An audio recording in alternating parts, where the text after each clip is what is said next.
donors help, same donors or different donors could funnel money differently to help round out their needs as a program. Maybe that's his point, because the texter says a closed mouth doesn't get fed. Squeaky wheel gets the grease. This is Mel putting public pressure on donors, just like plenty of other coaches have done. We're going to talk Lions in the 9 o'clock hour, what to watch for tonight. 3 key players in John Jansen's mind, and one that I wonder, should he play at all? It's 97.1.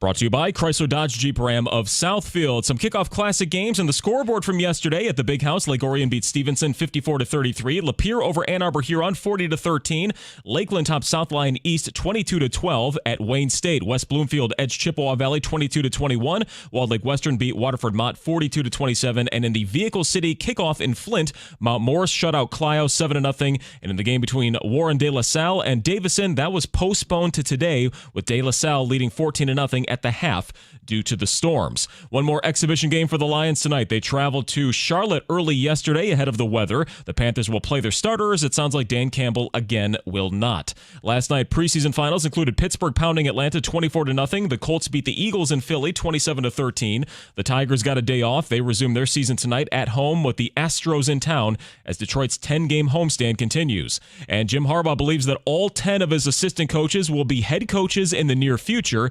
He's given 4 of them opportunities to lead on the sideline while he's suspended in weeks 1 through 3. Jesse Minter versus East Carolina in week 1. His son Jay Harbaugh and Mike Hart will split duties in week 2 versus UNLV. And Sharon Moore gets week 3 against Bowling Green. Jim Harbaugh still able to lead practices and team meetings in those weeks, but cannot coach on game day. At the Ticket Update Desk, I'm Chris Villar. For more, go to 97.1 The Ticket and Odyssey.com.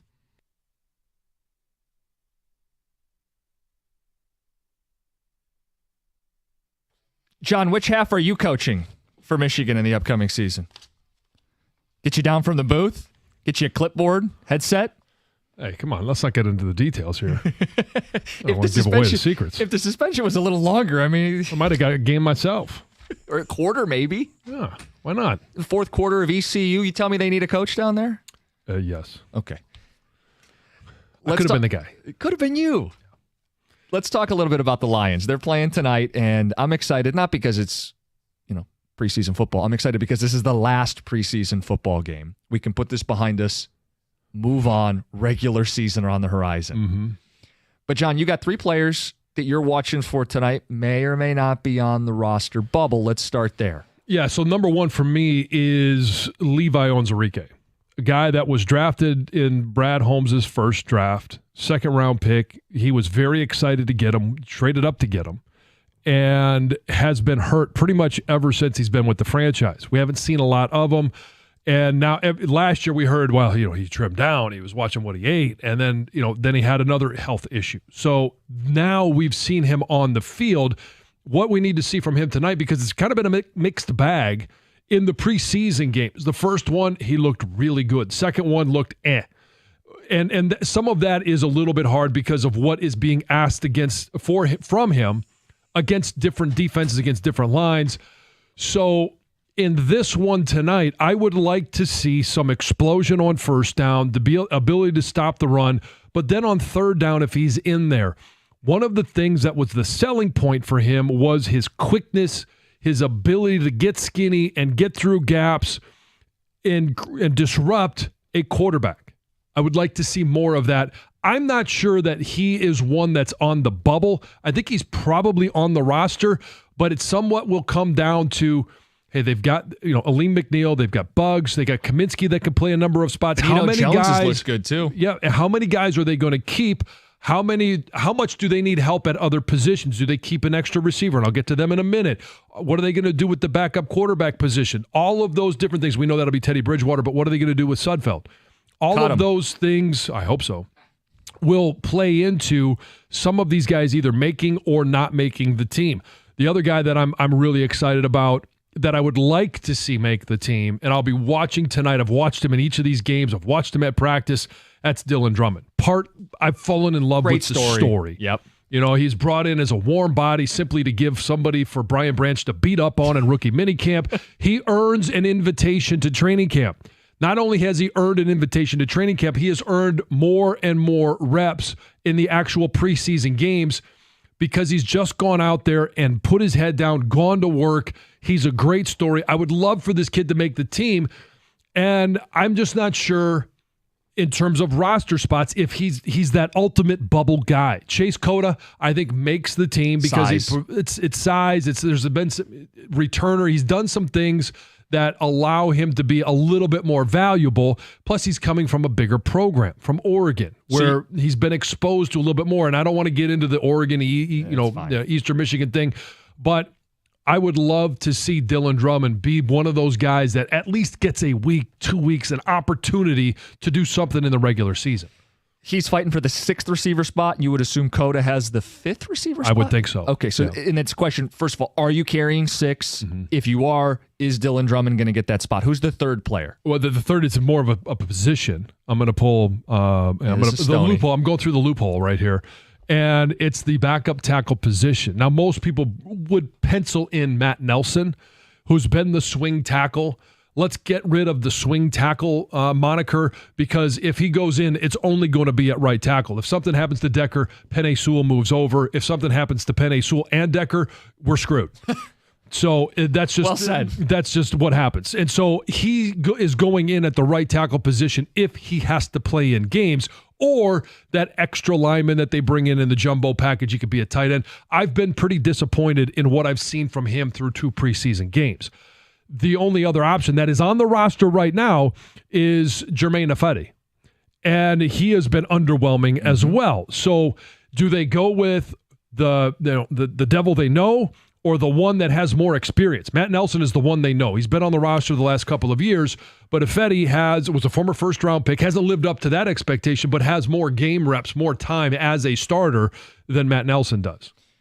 They could look for a swing tackle from somebody else's cuts. They could look for a 6th receiver from somebody else's cuts. That's why even someone who may have a roster spot, in air quotes right now, if you're on the bubble or even on the right side of the bubble, you could be left out if you don't play well. Dylan Drummond, 4 o'clock, and I don't know what exact cutoff deadline is for making the roster on Tuesday.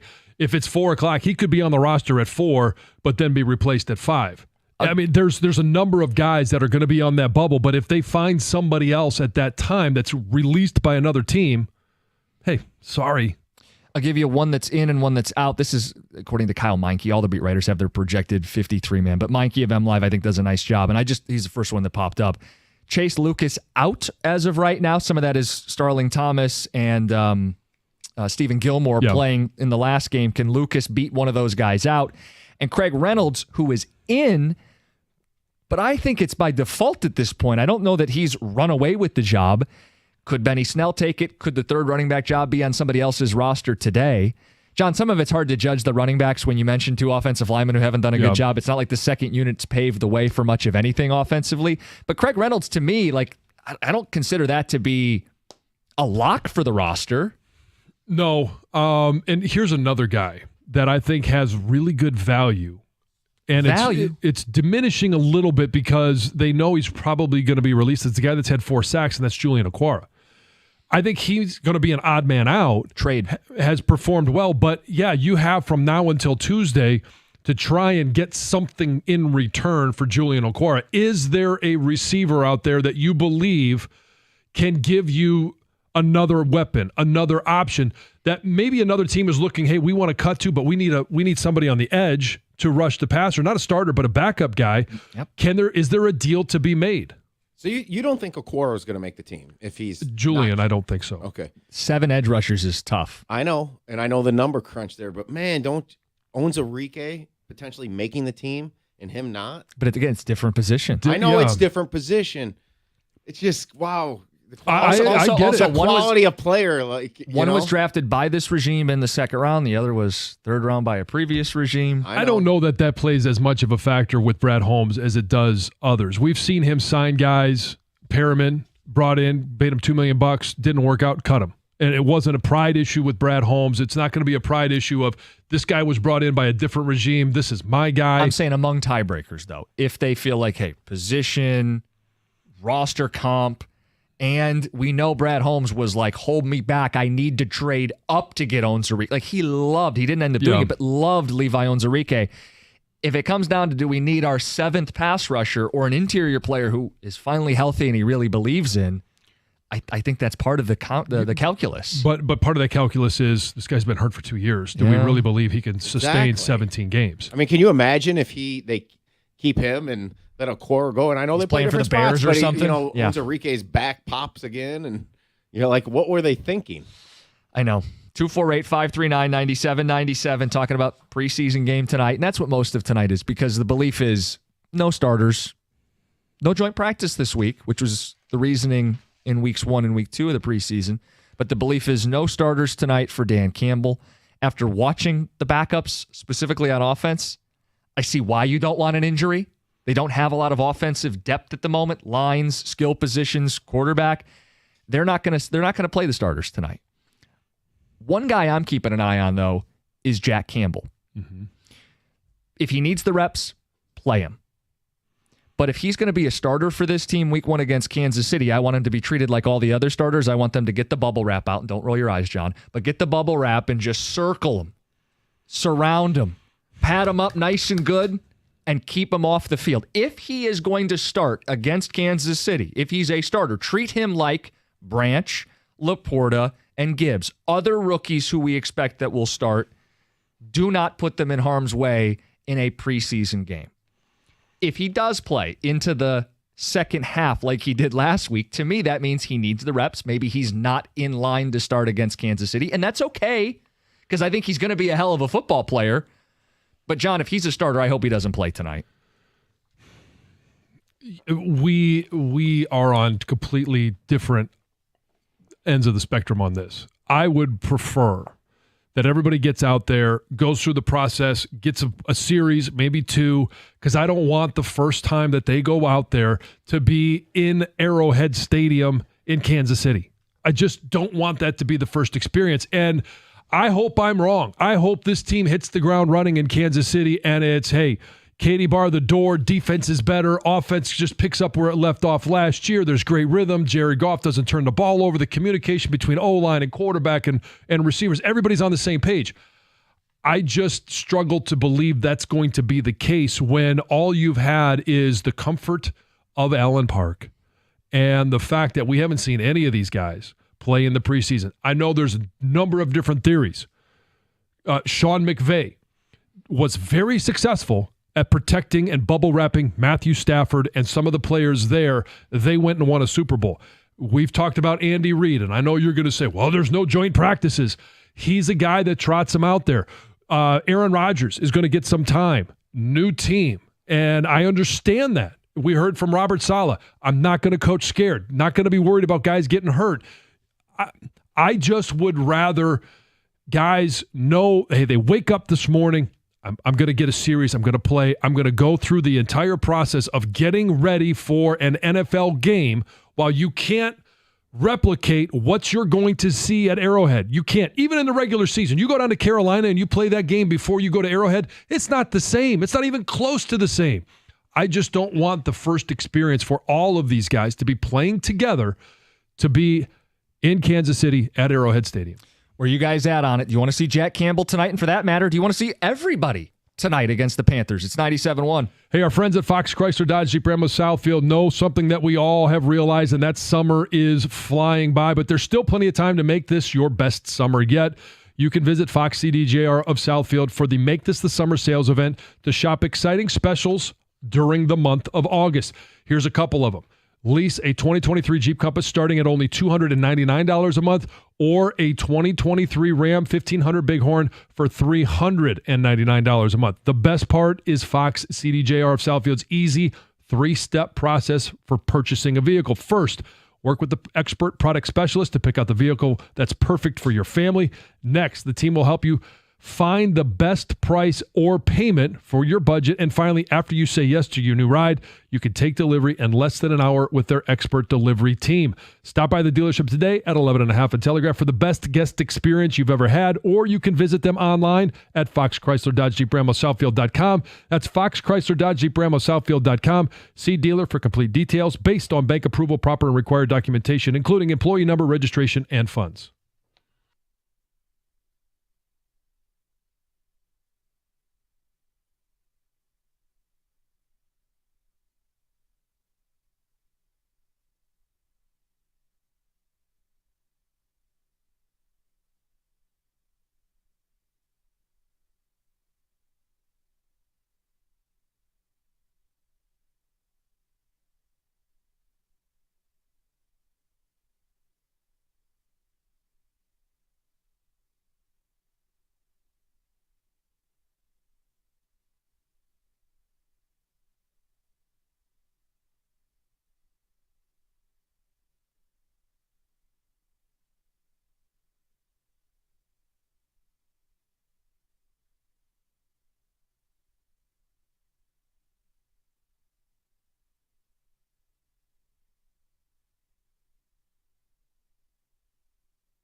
I don't know how Trinity Benson's on the roster either. We're not going to talk about it. Let's go to Mitch in Ann Arbor. You got some thoughts on the preseason matchup tonight. We asked, should the starters play? Jansen, of course, says, give them a little taste. What do you say? You're on 97.1. Hey, guys. How you doing? Good. My opinion is I say rest the starters, and I think just get to week one healthy and then kind of cut them loose. So is it simply rest the starters tonight, or would you have rested them the entire preseason, or would you have rather seen them play maybe a little bit last Saturday night? Forgive me, I haven't really watched the Lions in the preseason, and I didn't follow who really started and who didn't, so forgive me on that. Well, they haven't played at all. To John's point, Okay. so John thinks you can't take the whole month off without seeing those guys in preseason action. I'm okay with it. Now, Mitch, this is the question: is where do you draw the line? So Goff, you protect your quarterback. What about some of these rookies? I mean, they didn't play rookies last week. Some of the top picks. Do you want to see them play rookies tonight? To be honest, I think just keep them off. I think there's a lot of hype around the team, and I think you need everyone healthy. You may obviously have some growing pains. Maybe in week one, I think you have probably the toughest game. But I kind of think you don't want that feeling we had when C.J. Gardner-Johnson. We all had that injury scare. Oh yeah, he was in training camp. I just feel like we don't want that with anyone. You don't want that with Laporta. So you're afraid. You're afraid. Yeah. Come on, man. I'm setting you up a little bit on this one. I'm setting you up a little bit on this one because Robert Saleh says he's not going to coach scared.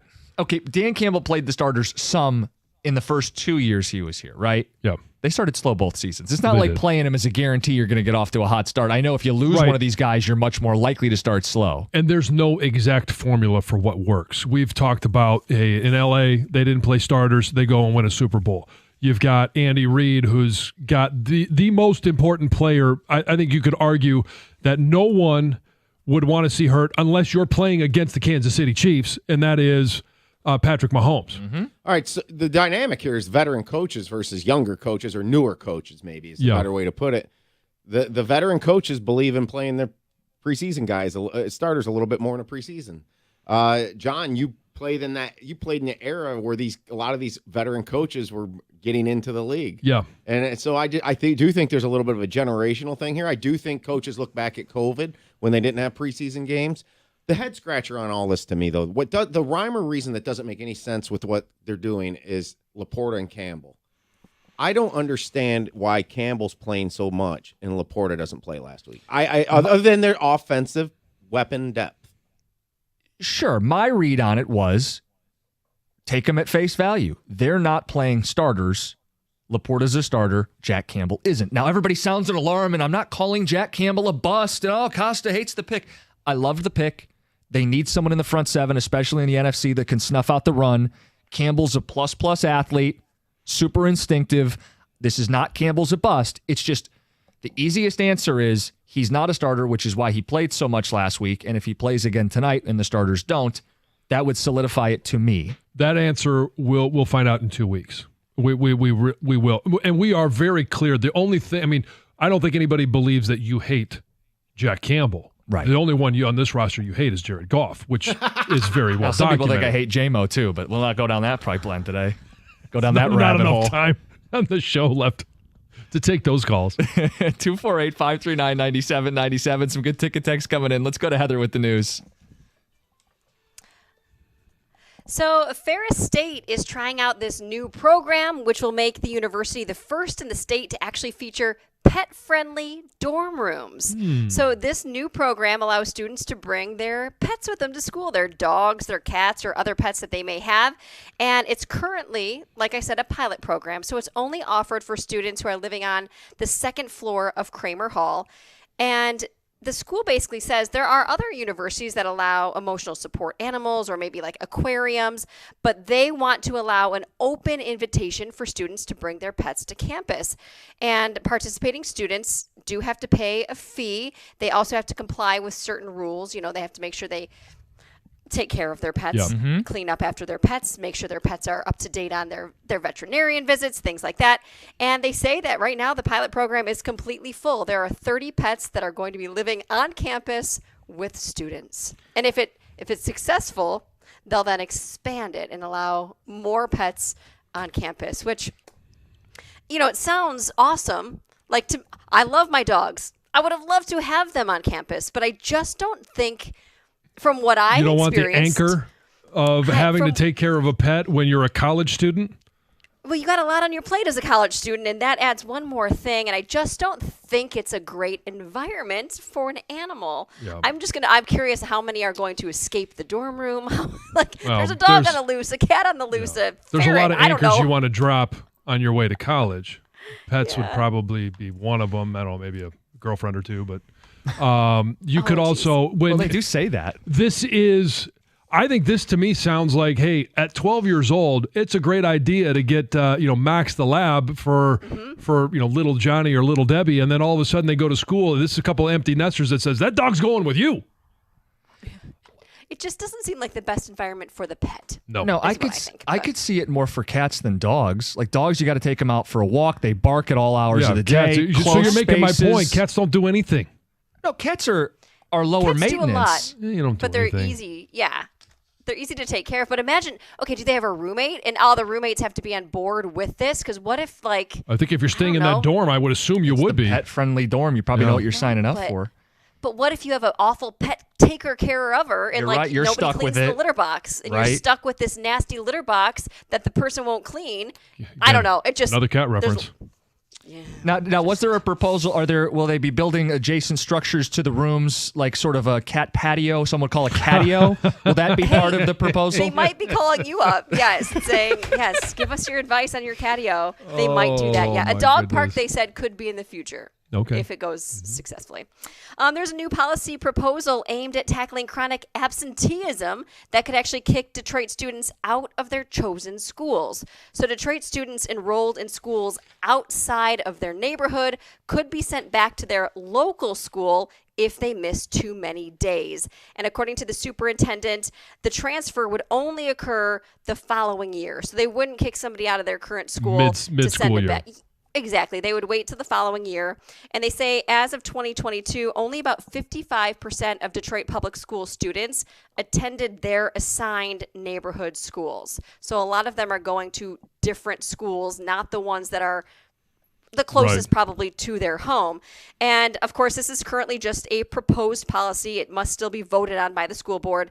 They do say, hey, we would make sure we allow a lot of communication with the student's family to make sure they're aware of these absentees, and they try to fix the problem before it comes to transferring a student out of their school. But man, they're facing a lot of absenteeism. They say during the 2022-23 school year, the district's chronic absenteeism rate was 68%, Wow. which was actually down from 77% the previous year. But it's still above pre-pandemic levels. So there's a lot of kids. And they say chronic absenteeism is missing more than 18 days of school. You know what they say? Best ability is availability. Yes. Got to be there.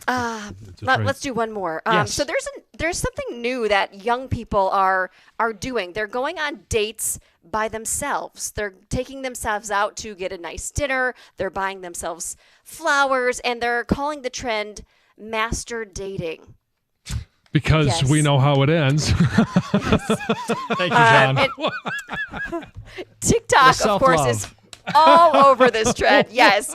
And they say, it could just be, it doesn't need to be a date. You don't need to take yourself out to dinner, but you could buy yourself a nice gift even. Or like I said, the flowers.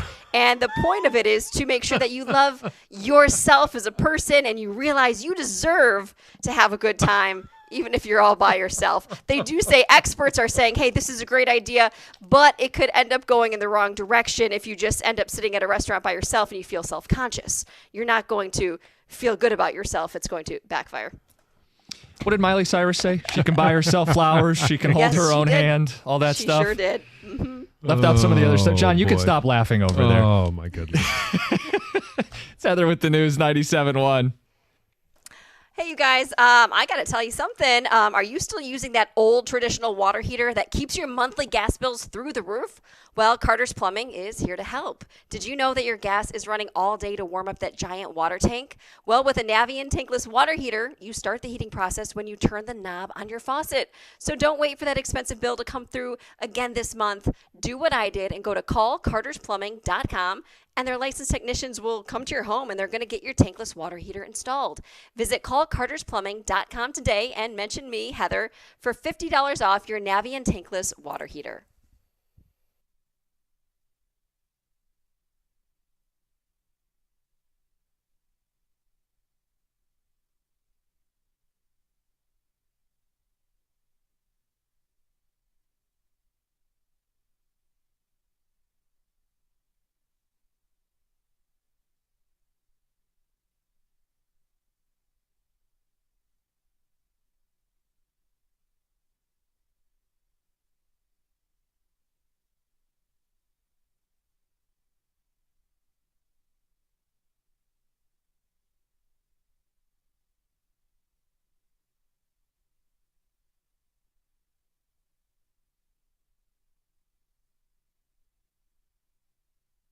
The over-under in Vegas, the over-under is 9.5.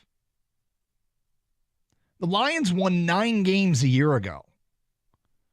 We assume, and it feels like a pretty safe assumption, that a baseline expectation is to be as good as last year's team without the awful start. But have you asked yourself, why is the over-under only a half game more than what the Lions won last year? Isn't that kind of catch your eye a little bit? A little bit. I mean, there's some, valid point. That's a valid point there, but I think a lot of it has to do with schedule. Look at how they're starting off again. I mean, they can't get off to a 1-6 start, okay? But they're playing Kansas City and Seattle to start the year. 2 playoff teams. One's the Super Bowl champions from last year.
Ticket Texture says, I've heard that trend.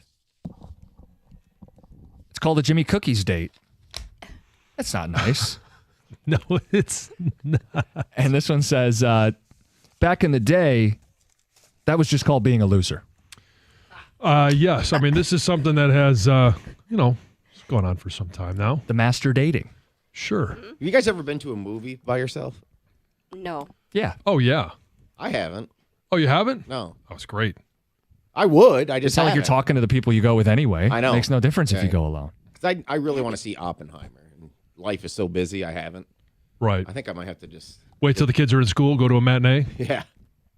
You But I might fall asleep in there. That's kind of what Stoney always says about going with this shift and then Oh, going into a dark, cool environment. Oh, yeah. I mean, I fell asleep for Maverick, and it's just, it happens. But, hey, it's a nice nap. When I play golf, I used to enjoy golfing with, I would go golfing still if I didn't have people to play with. And I didn't mind getting paired with people. It was always interesting meeting other people. They could see how much I suck. Yes, and you don't care because you don't know them. Right. Heather, would you go to the movies by yourself?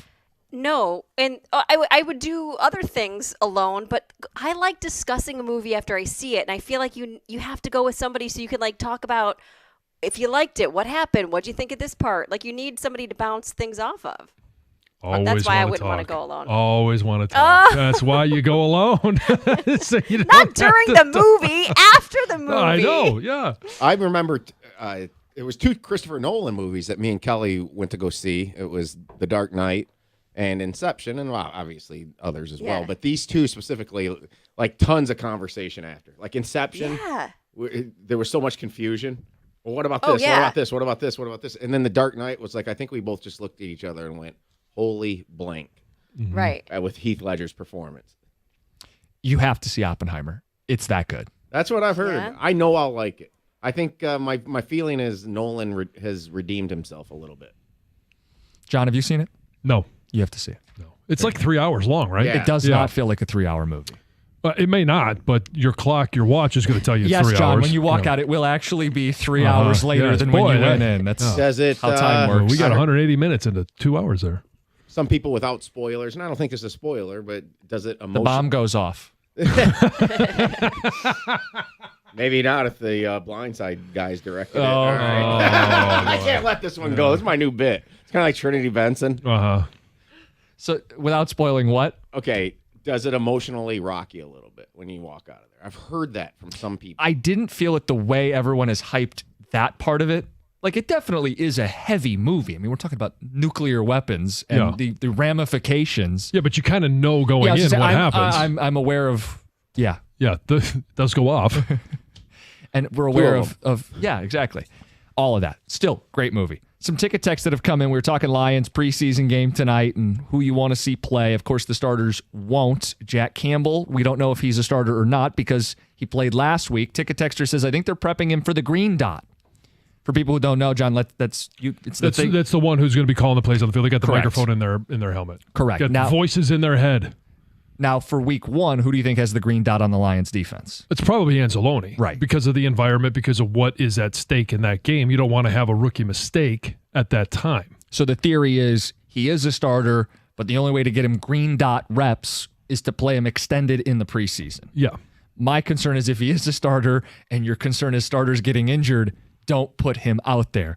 We'll see. He went to the third quarter last week. Texter says sometimes you got to get a little beat up to get game ready. Yeah, got to build up that callus.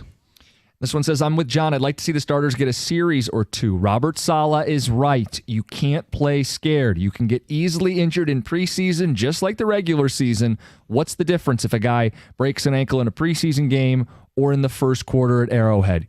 Go play. Yeah. What, do you feel better about it if it happens in the regular season versus the preseason?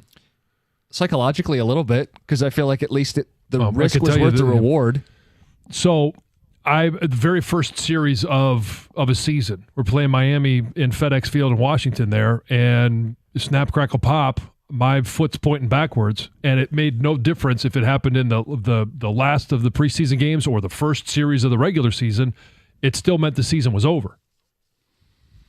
And I think you'd probably, because you have a full complement of players right now, before you make cuts, maybe there's somebody you wanted to keep, but you don't.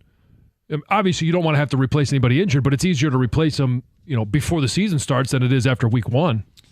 Texter talks about Julian Okwara, says he's done absolutely nothing in 3 years. Why would you be concerned with cutting him? He's the 7th best edge defender on a roster, and he's done nothing. In the regular season, you're correct, but guys do improve. They do develop, and some guys take longer to develop, and he's gone out there. Now, the question is this just an above average player doing it against guys that are not going to be on NFL rosters? Can he do it against starting offensive tackles? That was the whole and opposite what we were hoping to see from J-Mo.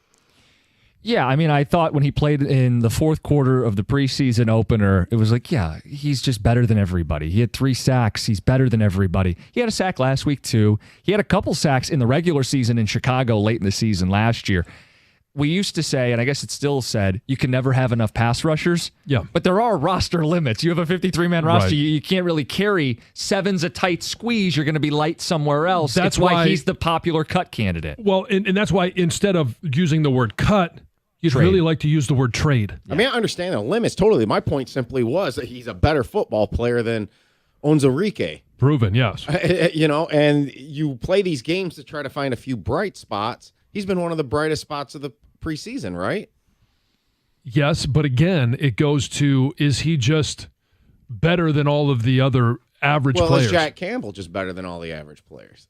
Oh, I mean, again, we'll find out. Well, and that's where we get back to how much are you actually getting out of these preseason Exactly. games. If you don't even have him, none of this is being talked about. He has risen an eyebrow. I think. Here's what Cora's done. He's given them something to think about, Yeah. and the very few players actually accomplish that in these games. I hope they can trade him because I do think otherwise they're going to get nothing for him. Yeah, it's just a lost value. 248-539-9797. We got football for real this weekend, John. I know, it's going to be awesome. I can't wait. Even though the games, you look at the games, you're like, wow, they're not great matchups. But you do have the opportunity to watch games that are going to matter in standings. They're going to matter in where these teams play throughout the course of the year. And okay, Notre Dame Navy, I don't see any scenario where Navy beats Notre Dame. San Jose State, USC. Again, same thing. I don't see San Jose stepping up to compete with a USC offensively. It's a 30-point spread. Yeah. And so, okay, you're not going to have, an outcome there where you're like, oh, wow, that knocks USC out of the playoffs or out of the, anything of significance. But it is going to go on their permanent record. Yeah, at least you can justify if an upset happens, it's real. If something happens on Saturday, whether it's the 2:30 game out in Dublin, the lush green of Ireland for the Irish and Navy, it counts. And you got some matchups, small school, MAC football. You got Ohio going out west against San Diego State. You and I get up for this stuff because it counts. This is real football, in quotes. Yeah. But this is not the same as week one, where everybody's playing, where you have big matchups, LSU, Florida State, right out of the gate, Yeah. two teams that people think could make a run at the national title going toe-to-toe on Labor Day weekend. Week 0 started out as Hawaii getting a little bit of a head start, and now we have more. Does week 0 eventually become week 1, where, say, a game like Michigan-Texas isn't week 2 anymore, it becomes week 0? Could you see, because as TV is taken over, it's all going to be a function of what happens at the end of the year. If you go from, in another year, it's going to be 12 teams in the college football playoffs. You could fit that in after the way the season is set up now. You still have your championship weekend after Thanksgiving. But if they expand that, if college football separates from the NCAA and they make one super conference and it's 60 teams, how do they put the schedule together? Is it still 12 games? Do they go to 13? Like, what is it that they do? That's the only way that it affects the start of the season, and week 0 becomes week 1. Right now, it's simply storyline. It's Marcus Freeman in his second year as head coach. It's, USC and, Caleb Williams.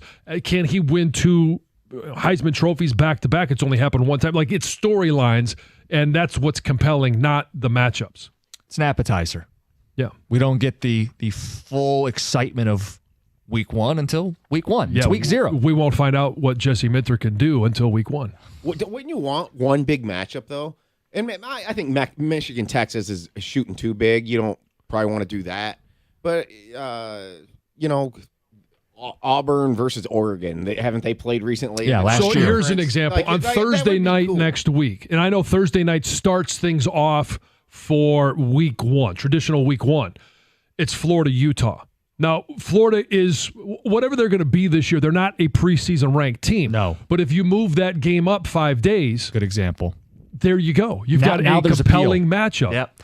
Because that's appealing. I mean, the rest of the slate is the rest of the slate. Yeah. But we usually have had something pretty recently on that Thursday night that's a little big. There's been not some Big too Ten big. games, right? Didn't Minnesota, Ohio State one year was that Thursday kickoff. I think Indiana, Ohio State was a Thursday kickoff. Illinois, Penn State. Sounds right. Yeah, I mean, there's been some. There's been some of them. Some of them have been Thursday. More of the Big Ten games have been Friday night, which is obviously Michigan State. Yep.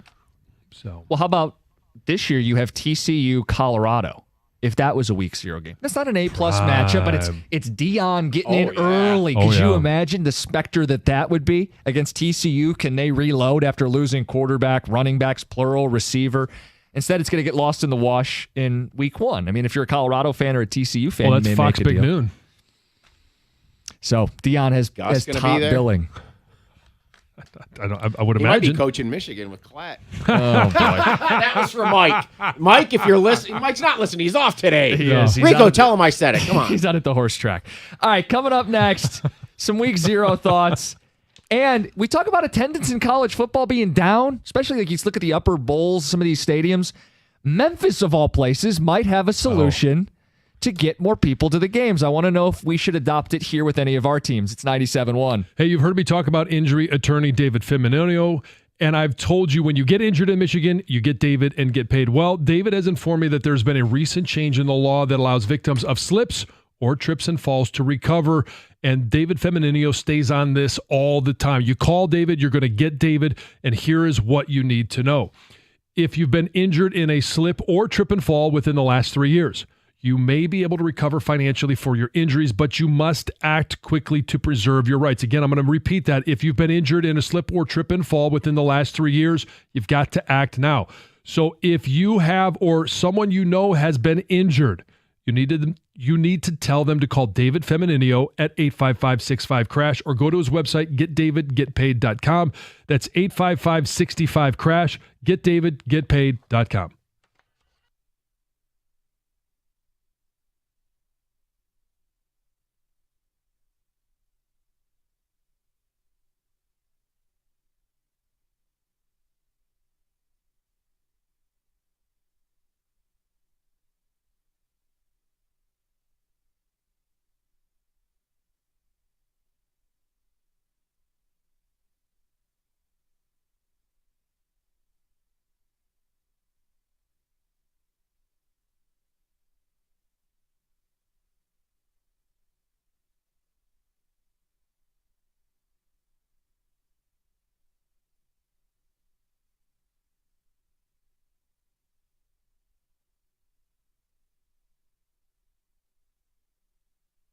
You're going to explain to these people what the hell's going on in Ann Arbor. I can't make sense of it. You think I have all the answers to this? It's your cult. Okay. It's Emgo Costa. Here it is. Excuse me, I have to get a screwdriver and fix them. You go ahead and do that. For people who may have heard, and for those who have not, Jim Harbaugh and the Michigan Wolverines have, that too, self-imposed suspension, but only 3 games. The deal that fell through was 4 games. Fell through because the NCAA felt like 4 games wasn't enough. So what does Michigan do? They turn around and say only 3. Do they think that's going to be sufficient? Am I missing something with this? Yeah, you're missing. Why would you self-impose in the first place?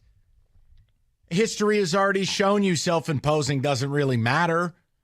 Why would you self-impose when you put a deal before them that you would not agree to?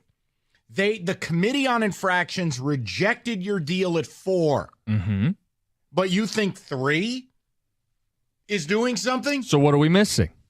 I don't know. I know you don't like getting inside the head of the Michigan Brain Trust.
we'd had this discussion earlier, and Dan Campbell still has not listened to John Jansen, not listened to a lot of people around here, and it doesn't appear that they're going to see any starters on Friday night against the Carolina Panthers. And I'll ask the question again: is this a mistake? I think it is. And I know the argument is, okay, they had these joint practices. They had the very intense practice ones-on-ones this week. But I do believe there is still some value of knocking the rust off, even if it's for a series. You're not going out there and necessarily going to evaluate one series in terms of how many pluses versus how many minuses do you have as an individual, but you get a chance to go out there and go through the entire process of this is how I'm going to prepare for a game, knowing that I'm going to be out on the field. It's not a regular season game. It's a preseason game, but you get to the... I think there's only going to be real debate that Friday after the game is if they get blown out, if the Lions look like a no-show, you know? And I think that's when people are going to be like, hey, these guys didn't play in the preseason. But if it's within a score, which is supposed to be, I think most NFL games are anyways, but if it's within a score, you're playing on the road against the defending Super Bowl champs, and you put up a real fight. I know there are no moral victories anymore. I'm not saying that, Doug, but my point is about the preseason playing or not, whether it affected him. I mean, because you think if it's a close game, do you think if the Lions lose a close game, Doug, well, you go back and go, if only they'd play golf a series. Actually, that's the thing. Would you think that? No, I wouldn't. I think we'll get that call. I think people will say, look at this mistake, look at that mistake. If guys had played, because at the end of a game, you tally up what led to what made the difference. I think people will blame lack of reps in the preseason more if it's a close game. Actually, they're going to blame it either way. Who am I kidding? If they get blown out, they'll blame it. And if they lose in a close game, they'll say maybe the difference would have been them just playing guys. It would have made it. I think Jonathan Taylor was one of the most talented college running backs I saw in a long time. I mean, he was there. Like, I think Saquon Barkley fell into that category. You just see guys that are different and special, and they don't always pan out in the NFL, and they got to stay healthy. And Saquon Barkley has struggled with injuries, but Jonathan Taylor is, I think, one of those special You talents. notice this trend in college sports. Attendance I think the down Bears are going to be at some a of these problem games. already. Some of the shots on TV, upper I don't bowls of think stadiums, so, fans but aren't there. I can Memphis, of all places, has an idea to try to get people to buy in and fill up their college football stadium. Okay. So this is their plan. It's a win together promotion. Fans who purchase a $60 corner bench ticket to their home opener against Bethune-Cookman will get a free ticket to the next game against Navy if Memphis wins. And it will continue until they lose for the rest of the season. So, in theory, if they go undefeated, you'll buy one ticket and you're going to all the games. Correct. Is there an unlimited number of these tickets? Is there only the upper bowl? This is the corner bench seats that Okay. they want you to buy, the $60 seats. Now, in theory, a team could get creative and make it whatever they want. Sure. Do you like this idea? I think it's awesome. I think it is one of those. Hey, I mean, everybody's gambling right now, and so if you want to gamble on, hey, I'm going to buy one of these tickets, see how long I can ride this sucker out, and then as the excitement continues to grow throughout the course of at least the start of the season, I think it's entertaining for a school like Memphis. I don't think this works everywhere. Right, like Michigan, they have no issues with attendance, and Right. if you did this, it'd be a money loser because the schedule's so easy. You just you get Yes. ECU for free, and then you get UNLV Yeah, for one free. ticket until you play Until Ohio State. Yeah. So you can't. Not every school's going to do this, but this makes sense if you're, say, a MAC school. Let's say you're Eastern or my Chips or Western. Let's say it's just any college team that's got attendance problems, and some of the lower Power 5 have had those issues too. Like, I would do this. So let me ask you this. I don't know if this question has been asked or if they address it in the article, but okay, say you have 2 home games to start the season. You win both. You go on the road and you lose one. Do you still have that carryover because you haven't lost a home game? It's a good question. I haven't read the fine print. What do you think it should be? I think you should be able to be until they lose at home games. That's where you bought the ticket. Yeah, basically, you don't get a ticket for the away game. It's the whole good luck charm bit, Yeah. right? If you're there and they're winning and you get to keep showing up, Yeah, I think it's a good idea. I think it would be a lot of fun. What about professional sports? The Pistons' attendance was weirdly better than I thought it was going to be last season, but they're a team that hasn't won much. Yeah. What if you got on a run where it's like, hey, you buy in for the first home game? If they win, you get the next home game free. Like, would you like to see something like that? Sure, why not? Okay. I mean, more butts in the seats, it makes it more fun. And then if you get on a little run, you start streaking and... Start what now? Start streaking. Go to the quad. Go to the quad, yeah. With your Go to dog the gymnasium. Go with Snoop. So you can... Yeah, Snoop, yes. Snoop-a-loop. Okay, we got Gator coming into the studio, Friday edition of the show. Gator, you've been out all week. What have you been up to? Oh, this is comical. You got to hunch down into the mic. He took the tallest chair and the lowest mic in the room. This is great It's stuff. nice to have the won't mic move. back at the end, though. It won't adjust. Oh, that's great. All right. Hey, guys. I feel like Oh, yeah, that's I feel Stoney's like chair. you know I'm accepting an Academy Award, and the people don't understand that the microphone works just fine, See, but Stoney- you're hunched over. Well, that's why this chair is stuck like that, because it's Stoney's chair, and he's Yeah. automatically hunched over. Well, this this explains the hunch on Stoney. The posture. Uh-huh. So what have you been up to? I've done it's been a staycation for sure. Played a little golf. Went out to some different restaurants. Did you put the boat in? I didn't get no, the weather's been crap. I mean, Well, the last couple of days, early in the week, it was good. yeah, but early in the week was good to go golfing. So, and I can only spend a certain amount of hours away from the dog before things. So, like Tuesday would have been a great day. Yeah. But I knew Tuesday night I was going to go out and see my buddy's band play, and they were way out in Mount Clemens at the Rec Bowl in Mount Clemens, and so that's like an hour each way almost from my house. So I had to pick and choose my battles. So there was no boat. Yeah. Want to buy a boat? Buy Gator's boat today, 10:02. Uh-huh. It's in near mint condition, 2019. Yeah, so there's all that. So this is new to me coming into the studio. I see it's Not finished mostly- yet. Still in mostly done, progress. Yeah. but no, it's got that new studio smell. yeah, it looks a little. It'll look a lot different when we get the monitors back behind me and stuff. But okay, all right, I kind of like it. Looks Got the nice. the This is all Marconi on nice and display. clean. What's that? The Marconi's on display. Yes, there it is. I spy with my Gator eye. No, I saw it on because I was watching a Twitch feed a couple days ago, and I saw that it was prominently displayed there in the corner. Nobody puts baby in the corner, but we put the Marconi in the corner. Yes. So Good looking reference. forward to this. This will be a nice studio. What are you getting into today? A lot of what you guys have. Obviously, we'll talk some Lions coming up at 10:31 to get people's opinions on what's going to happen, who you're watching for tonight, position battles, and is there one guy? Please, God, don't trade him, or don't cut him, guy. Want to get into the Michigan situation. I haven't had a chance to talk about it, but now they're doing the self-imposed thing, and then everybody, you get a half, and you get to coach a game, and you get to coach a game, and hey, come on down and be an assistant coach. It seems kind of odd, and yet also kind of cool.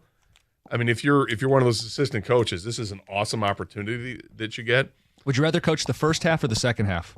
The first half, 100%. Who makes the halftime adjustments? I don't know who makes the halftime. I don't know if there's going to have to be a whole lot of adjusting against UNLV? Bowling Green or East Carolina or UNLV. I don't know if there's a whole lot that's going to have to go on there. But look, they built that machine up there, so good for them. And this is why they can afford to self-impose sanctions and all this. I heard you guys talking about just give me a real quick note on the NIL stuff with Mel Tucker talked about, and we've got a couple of good Everman topics we want to get to. Something that I found yesterday interesting for me. Two different things happened to me yesterday were interesting. And but first of all, we're going to talk about the weather that blew through here the last couple of days. But last night was, I think, scary for a lot of our listeners. We want to get the reaction from that. Perfect. Gators coming up next, 97.1.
Good morning, everybody. Welcome to the Carson Anderson program here on 97.1 The Ticket. Scott the Gator Anderson with you today, taking your calls and texts.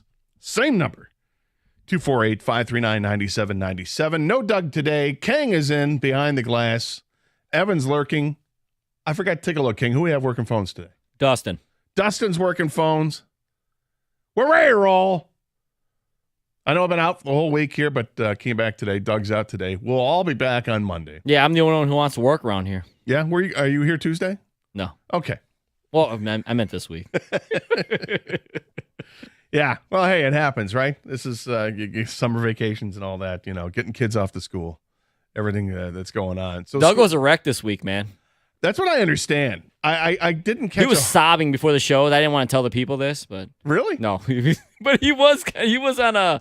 He told me he was emotional about what was going on with his daughter going off to college, and they have just the young one at home now who's ready to begin. I think his junior year in high school, but I can sympathize. I can't empathize because I don't have kids, but I do have the dog. But my dog's not going away to school. I went to school with the dog and went to obedience training 8 years ago. It really didn't take. But I get it. And, when you were telling me that you're getting ready to send your oldest daughter off to school next week, I can feel for you. And I'm happy for you. I want to, not that I want to experience it, but I can still have good feelings about it. Like we joke that I hate kids. I don't hate kids. I hate some situations where kids are involved, but I don't hate kids. I hate bad parents. But stuff like this, like the first day of school pictures, I can't stand. If it's your legitimate first day of school, like what you're going to go through next week, I think that's cool. I really do. I think that's something that you want to see. And I saw some pictures already that they're starting. Different schools are starting at different times. Mm-hmm. So I saw some where they do the comparison. Hey, so and so first grade at kindergarten. Here's their first day of their senior year in high school. That stuff to me is kind of cool. When you go first day of first grade, here's first day of second grade. I don't really care. Doesn't make me a bad person, right? Listen, we have a lot of things that people post that not everyone's into, so I get that. The thing about the first day of school is, and I understand for people like you, Gator, is it's all day. It's nonstop. That one day you're going to get just tens, if not hundreds, depending on how many friends you have that have kids, of posts of first day. So I get it. And maybe just stay off Facebook or Instagram that day. Yeah, which is probably good advice for me to do that. But for the defending, I know because I'm a parent now, but defending the people that do post, I don't personally post. My wife will post something probably. Yeah, she does. Yeah, it's just another way to document, their lives going forward. I'm fine with it. I'm okay with it as long as it doesn't. And I know that every September it clogs up the timeline. It is what it is. I'm fine with it. Sometimes it's cool to see the stuff, and like I saw a picture one of my friends had posted of their daughter beginning her senior year in high school. And it starts to affect you like, oh my God, a senior in high school already? Like, I thought didn't you just have this child? Yeah. Another one of my friends, I just saw that their daughter started their freshman year in college, going to Michigan State. And I'm like, what? How old am I? What the hell happened? And I don't even have kids. Yeah, and they don't even they don't live with you. You didn't see it's like right. You blink of an eye, you're like, I was just complaining about your kindergarten picture, and now you're in high school? What? So this is why you're allowed to savor it. Absolutely savor it, because it does happen quickly. It does happen in the blink of an eye, and I'm fine with it. I'll be all right with it. It's good. And plus I always counter with first day of school pictures with throw a picture of Lois up there. So. Yeah, you can do that. Yeah. Now something happened last night. Obviously the storms came through. And it was serious business last night. And it's 2 out of 3 weekends, right? Because remember a couple weeks ago when it happened during the Lions game, and a lot of people lost their mind on Twitter. How dare you interrupt the game talking about the weather with the Lions preseason game? And, they spent the whole time with the split screen on Fox 2, and people were upset about that. And we kind of had some fun with that back and forth. But the bottom line was it was a serious situation a couple weeks ago when you had tornadic activity and severe storm activity. just like it was last night. Now, I suspect nobody was complaining about missing out on whatever the Thursday night television was at 10 o'clock when we started getting the alerts, because it was, again, serious stuff. And the rain, because it felt like this was much more severe last night than what it was a couple weeks ago. The weather, maybe it was just because of the Detroit area. It really affected the Detroit area more than it did a couple weeks ago. I think it was more northerly than what this one was. You had the tornado box that they were talking about going into Wayne County, into Belleville and Livonia and that whole area from Livonia north down to Belleville, and going in a southeasterly fashion. And it became scary. And the whole metro area, whether you were in Wayne County, Washtenaw County, Lenawee, Livingston, Oakland, wherever you were, Sanilac, St. Clair. I mean, you saw this giant weather moving in, and it was unbelievable for the light show that you got with the lightning last night and tons of thunder, tons of rain. People got, inches of rain. And this is 2 nights in a row. People got inches of rain. So now there's all these flood warnings going on. And we talk about underrated weather all the time, what can wreak havoc on things. And wind, to me, is a big thing, because wind can, knock out power lines and really wreak havoc out there. But, flooding is like an after the fact thing. It's one thing to get the rain, but then it's the after effects. Hey, it stopped raining, thankfully. And now what? Uh-oh. Now you got flooding. My backyard is not completely underwater. There's a couple parts where there's some standing water. My front yard was awful last night. It was a Great Lake in the front yard. And I took the dog out, went on a business trip out in the front yard, and I'm walking around with her and, finding a drier place on the grass, and just couldn't believe it. And then something took off from one of the little lakes that's now in the front yard of my house and the house next to me. Something was settled in the water and just took off, and my dog almost took my arm off. I don't know what the hell it was. It was light in color, and it was fast enough to move. So it wasn't a rabbit. It was bigger than a rabbit. I don't know if it was a coyote or if it was a fox, but it was something that size. It was spooked by us, thankfully. Because if it was a coyote and I would have freaked out if I knew what the heck it was. But it wasn't a deer. It was too small to be a deer. But just kind of crazy saw that happen. And then as I'm standing outside, and there's hardly a drizzle at this point now, because it was like 10:45, 11:15, somewhere in there, the whole sky is lit up. Lightning all over the place, and the thunder had kind of stopped. And it reminded me of what happened Wednesday night, Kang, where the light show that went on after 1 o'clock in the morning, and I happened to be awake, I wasn't able to sleep, I'm lying in bed, and my dog is, normally she's fine with storms, but that Wednesday night she was terrified. She stayed on the floor in my bedroom, and I can just see, I have 2 different windows in my room, on either side, that are just flashing for like an hour straight, but there was no thunder. It was eerie as hell. And then you find out how bad the rain was for some communities, and then you get it again last night, and you find out that there's over 300,000 people are without power, and it sucks again. And you get the Nextdoor app, right? And all you do is you see people complaining about the power being out. Well, can you understand when the weather gets that severe that's going to happen? Now, I recognize that people have lost power a million times over the last couple of years, and we want better infrastructure, but still working at it and trying to fix it. And then when you think you got it, and then you have a severe storm hit like last night, it just knocks you back down to ground zero again, and you got to start over again. But wanted to get just kind of a lay of the land from the people that were affected last night. 248-539-9797, because it's one thing to have down branches, and that can be awful. Hopefully there's not a whole lot of property damage that went on, but I thought there was a tornado sighted last night, and there were winds that were in excess of 80 miles an hour in different places last night. How did it affect you? Are you without power? Have you been told that you're going to have to wait like a week, or is it just it should be up by later today or tomorrow? And the flooding is really of major concern. Flooding, you got standing water, it's one thing, but the water has to go somewhere, and eventually it goes back into the ground. And I remember, was it 10 years ago, 11 years ago, when it had that horrible storm, and I think it was Royal Oak that was just devastated by the flooding that took place and the sewage that came up and everybody's basements filled up. And then insurance didn't cover it because it wasn't flood. It was due to sewage, which was a whole separate issue that you're supposed to be responsible for. And I know people are really pissed about that. Is this a similar type storm? Is this going to have that effect? And I hope it doesn't. I hope that people are going to be okay with this. But I want to know from you. 248-539-9797.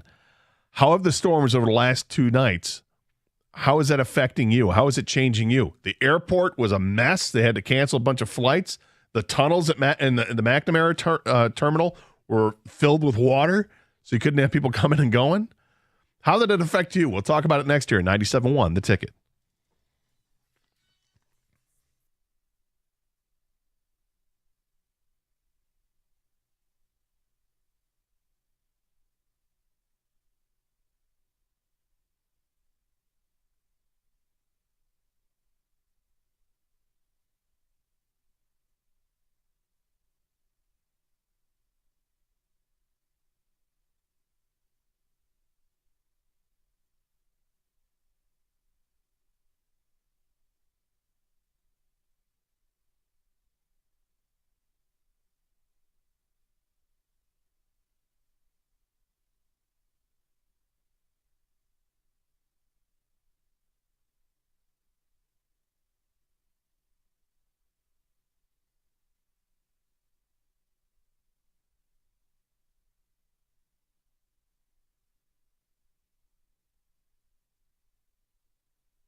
Looks like a disturbing trend is going to continue. We'll Vegas, get to that coming up. The over-under is 9.5. The 11 o'clock hour. I'll bring that up. It just doesn't sound like Lions anybody's won happy 9 about games it. a year people ago. Probably aren't happy about losing power. We assume. Again. And it feels like a pretty safe but assumption. Severe weather, man. Severe weather is going to do it. Here's where I get annoyed if power goes out. When it's not severe weather. When it's just like normal rainstorm and power goes out and it's gone for days, I get pissed. something that happens like last night, I can understand. Full disclosure, it's also easier for me to say that when I didn't lose power last night. And I do have sympathy and empathy for those that have lost their power last night, and it sucks. But I'm curious as to what's the extent. What are people hearing? What happened? Was there wind damage? Did you get damage because lightning strikes to trees knocked down, fall on a house, on a car? Have you heard of stuff like that? I remember the last storm we had a couple months ago was right before the Rocket Mortgage Classic, right? I remember they had all those trees that come down on the course at Detroit Golf Club. And he had the one that fell right on some kid's car, and it was it sucked. Nobody likes this stuff. They have to go through it. But I'm more worried about people that are going to have to deal with the flooding, because I remember what it was like for people in the Royal Oak area and Madison Heights, how awful that was like 9-10 years ago. I think we all know somebody that has been affected by the storms, whether it's flooding or just loss of power, like you said. I have some friends in Troy that they have no power right now. Depends on what parts of Troy you're at. They had flooding in their basement. Not too crazy, but apparently damp in some areas. But like I said, maybe it's worse for other people. I know it's worse for other people. I just don't know about the rest of Troy. But yeah, you turn on the news and you see highways and streets and neighborhoods you can't even get out of your driveway underwater. And I mean, I'm just watching TV last night, and it went out once, and lights flickered a little bit, and that was it for me. And it came back on. But I could hear. I mean, I'd love to take a look at my roof right now, because I could hear stuff dropping on the roof like crazy. It's like big, heavy raindrops when you almost feel it in the house, right? Yeah, and the backyard, I've got this big oak tree, and part of it overhangs the roof. And I get nervous about that, because this oak tree is probably 100 feet up in the air or 80 feet up in the air, has these big branches, and the branches have acorns. And when the acorns start dropping, which they have, when they land on the roof, you hear it. You hear it like crazy. But you also hear random branches, smaller branches that are falling off. And when they hit, it hits hard, and it's a lot. And you worry about damage. 248-539-9797, same number to call and text. Let's get to the phones. And Dan is in Manchester. Dan, welcome, 97 on the ticket. Hey, Dan. Hey, how are you? I'm okay. How are you? Can you hear me? Yeah, go ahead. Good. I'm out of Manchester, 20 miles west of Ann Arbor. You're right. It was an electrical storm. We had our first football game last night. They called it in the third quarter, and then the storm came in. Unbelievable. There's trees down everywhere in Manchester. They blocked off the 4 mains going into Manchester, going to Chelsea. I drove to Tecumseh today. Clinton and Tecumseh are all out of power. And there's trees down everywhere. Yeah, and when I'm watching the news last night, and I wanted to catch parts of all 3 newscasts last night with the different meteorologists to see how they handled it. Everything was concentrated about what was going on in like Plymouth and Canton and going down towards the airport in that area. And maybe it's because all the damage had already been done in your neck of the woods. But it didn't. Yeah, you guys didn't get tornadoes out there, though, did you? Well, we had one touchdown in Clinton, and my wife she's a weather queen. She's watching it on her phone, and the lights went off and on, kind of like what you experienced last night. And I was watching a replay of a football game, and then I thought, okay, well, we lost power. Then it came back on. Then it went off. Then it came back on. Then it went off. And I went out on the front patio, and I'm just standing there underneath the overhang. And, I mean, it was a deluge. Yeah, and thanks for the call. I appreciate it, Dan. A lot of rain fell in a hurry last night. The meteorologists kept saying that there were reports of up to 6 to 7 inches of rain that fell in an hour. That's an insane amount. It feels like we got more rain last night than they got in the quote-unquote hurricane that went out to the L.A. area. my best friend lives in Los Angeles, and he was kind of joking about it earlier in the week. Like, oh, it's so bad out here. It's so terrible. Look out. Because everyone was preparing for doom and gloom out in that area, and it really kind of dissipated, and it wasn't bad at all. That picture at Dodger Stadium looked crazy, though. Yeah, and I guess that was an optical illusion because it's just the wet pavement that makes it look like it was an island, but it wasn't like that. And they didn't get the rain, anywhere near the rain that they thought that they were going to get, and it's good and bad. It's good because you don't want to get all that flooding and stuff out there, but maybe bad because the area could use it. I read somewhere that Lake Mead, after the rains, Lake Mead out by Vegas, Kang's hometown, the water level had only risen after all that rain, had only risen 0.16 of an inch, despite what they were supposed to get. But out here, you get 6 or 7 inches of rain in an hour. It's gonna cause problems, and it's unfortunate. We got some ticket text coming in. My quarter-acre pond is now a half-acre. That's Kevin in Carlton. Yeah, my pond in my backyard is nowhere near a quarter acre. It's a very small pond, like 1,500 gallons or something like that. And it was the water was high. The level is high. My waterfall that I have in there is typically, I would guess, about a 14-inch waterfall. And now it's like a 4-inch waterfall. So I'm not going to have to fill the pond up for a while. I ended up watching Twister last night for the first time. Made the movie pretty trippy while I had the windows open, listening to the storm. I don't recommend it. LOL, that's from Gabe. I don't think that's a movie I'm going to watch when the weather's rolling in. I don't think you want to see Twister. Watch the cow coming through. Special effects in that movie. Think about that. That movie came out like 20 years ago. The special effects in it were amazing. And what you could do now if you made the same movie.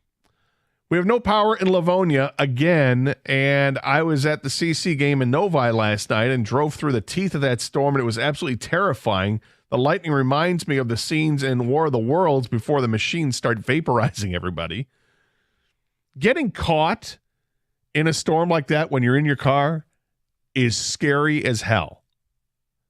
It happened to me one time. I was out for dinner with a buddy of mine 20 years ago, and we're driving, and we could see the storms coming in. I'm like, that's bad. And then all of a sudden the rain starts coming, and you can see clouds in the distance. And I thought I saw a funnel cloud in the distance. And I'm like still 20 minutes from home, and I'm thinking about, okay, who do I know that lives in this area that I can just get to their house and take cover? And we almost had to do that.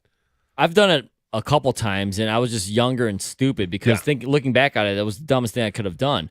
It happened to me this past summer driving to Chicago when that big storm came through from it came through Michigan. The rain gets so heavy. It's like you're driving through a waterfall and you can't even see past your windshield. And what you should do is pull over. Yeah. I told you earlier, I was younger and just dumb. I was like, well, I'll make it through this. And I would drive, and looking back at it, thank God nothing happened. But this past summer when it happened, we pulled over because I'm like, I've dodged bullets, I think, before. Yeah. You got to pull over. You can't see in front of you. It's complete danger. It doesn't matter if your lights are on or off. It doesn't matter. Pull over. Yeah, I've done that before as well, where the weather's been so bad you had to pull over. The wipers are doing nothing. Yeah, they're doing nothing. And you're hoping that the car in front of you is, I can see their brake lights when they come on, but if you hit a puddle, it slows the car down automatically and you have no idea, and it's you're asking for trouble is what you're doing. Nobody wants that. 248 cars behind you too. Exactly. 248-539-9797, the telephone number. We'll talk some Lions coming up in a little bit. Want to get to your thoughts on how you're dealing with the aftermath of the big storms that came through last night. What is your biggest concern about it? For me, I'm okay, and I'm very fortunate. But if I were in a situation that some people are in, I'd be very concerned about the flooding. And is the basement going to hold up? Do you have stuff? Have you had to move stuff out of the basement already?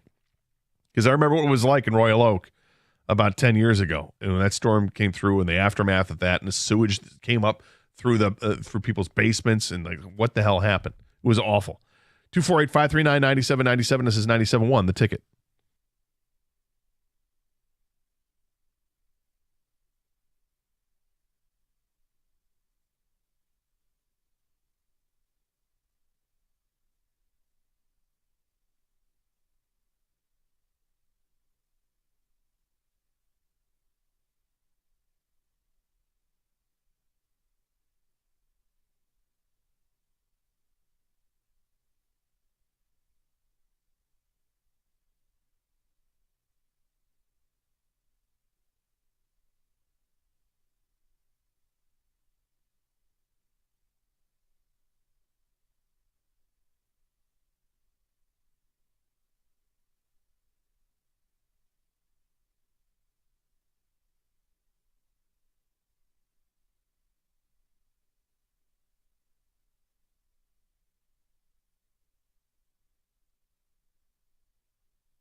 Odyssey.com rewind. If you missed the Open, we have a 1 seed for the drop tournament. Stoney body bagging Jansen, demanding time to let me speak. Whew, 30 minutes. What a fabulous Open. So yesterday I had some fun with these guys. I was having a conversation. It was with Jimmy Powers. He was blissfully unaware. We were talking college football upsets. And I'm like, yeah, one of the coolest ones was, like I missed the 3:30 kickoffs. MSU beating OSU in 98. And OSU was number 1. MSU was a 30-point underdog. Nick Saban in his little turtleneck. And they beat him. And he's like, what? What game was that? I'm like, huh? So then you show him the highlights. And it's Brett Musburger screaming. Well, then I came in here. None of these guys had any concept this game ever took place. So I said, all right, now I feel like I'm Peter Falk in Columbo. And I may as well just lean into it. So I said, you know what we're going to do? We're going to take 1998 as the baseline. And I have got a list of the biggest upsets in college football history that have taken place in the last 25 years. I will not give you anything that predates 1998.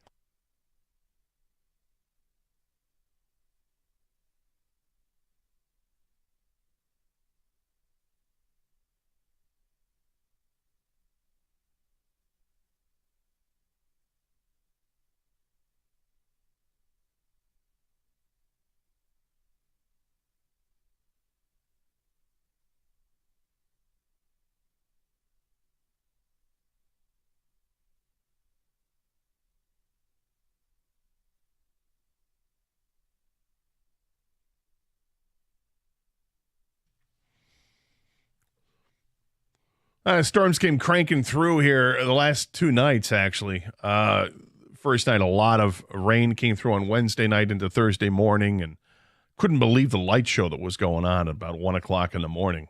Just lying in bed watching. My whole room was just lit up for like an hour straight. It was crazy. And then last night, the rain and more severe weather came through. Even some tornadoes apparently touched down. But the weather is knocked the power out for hundreds of thousands of people. That's terrible. The flooding that's coming the way as well is what I'm really concerned for with people. If you have a basement, I mean, this is stuff that losing power is bad enough, right?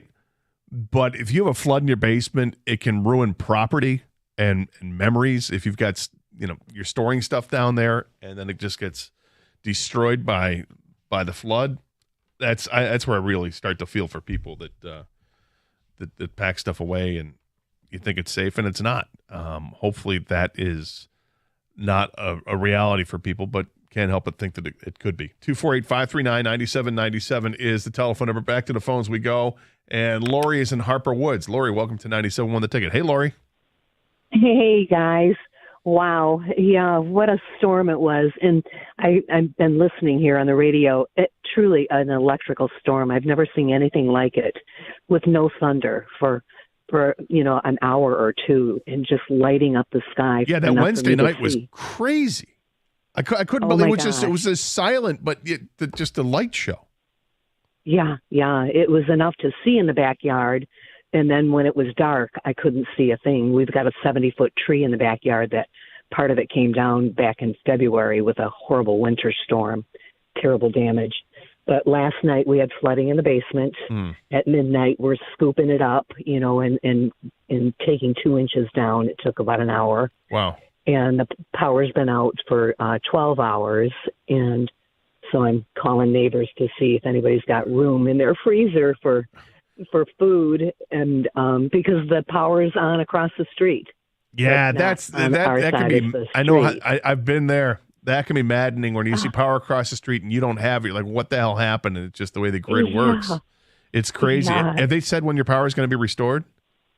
DTE has been giving us notification. AT&T sent us an email. I called at midnight, DTE, and they gave no indication. But AT&T told us by 7 o'clock tonight, so I'd be happy with that. That'd be great. Well, best of luck to you, Lori, and sorry about the flooding in the basement. I hope that not too much got ruined down there. Yeah, we're going to survive, unlike some others. There's power in prayer, and you better believe I prayed for our 70-foot tree to stay up. All right. Thanks, Lori. Take care. All right. All right. Bye-bye. 248-539-9797. Isaac is in Troy. Isaac, welcome to 97 won the ticket. Hey, Isaac. Hey, how's it going? Good. How are you? Hey, I'm doing good. I don't have a lot of time here because we're kind of dealing with stuff. I'll just give you the gist of it. I'm a tow truck driver, so we, we're busy, obviously. We have the whole Williamston area highway shut down. We got multiple semis down. Apparently somebody died. I don't know if that's a fact or not. A couple of family friends had their barns and houses ripped apart because apparently a tornado touched down here. And we've been out on the freeway for probably 14 hours now, and we're not even close to being done. So, wow, that's brutal. That's brutal. But this is this as bad as you've seen in a long time? I remember when I was a kid, and this would have been like, I'm 20. It would probably been when I was 6 in Williamston. We had a really bad tornado, so that was a real long time ago. But yeah, it's definitely bad when you got people's houses flattened and kind of stuff. And I actually smacked a power line with my windshield last night. I couldn't even see it. Wow. And was real happy that it didn't catch on like my beacon or anything. So, yep. But I'm gonna hop off the phone here. I figured I'd let you guys know. All right. Thanks, Isaac. Stay safe out there. Yep. Thank you. I appreciate it. Let's got C is in Farmington Hills. C, welcome 97 on the ticket. Hey, what's going on, Gator? How you doing, buddy? I'm doing all right. How are you? I'm fine. Look, I got a story to tell you, but it's not about rain, okay? It's about inclement weather, period. Okay, I was working from Farmington Hills, and I had to commute to Erie, Pennsylvania. Okay. And you go through Cleveland. Yep. Go through the top of the state of Ohio, and you get it just into the border of Pennsylvania there, and there's Erie. There you go. And I'm telling you, Gator, it was snowing so bad where I had to stop in the middle of the freeway, and I prayed to God that nobody hit me. Oh, you were in the middle of the freeway. I was on the freeway. I had to stop and say, I prayed to the Lord, that nobody hit me because I just had to stop. You couldn't even see in front of your. Yeah. I couldn't see the front of the car. So it was just bad. That's just my inclement weather story. That's awful, man. Thanks for the call. See, I appreciate it. Yeah, I mean the stuff in the snow it's a whole different animal, right? Which maybe gives you the false sense of security when it's rain because you think, oh, it's just rain. I got this. Oh man, when you get tons of rain like that, roads are just as slippery. It can be just as treacherous. But like I said, I really feel for people that are going to have to experience flooding. It's brutal. You do everything you can to try to waterproof your basements over the years. Get people out, take a look at it, and see if there's anything more you can do. And even then, sometimes there's just nothing you can do. The water's going to win the battle because it does. And when it leads to sewage issues, God, that's awful. That's just awful. Anyway, I certainly hope people are dealing with this and that it won't be a problem much longer. Hopefully power is restored shortly. It sounds like in some communities it's not going to be out that long. And I certainly hope that people aren't without power for too long. Switching gears. Wanted to talk about the Lions game tonight against the Carolina Panthers. Not going to see the starters play, but who will play? And this is interesting, Ken, because we're kind of talking about this off the air. That Jack Campbell might see some action tonight. And does that mean that Jack Campbell's not a starter? Maybe. Brian Branch, does he see some action tonight? Does that mean Brian Branch isn't a starter? Maybe. But I guess when it comes to Jack Campbell, and I know the morning show kind of got into this between Sam Laporta and Jack Campbell. If Sam Laporta is not going to play, then why is Jack Campbell? I think it's a difference of position. And the linebacker position is one that you learn to be great by experience, more so than just knowing what the playbook is. And I think when you're on the offensive side, it's a lot of the playbook. You got to digest the playbook, know what your route trees are and all that. Know what your assignment is for blocking, of course. But on the defensive side, because it's a reactionary position for linebacker, I feel like that's one that you absolutely just need the reps to get better at it and get the firm grasp, know what the right angles are. And maybe That's why you could see some of Jack Campbell tonight. But there's going to be a lot of position battles. A lot of people are trying to stay on this roster, and they got to get it down to 53 by next week. And it's not going to be easy to do when you're cutting a roster. I mean, it used to be that you had different dates that you had to get a roster down. Hey, a roster had to be trimmed down to, 75 by this date and 65 by this date and ultimately 53. But in the NFL now it's just one day. You got to be down by 53. Doesn't matter what you're going to do prior to that. So there's a lot of cuts. You're going to lose half the team, basically. Almost half the team gets cut. Hopefully some get reassigned to the practice squad. But for this Lions team, they do have some battles at some key positions. When you're looking at running back and wide receiver on the offensive side, the defensive line and the secondary on the defensive side, there are some real battles. We want to talk about it with you next. 248-539-9797 is a telephone number. How are you watching tonight's game? What are the battles you're looking for? We'll talk about it next here on 97.1 The Ticket.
Get ready for Lions football tonight. It's the final preseason game.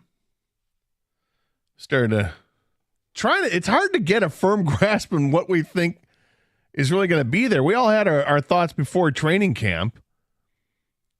And I don't know how much those thoughts have been influenced or how much they've changed now, Kang, because as fans, we haven't seen anything. The starters haven't played. As fans that haven't attended practice in Allen Park, yeah, you're right. If you're sitting at home looking to get any kind of read on this team for the preseason during the games, you're not going to get it. I mean, I'll ask you the question because you haven't been here all week, and we've talked about it a lot, me and Doug, is do you like the way Dan Campbell has approached this preseason because he's not playing starters in the actual games? He's using the joint practices as his real gauge. They turned up the intensity this week for their last practice to get as much of a real feel as a game as they can because clearly they're not playing guys that matter. And I'm with all due respect to some of the backups because they will matter at some point. But as far as the starters, those guys ain't playing. They're not playing this. In years past, which is only 2 years with Dan Campbell. Right. We saw Goff out there for a series or two, right? Not this year. This year is different. I think the expectation level is different, and the fact that the joint practices, that is the new, that's our new preseason game. It's the new hotness in the league, and I'll tell you this, I like it better because I think they get a lot more out of those joint practices than they do a preseason game, and I think it's obvious that they feel that way because of how they approach the preseason game. The preseason games are for people that are in those roster battles. The training camp, the joint practices, those are for the starting units where iron sharpens iron. I don't know how much longer we're going to keep using that phrase before we all get sick of it, but it's where you get the ones against the ones. This is where you really get to see and gauge where your team is at, and you put them in the exact situation you want. The coaches can confirm and work with each other on that stuff for the opposing teams, and it's great. And yeah, I think is this the way that it should be done? I'm glad it's done like this. I think if you're going to continue doing this, and no reason to think that they wouldn't, that maybe you have one of these joint practices at Ford Field and really open it up and let the fans get a view of it. Instead of just having a couple thousand fans there, maybe you get 20,000 fans or 30,000 fans, whatever it is. The spring games that we have for Michigan or Michigan State, or you see around the country in some of the other schools, the big football schools, they attract tens of thousands of people. Some of those stadiums come close to selling out for their spring games. I mean, it's a joint practice. I mean, it's only a 100-yard field that they have, so they can't work on multiple fields like they do in Allen Park. But I think maybe that could be something they could do in the future. It'd be pretty cool. Yeah, for the record, I love the joint practices over the preseason games because to me, what is Jared Goff and the offensive line going to get out of one or two series in a preseason game? They're getting way more in the joint practices. It's full contact. They have refs. It's not prison rules. You still can't go offside. You still can't, Not prison. Well, you know what I mean? Because some people just think it's like whatever. No, they still are following the NFL rules. There's penalties. There's the whole nine. It's just more of a controlled environment, which Dan Campbell spoke of this week. They're tackling, like I said, they're running plays. And the good thing is if you mess up, you can actually go do it again. And both coaches are always very, they're accommodating to each other in this aspect. In the preseason game, all you can do is go back to the sidelines and look at your tablet, Right. And you get a series or two. The preseason games do nothing for me. I like the fact that Dan Campbell's using the joint practices. Now, as far as, that's mostly veterans, though. Guys like, I'll just use Sam Laporta as an example here. A rookie this is his first time in the NFL. And I think sometimes you need to suit up those guys, even if it is for a series in preseason, just to get them used to it's a different stadium, it's a different crowd. I know it's not going to be the same crowd as a regular season game, but look how rabid the fans were this year at Ford Field. And maybe it's just because this year is the expectations, but I think they need to learn how it is to be a pro for some of the young guys. But other than that, joint practices is where it's at for me. I think it tells a lot when you're not playing Laporta or Jahmyr Gibbs. I think it tells you a lot about what the expectations are for those two players in particular. Mm-hmm. And also that, you want to hit your first game of the year is against Kansas City. So I wonder if that plays a role in it too, that you don't want to give anything to Kansas City to prepare for, right? Casey, what do they have to look at? A handful of plays of Jahmyr Gibbs in the first preseason game, and that's all they got? They're not getting film from the joint practices that they had with the Giants and with but you're not really Jacksonville. showing much in preseason games anyways. No, I know, but at least you get to see something, right? I mean, there's something there. It's not much at all. But what I'm saying is that they don't want to give them anything. They're giving them absolutely nothing. And Jared Goff not playing, I don't have any issue with that because he played a ton in those joint practices. And right now, it's about getting Teddy Bridgewater up to speed and making sure that he understands the playbook and the terminology so that he can be the capable backup that we all expect him to be. It's also important for Nate Sudfeld. He's competing for a job. Is he even going to be on the roster? Because the Lions have that decision to make. Do they want to carry 2 quarterbacks or 3? When is Hendon Hooker going to be healthy? If he's going to be healthy, if they think he can be healthy enough in 6 or 8 weeks or whatever it is to come off that PUP list, is he going to be on that roster? So they've got decisions to make. So we spoke about Sam Laporta and maybe Gibbs probably not playing tonight because they didn't play the last preseason game. First of all, that speaks to me, what does that mean about the tight end room if you're counting on Sam Laporta this much? And secondly, go back to the original question, he's not playing starters, we presume. If Jack Campbell's out there, what's that tell you? Number one, does it tell you for sure he's not starting? Does it tell you he's behind? What would that tell you, Gator? You're sitting at home, you turn on the game tonight, and Jack Campbell's out there. To me, it says that it's a position where you need to get the reps, period. And like I said earlier, it's a reactionary position when you're playing linebacker, and it's about your instincts. And they think he's got great instincts, but he just, to try to be that impact guy as a rookie at that position, it's tough to be outstanding right away. You saw last year Malcolm Rodriguez was fine, but Malcolm Rodriguez wasn't outstanding. He had a lot of hype going into it because of the hard knock stuff, and he had a pretty good rookie season. I suspect that Jack Campbell's going to get plenty of run once the regular season goes, whether he starts or not. He's going to be on the field a ton because I think they have a rotation that they're going to use.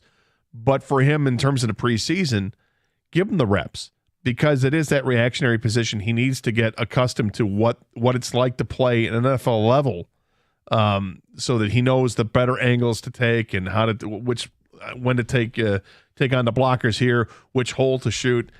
There's a lot. And I understand it more from a defensive side than an offensive side. Offensive side is more about the playbook and understanding that. So I guess that's where I'm at. I'm fine with it. I think the game tonight is for those guys on a bubble. The game tonight is for those who's going to be the third or fourth running back on the roster, who's going to be the 5th receiver on the roster. Are they going to carry 6? Who's going to be that extra corner that they carry, the extra defensive back? It's an opportunity for someone on that defensive line to still show what you got, to either make this roster or you could be traded over the weekend and find yourself on somebody else's roster, because it seems like the Lions have too many defensive linemen, which is crazy to think that they have too many. That's the downside of depth, I guess, is you gotta cut somebody. But the upside is you've got depth. So we'll see how that shakes out. I mean, are we going to lose an Aquara by next week? Is one going to get traded? And if so, which one? Yeah, it seems like someone's going to lose out because of the numbers game unless you pull a Rod Marinelli and keep extra defensive linemen, like too many. And maybe that's the case. I don't think that will be the case. I think someone gets traded or if not just cut. But Julian Okwara's name has been brought up in that aspect. It doesn't sound like you're going to be able to sneak somebody on a practice squad. It doesn't seem like it. But so real quick on the Jack Campbell thing playing, I get what you're saying. What if Brian Branch doesn't play, though? Because you're talking about defensive side of the ball needing to get snaps. What if Jack Campbell's the only guy that's playing? I don't have a problem with Jack Campbell playing it if it's just, hopefully it's not too long. I don't think he needs to play a ton. But at the same time, who's going to play after him? Are we looking at lots of Jalen Reeves-Maybin, Malcolm Rodriguez, Anthony Pittman? Mm-hmm. Those guys. Are those the guys going to get all the reps? And maybe they are. But, I mean, how many reps does Rodriguez need to get? He seems to know the position. Are you trying guys out? Like, is James Houston going to actually play that off-ball linebacker position? He might have to, because we just spoke of the depth of the defensive line. Well, and I don't think he's in any danger of not making a team. I just think that if you're going to have him out there, work him at different areas of the field so that he has more versatility. And if God forbid something happens on the field, that you can go ahead and put him in that situation. But I have a weird feeling, if Campbell plays a lot tonight again, that Derek Barnes is going to start week 1 alongside Alex Anzalone. I just think they're both going to play a ton. I know, but maybe it's just semantics of who starts, Okay. you know. In terms of the first play, the first game of the season, I think Derek Barnes probably is going to play alongside Alex Anzalone. And then when you get the second down, Jack Campbell's probably out in the field. You know, Jack Campbell can cover the linebacker, or can cover the tight end, or he can cover a running back out of the backfield. He's a sideline to sideline linebacker. Derek Barnes feels like he's that guy you want on the field if you're just playing in run situations. But he can also rush the passer. I like the Lions linebacker. I like those two linebackers in particular. And at some point in the season, I'm not going to be surprised if they're both on the field at the same time. And maybe it's Alex Anzalone at some point that is the guy taking a series or two off. But we'll see. What are you looking for in tonight's game? What are the position battles that you want to see? And is there somebody on the team that you're like, oh, God, please don't cut this player? Who is that player? 248-539-9797. This is 97.1, The Ticket.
The over-under in Vegas, the over-under is 9.5. The Lions won 9 games a year ago. We assume, and it feels like a pretty safe assumption, that a baseline expectation is to be as good as last year's team without the awful start. But have you asked yourself, why is the over-under only a half game more than what the Lions won last year? Isn't that kind of catch your eye a little bit? A little bit. I mean, there's some, valid point. That's a valid point there, but I think a lot of it has to do with schedule. Look at how they're starting off again. I mean, they can't get off to a 1-6 start, okay? But they're playing Kansas City and Seattle to start the year. 2 playoff teams. One's the Super Bowl champions from last year.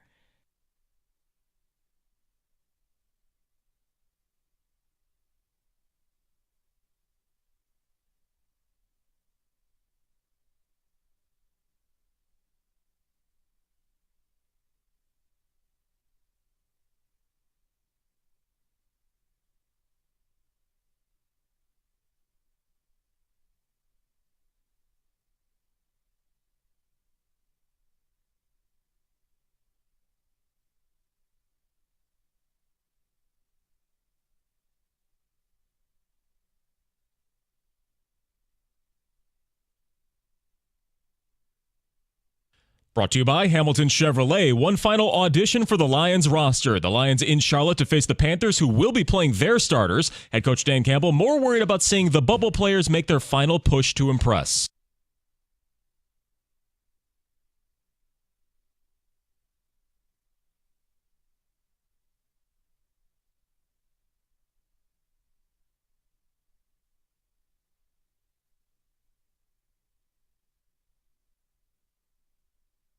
Yeah, it's an 8 o'clock kickoff with Dan Miller's Call right here on 97.1 The Ticket. Pregame at 7. The MHSAA is estimating that around 70 of the 161 scheduled games in the state were moved to either today or tomorrow, many thanks to the bad weather rolling through Michigan. De La Salle Davidson is one of the matchups that will need to finish up their second half on their own field this afternoon. As the Tigers get set to face the Astros this weekend, a couple of big promotional nights as Comerica Park is including 90s Retro Night tonight and then Marvel Night tomorrow with Black Panther bobbleheads being given away to the first 15,000 fans. On Sunday, the Tigers will face former ace Justin Verlander for the third time since 2019. JV averaging 7 innings, less than 2 earned runs, and 8+ strikeouts in those games versus Detroit, but his team's only won 1 of those. Tonight's game will be over on WWJ AM 950, Saturday and Sunday right here on 97.1. And golf stars of the past will play at Warwick Hills starting today for the Ally Challenge. John Daly, Steve Stricker, Vijay Singh, and others will be competing in the Champions Tour event in Grand Blanc. At the Ticket Update Desk, I'm Chris Villar. For more, go to 97.1 The Ticket and Odyssey.com. I think it's clear that the organization loves this guy.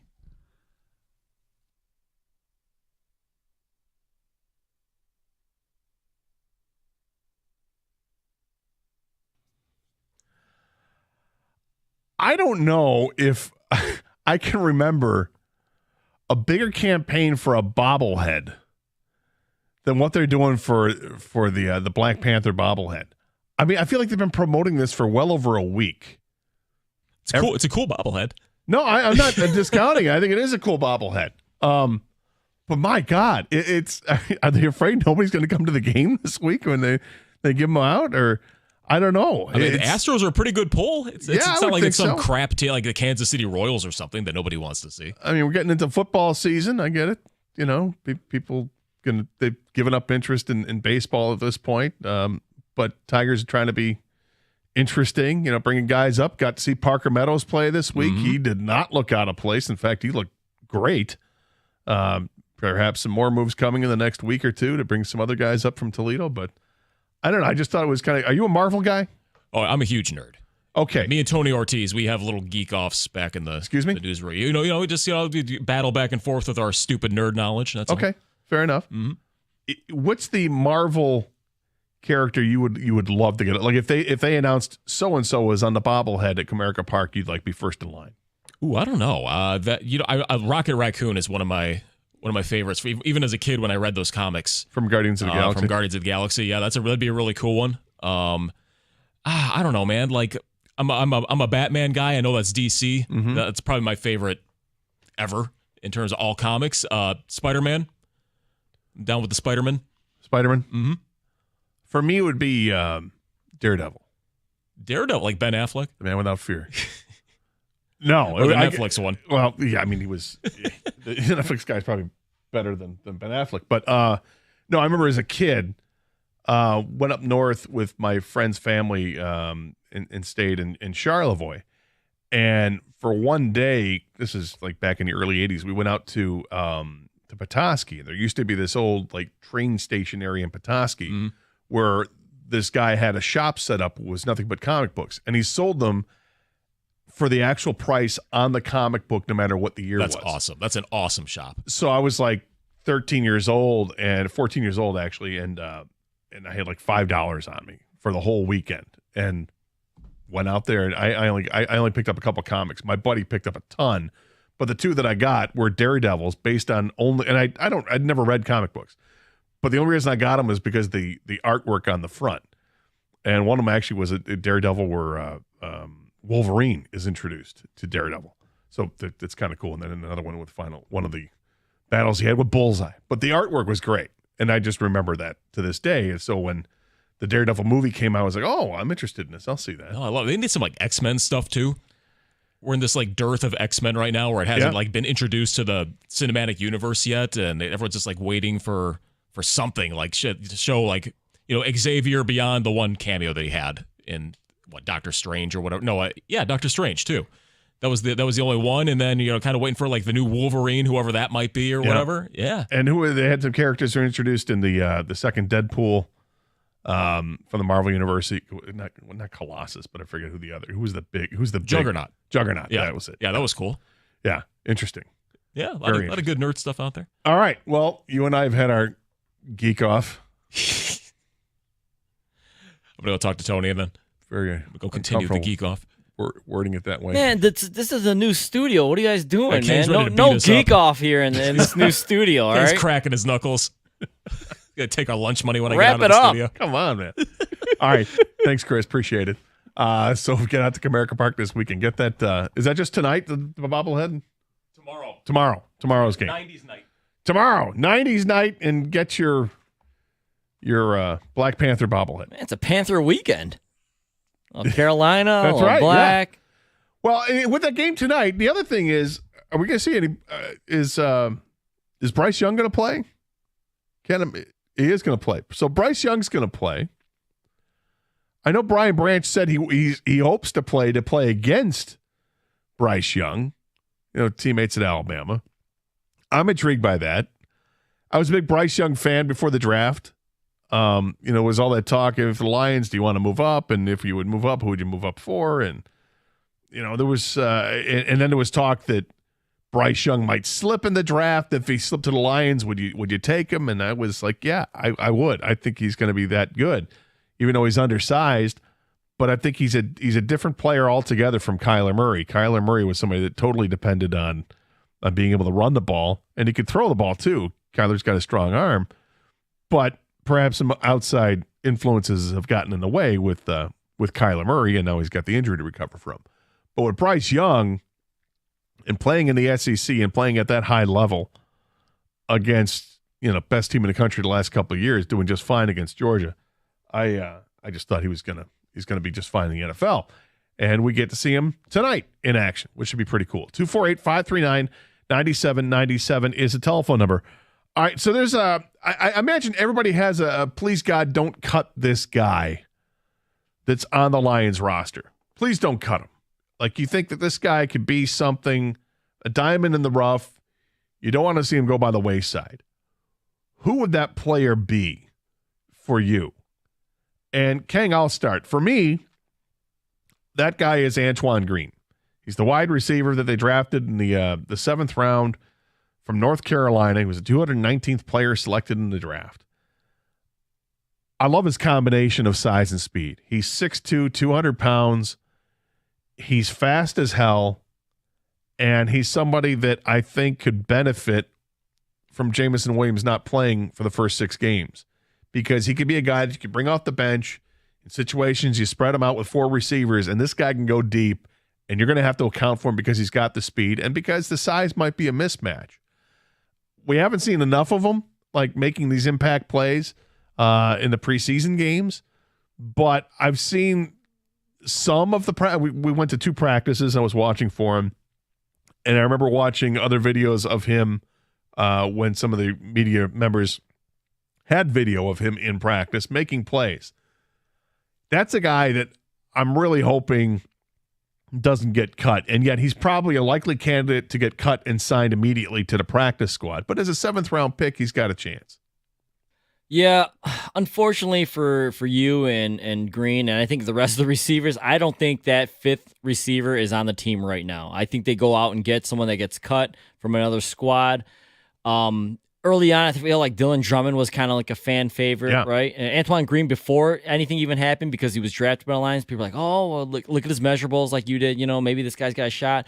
Maurice Alexander, a guy who had big return last year, returned a touchdown. Last week, yeah. Yeah, a punt touchdown this preseason.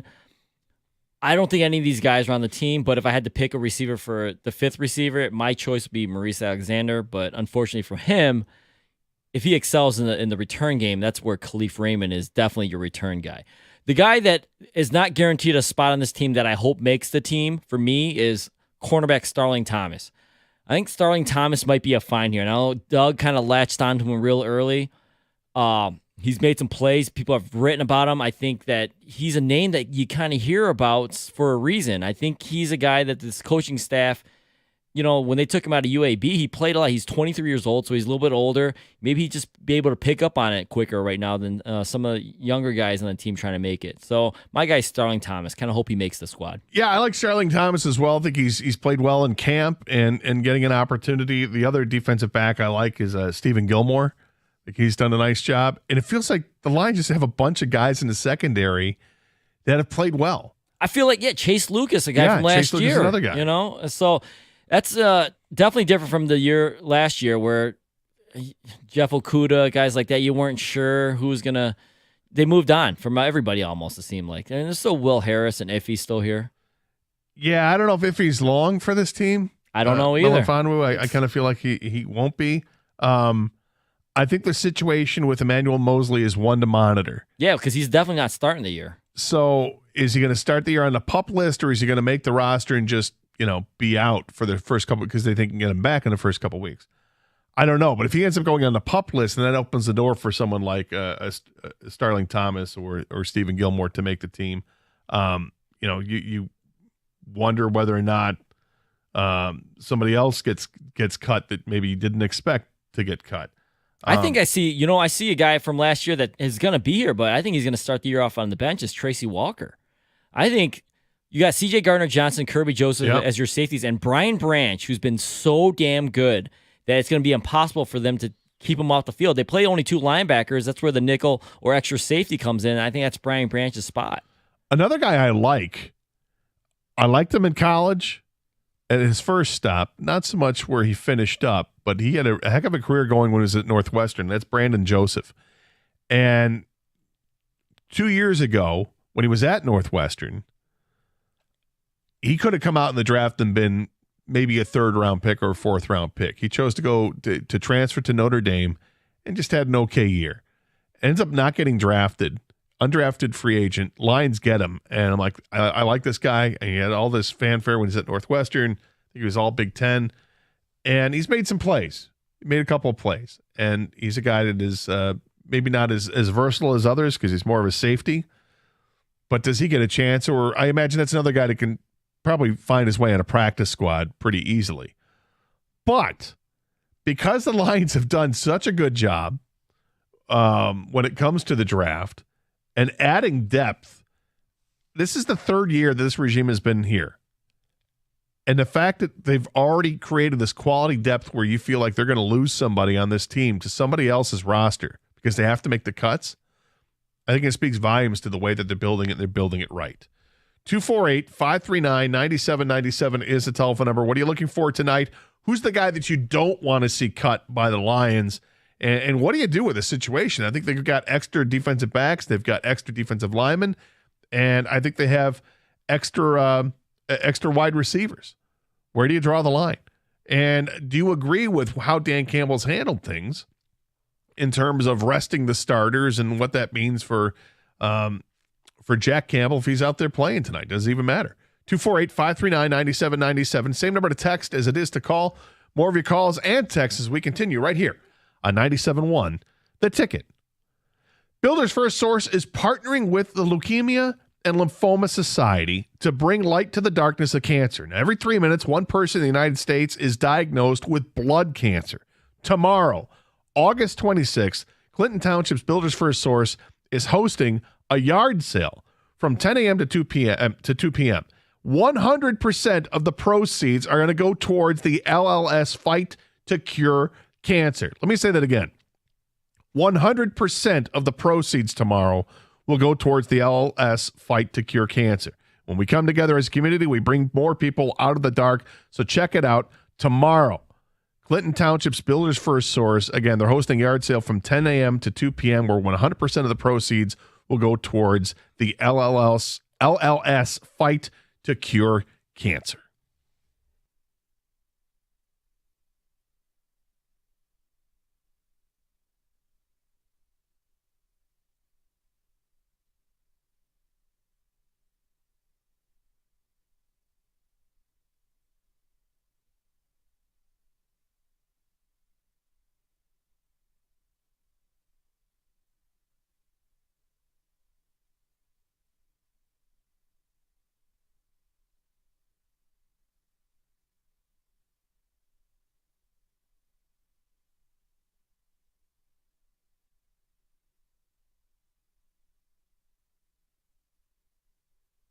I think Jonathan Taylor was one of the most talented college running backs I saw in a long time. I mean, he was there. Like, I think Saquon Barkley fell into that category. You just see guys that are different and special, and they don't always pan out in the NFL, and they got to stay healthy. And Saquon Barkley has struggled with injuries, but Jonathan Taylor is, I think, one of those special talents. And do I think the Bears are going to be a problem already?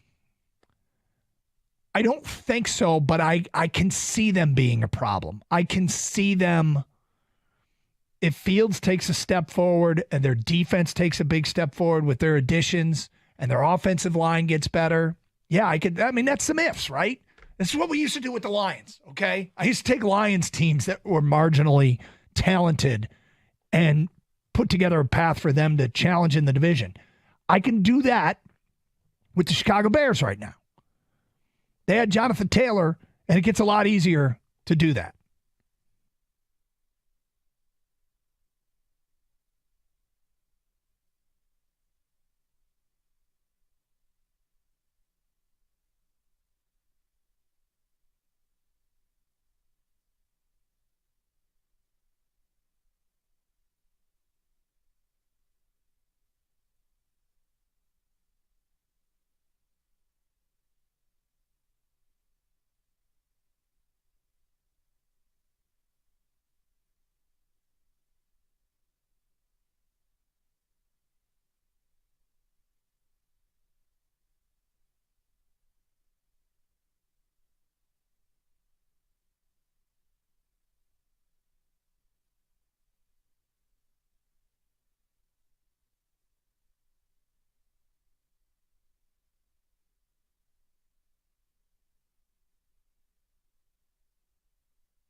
A potentially disturbing trend continuing to infiltrate our bubble of sports.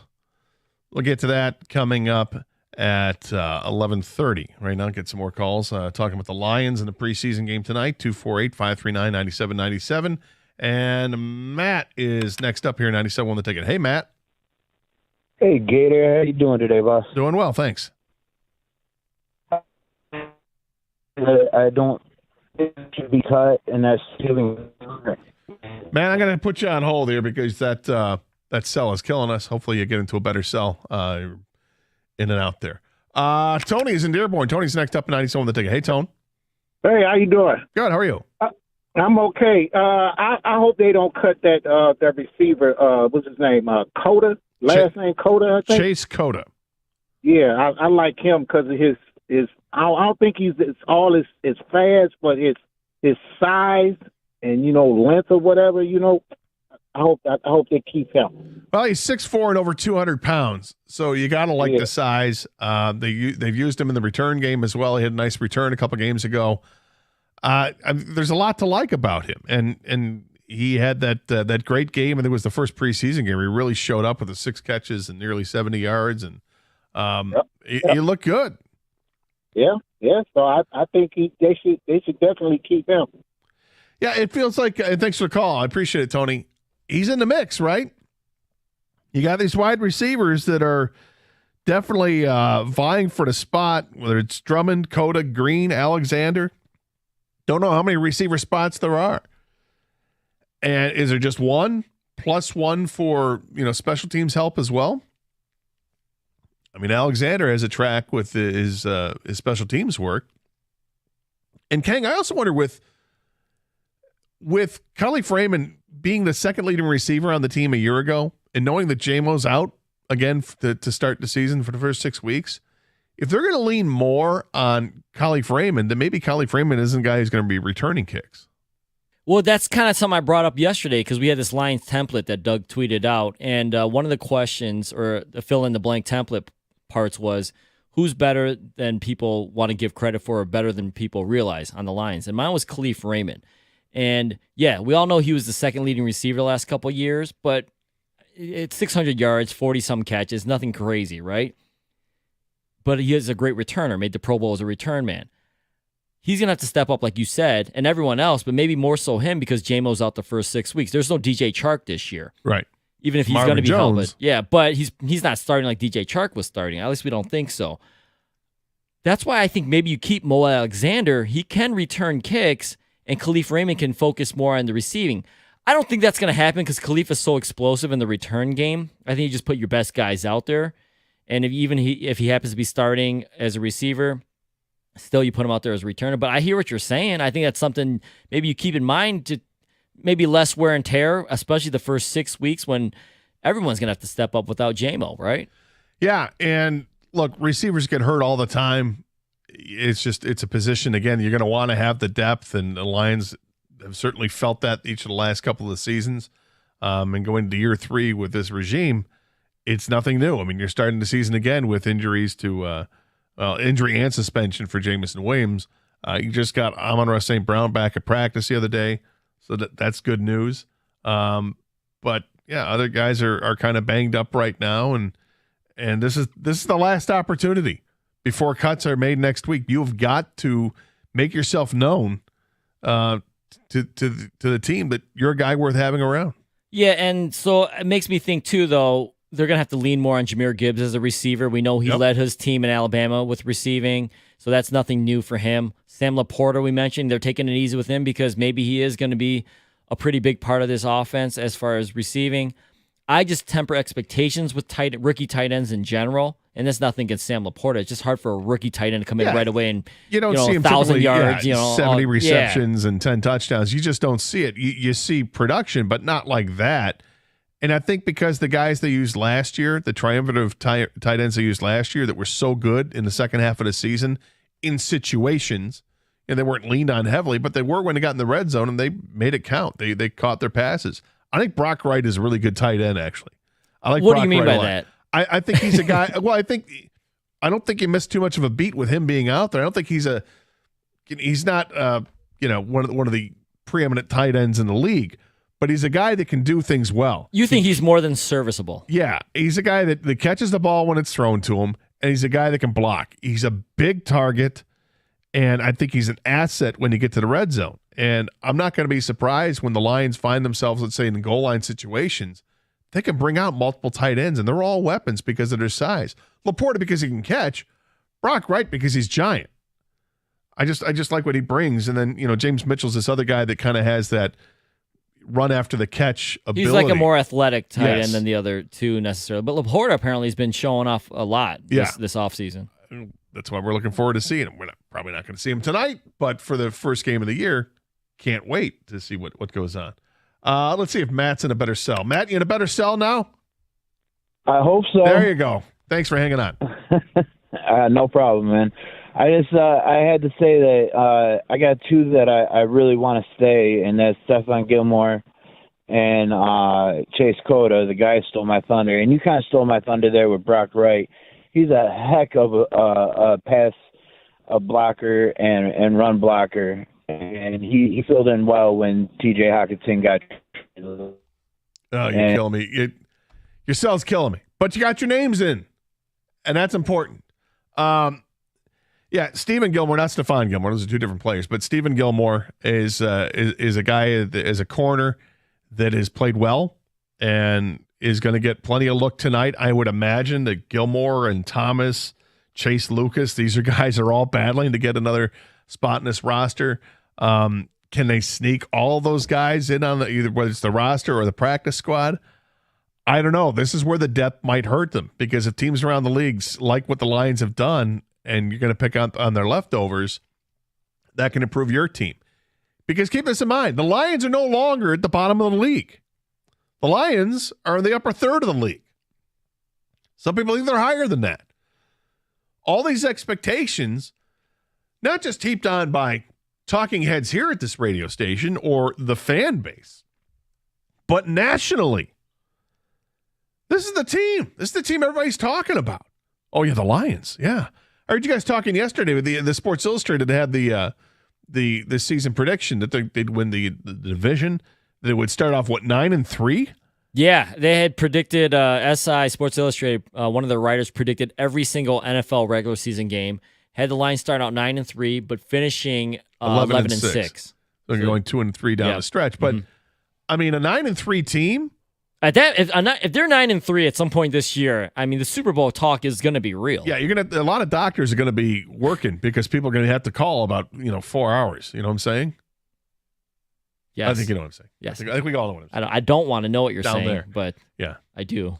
Be excited, to say the least. And we're all going to be excited about this team because there's a reason to be excited.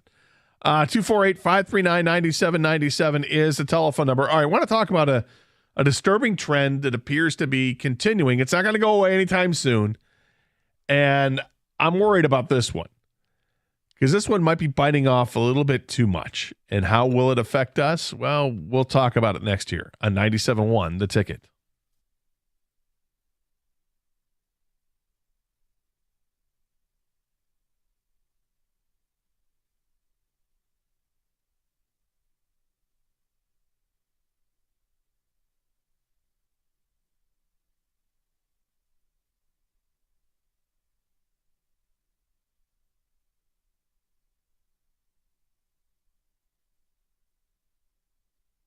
I think there's only going to be real debate that Friday after the game is if they get blown out, if the Lions look like a no-show, you know? And I think that's when people are going to be like, hey, these guys didn't play in the preseason. But if it's within a score, which is supposed to be, I think most NFL games are anyways, but if it's within a score, you're playing on the road against the defending Super Bowl champs, and you put up a real fight. I know there are no moral victories anymore. I'm not saying that, Doug, but my point is about the preseason playing or not, whether it affected him. I mean, because you think if it's a close game, do you think if the Lions lose a close game, Doug, well, you go back and go, if only they'd play golf a series. Actually, that's the thing. Would you think that? No, I wouldn't. I think we'll get that call. I think people will say, look at this mistake, look at that mistake. If guys had played, because at the end of a game, you tally up what led to what made the difference. I think people will blame lack of reps in the preseason more if it's a close game. Actually, they're going to blame it either way. Who am I kidding? If they get blown out, they'll blame it. And if they lose in a close game, they'll say maybe the difference would have been them just playing guys. It would have made a difference. I think Jonathan Taylor was one of the most talented college running backs I saw in a long time. I mean, he was there. Like, I think Saquon Barkley fell into that category. You just see guys that are different and special, and they don't always pan out in the NFL, and they got to stay healthy. And Saquon Barkley has struggled with injuries, but Jonathan Taylor is, I think, one of those special talents. And do I think the Bears are going to be a problem already? I don't think so, but I can see them being a problem. I can see them, if Fields takes a step forward and their defense takes a big step forward with their additions and their offensive line gets better. Yeah, I mean, that's some ifs, right? This is what we used to do with the Lions, okay? I used to take Lions teams that were marginally talented and put together a path for them to challenge in the division. I can do that with the Chicago Bears right now. Odyssey.com rewind. If you missed the open, we have a 1 seed for the drop tournament. Stoney body bagging Jansen, demanding time to let me speak. Whew, 30 minutes. What a fabulous open. So yesterday I had some fun with these guys. I was having a conversation. It was with Jimmy Powers. He was blissfully unaware. We were talking college football upsets.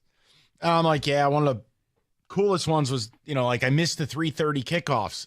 MSU beating OSU in 98. And OSU was number 1. MSU was a 30-point underdog. Nick Saban in his little turtleneck. And they beat him. And he's like, what? What game was that? I'm like, huh?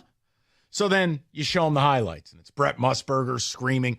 Well, then I came in here. None of these guys had any concept this game ever took place.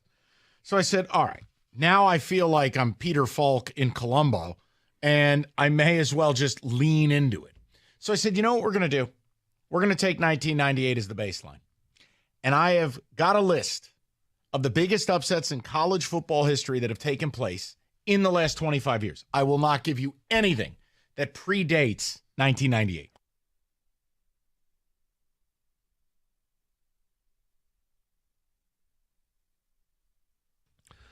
Some ticket texts that have come through. Dan Campbell's playing Jack Campbell to get him used to calling the defense and hearing AG in his ears. That's from DJ at work. I hope the Chase Cota doesn't get cut. Cooter says, I still want Jack Campbell on the field in a run situation. Forget Barnes. In my opinion, he should be the next linebacker cut. I disagree with that vehemently. I don't know what you've been watching. Derek Barnes played pretty well. You told him Derek Barnes is pretty good. Derek Barnes is pretty good. You don't think Derek Barnes can stop the run? Derek Barnes is a run stuffer. What's the story with Mo Ibrahim? He was a beast in college. Thanks, Brad in Washington. Well, he got hurt and was a cut casualty because he got hurt. But I imagine that if they can bring him back in some capacity to the practice squad, that's a possibility. I love Mo Ibrahim as well. Thought he was, I agree, he was a beast in college. Yeah, but this also lets people know college ain't the NFL. College ain't the NFL. And I'm not saying his career's done, but he got hurt he got an injury cut. Yeah, he got hurt, and he's not a third-round pick. Right? He was an undrafted free agent, which I can't believe he was undrafted because of how productive he was at Minnesota, but it is what it is. The NFL scouting and the translation, they're not always right, but what they translate to the NFL, it's just different. I mean, how many Heisman Trophy winners or Defensive Player of the Years that just don't, in college I'm talking, right? Yeah. That don't translate or make it in the NFL. It happens all the time. You know, Connor Cook was great at Michigan State. Couldn't play in the NFL. Ty Detmer was a Heisman Trophy winner. Was amazing. Record setter at BYU. Couldn't play in the NFL. Andre Ware, David Klingler, guys at Houston to put up the monster numbers. Couldn't play in the NFL. It's a different game, yeah. It's a totally different game. And Mo Abraham's career isn't done, like I said, but he got hurt at the wrong time when, hey, you can't afford to miss any time. Look at Denzel Mims and all the. If you're hurt and you can't show this staff or the organization anything, and you're borderline at best, you're going to get cut. Absolutely.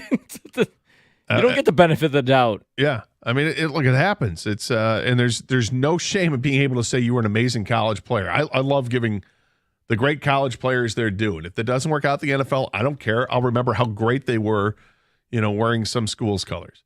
248-539-9797. DJ is in Detroit. DJ, welcome to 97 on the ticket. Hey, DJ. What up, Del Gator? Hey, man. Right? Yeah, I'm good. You? Yeah, I am. Well, I'm a little disgruntled, and I'm going to tell you why. So, last year, the Bleacher Report and a couple other publications had said that if they redid the last year's draft where all these experts supposedly dropped the ball, they said that the Lions' James Houston would actually go as high as maybe the 25th pick or second round because of what he does at a premium is pass rush. Like, it's rare. Like, he's good. So, the fact that I'm hearing that the Lions is even considering or the whispers cutting this dude would be the most SOL thing in the history of this organization. I have not heard that. I have not heard from, I guess, reputable sources. I don't know where you've heard that's happened, that's been discussed. King, has that been discussed? I believe it was what DJ's referring to. I think it was Kyle Meinke, but I'm not sure that he didn't have him cut, by the way, but he wrote that it wasn't completely locked in as many people thought. Is what I'm going to try to find the tweet or the article right now, but yeah, that's what I think he's referring to. Well, I would say this, DJ, because my opinion is I think James Houston is a bright player in this league, and I'd be stunned and I'd be livid if they cut him because I think he's really got talent. So here's my I guess I don't see it. Sorry. Here's my last thing. So it was like an article that I had seen on the internet, and then I actually heard one of you guys. Not you, but one of the other your colleagues talking about it on 97.1 The Ticket the other day, and I tried to chime in on it. Here's my thing, though. I have the most respect for Dan Campbell so far. I think he's doing a great job. But the thing that they're trying to say is he's not good at coverage or he doesn't play the run well. Who cares? I don't like coaches like that. Take advantage of what he can do at a premium, which is get the quarterback. We'll worry about all the other stuff later. No, I agree. He can do what every GM wants. So yeah, am I asking Von Miller to go cover the running back out of the backfield, or want Von Miller to go after the quarterback? period. I want him to get to the quarterback. I'm with you, DJ, and thanks for the call. No, I'd be pissed if they cut him. That would be a whoa moment for you, right? A surprise cut if they cut James Houston. But let me tell you where he got it from. It'd be a WTF moment. I think he's talking about our show that brought up when me and Doug were here. We brought up because this is written in M Live, Kyle Meinke, okay? He writes his 53-man projected roster. Let me tell you, James Houston makes it in his projected 53-man roster, but he writes this in the breakdown. One name to watch heading into cuts is Houston, who just finished second among all rookies in sacks last season, but has struggled to take a step forward in camp this offseason. He's repped mostly with the deep reserves, but gave his roster chances a big boost by blowing up Jacksonville for 4 tackles for a loss and 1 sack. Then again, he played 36 snaps in the final 3 quarters of that game, which is rarely a good sign. Now, I bring it up to you. Of course, we know the year that he had last year when he finished with that many sacks. It was amazing. 8 sacks in the last 8 games, whatever it was, yeah. But we also know he was a 6th-round pick. Was that real? Was it a flash? Did he get better? Did he regress? And also, can you afford to keep a specialist on a team with deep defensive line depth? There's a reason why they started playing him at the linebacker position. And maybe he's just a linebacker, just rushes, like you said, like he's a Von Miller, a Micah Parsons, whatever. Go get the quarterback. Yeah. But also, why did they put him out there? To see if he can help be versatile and not just be a specialist. So these are just things that are thrown out there. I would be surprised if James Houston got cut, but that's what Kyle Meinke wrote. Fair enough. And look, you say like he's got to make a 53-man roster. Where I would be more concerned, because I don't think he's a cut casualty, but is he a trade candidate? Is he somebody the Lions can get value out of if they traded? I don't want to move him. I like the guy. I like having a young player that, if his one skill happens to be pass rushing and he's really good at it, that's great. Don't pass up on that. Keep that guy out there. And in a passing league, this is what you need, and come in all angles. Now, if they have to work him at defensive end and outside linebacker and find just different places to get him on the field, but in the end, he's doing the same thing, whether he's coming off the edge on the defensive end or if he's coming off from a linebacker position, but he's still just rushing the quarterback, hang on to him, because I think he's got tons of value with that. But that being said, it sounds like the Lions are going to have a tough decision to make when it comes to all these defensive ends. I don't think they're going to cut any of them. I think they're going to trade somebody. That's what I think. Julian Okwara seems to be a name that's brought up. Exactly. Julian Okwara is a name that's brought up. His brother Romeo is more established, but coming off the injury, and you have to see which one do you have more faith in. And look, this staff's been around these guys for 3 years now. They know what they like and they know what they expect. I don't think James Houston's going anywhere. I think Okwara may not be on this team next week, which is going to be a little disappointing because I think they have talent too. So the thing about James Houston is last year they clearly put him on the practice squad. You can get by with that. I don't think you'll be able to do that this year with James Houston. And results are the only thing that matter. He got a bunch of sacks. But remember when he made that hesitation move at one point during last year? He kind of jumped up, did a slow play, and then ran around the tackle and got a sack. James Houston had this weird, kind of got himself. Yeah. It was a weird move, right? The reviews were mixed on that. I remember reading where this is not a move you want to do. This is not a move you want to try. It just ended up working for him. Does that make me think, because I'm trying to rationalize why he wouldn't make the team. Did he kind of get lucky last year? He's unpolished. He needs to be more refined. Or, like I said, the only thing that matters in the end, did you get the sack? And he did. Yeah. But so I'm trying to figure out what is maybe holding him back from making team if he is cut. I don't know what it would be. He's listed on the ESPN roster as a strong side linebacker. Is he undersized at 6'1"? Yeah, he's undersized. 245. I mean, he's 245. He's solidly built, and he's got speed that kills. That's what you want from a pass rusher. Ideally, you'd like him to be 3 or 4 inches taller, but I don't care how tall you are if you get to the quarterback. No, maybe he's Dwight Freeney. I don't know, exactly. But then again, ideally, though, the prototypical size for a DN is 6'3", 6'4", 6'5", at least. Yeah. I'm going to be shocked if he is cut by this team. Whoa. No, it will be. It will be. Well, like I said, it won't be a whoa. It'll be a WTF. Oh, there's going to be anger involved. There's going to be some splaining to do. All right. You take it up with Coach Campbell. I Holmes. will. I will. No, I'd be very surprised if that happened. Let's go to Ryan in Dearborn Heights. Welcome to 97.1 The Ticket. Hey, Ryan. Hey, man. How's it going? All right. How are you? Good, buddy. Good. Listen, man, I just wanted to comment all the hype that's going on with the Lions right now. I just wanted to point out a couple things. We just lost Jamal Williams, who rushed for over 1,000 yards, averaged 4.1 yards a carry, and scored 17 touchdowns. And New Orleans signed him $12 million, 3 years. We just let a piece of gold slip through our fingers. Jamal Williams, excellent player. And so there's a downgrade right there. I would disagree with that. Well, I'll go point for point with you, but I like David Montgomery better. I think he's got more upside. I think he's a guy that ran behind a terrible line in Chicago, has a ton of upside, and I think he'll be better. I don't think he's going to get the 17 touchdowns, but you're getting into a goal to go situation, 4th and 1 or 3rd and 1 at the goal line. Jamal was money in that situation. But in the end, he was a guy that got you 4 yards a carry. I think Montgomery will get you more than that behind this line. And then you add Jahmyr Gibbs to the mix too, instead of DeAndre Swift. I think they upgraded the running back position. I hope you're right. I hope I'm right too. I guess that's the big question, right? Did they upgrade it or did they downgrade? I think more people say they upgraded, but there are a lot of people like you that do think it was a downgrade because of the year that Jamal had. It was a phenomenal year that he had, and one that I don't think he can duplicate.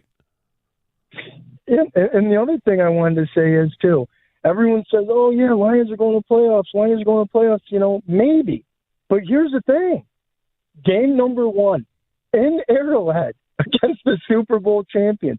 Game number 2 against Geno Smith, who had a career year in Seattle.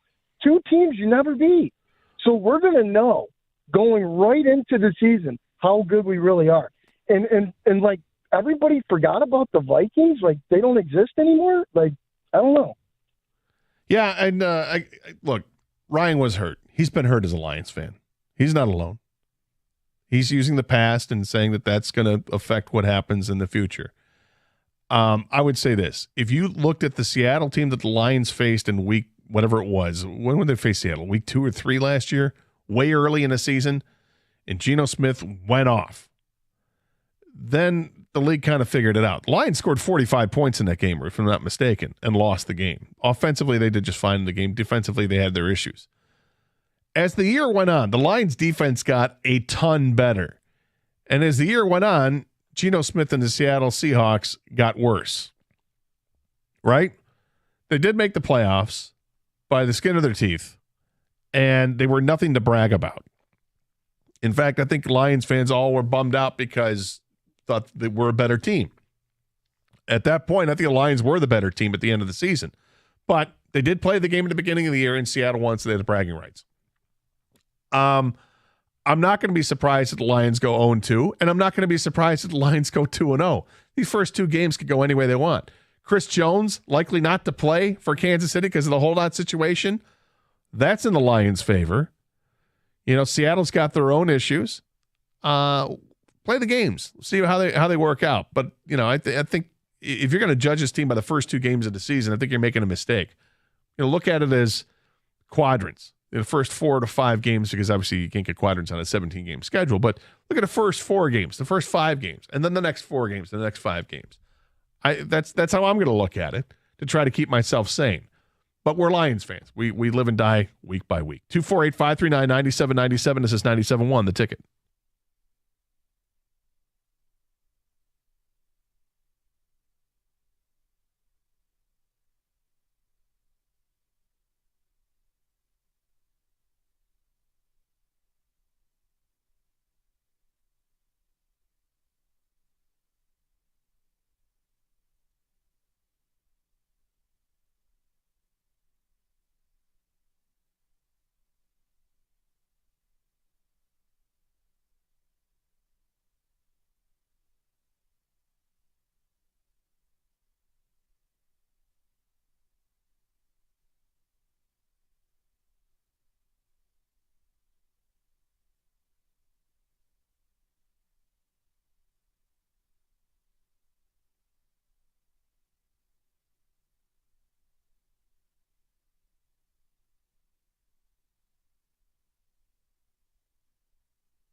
I don't think one Lion gets enough love.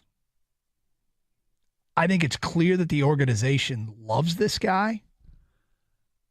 I think there's plenty to support that the organization loves this guy.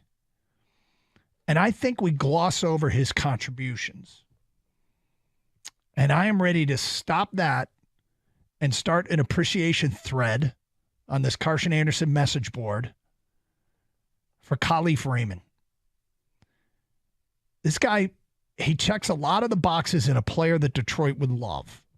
Small school guy, had to kind of scrap and claw even to get looked at coming out of Holy Cross. I think he had to go like Boston College's pro day to get noticed, bounced around, played for 3 other teams, settles in Detroit, and he's caught, before he got to Detroit in 4 seasons, the guy caught 19 passes in 4 seasons. His first year in Detroit, he catches 48 passes. Second year in Detroit, he catches 47 passes. Last year,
Pat Caputo says that Lions drafting, here's the headline, the Lions drafting Jameson Williams, glaring mistake.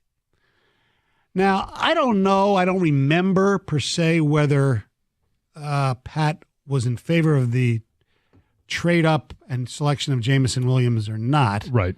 But he is correct if he does.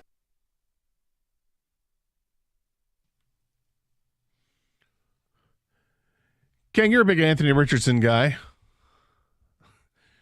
He's been named starting quarterback for the Colts. He's had a little rocky preseason. Gardner Minshew, meanwhile, has been great. But it's Richardson. Would you start Richardson, or would you? I said that this was one of my football questions. Remember? Yeah, and but I said I would definitely start him. Now another preseason game has come and gone. Richardson was 6 of 17 in the game.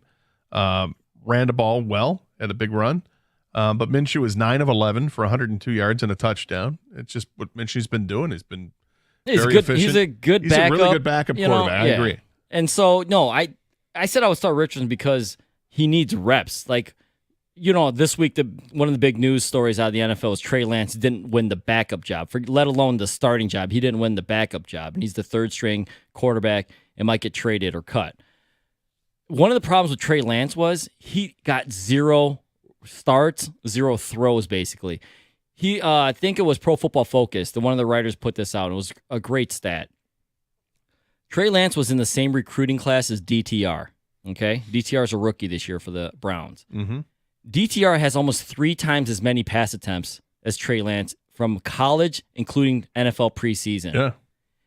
That's insane. Well, think about it. Yeah, because of the COVID, and then Trey Lance had one start. 1 year. Yep. 1 year where he actually played. Trey Lance had 1 year of a starter his last year at college. Then It was he a had fantastic year. 2 starts last year, and he broke his leg in the second start.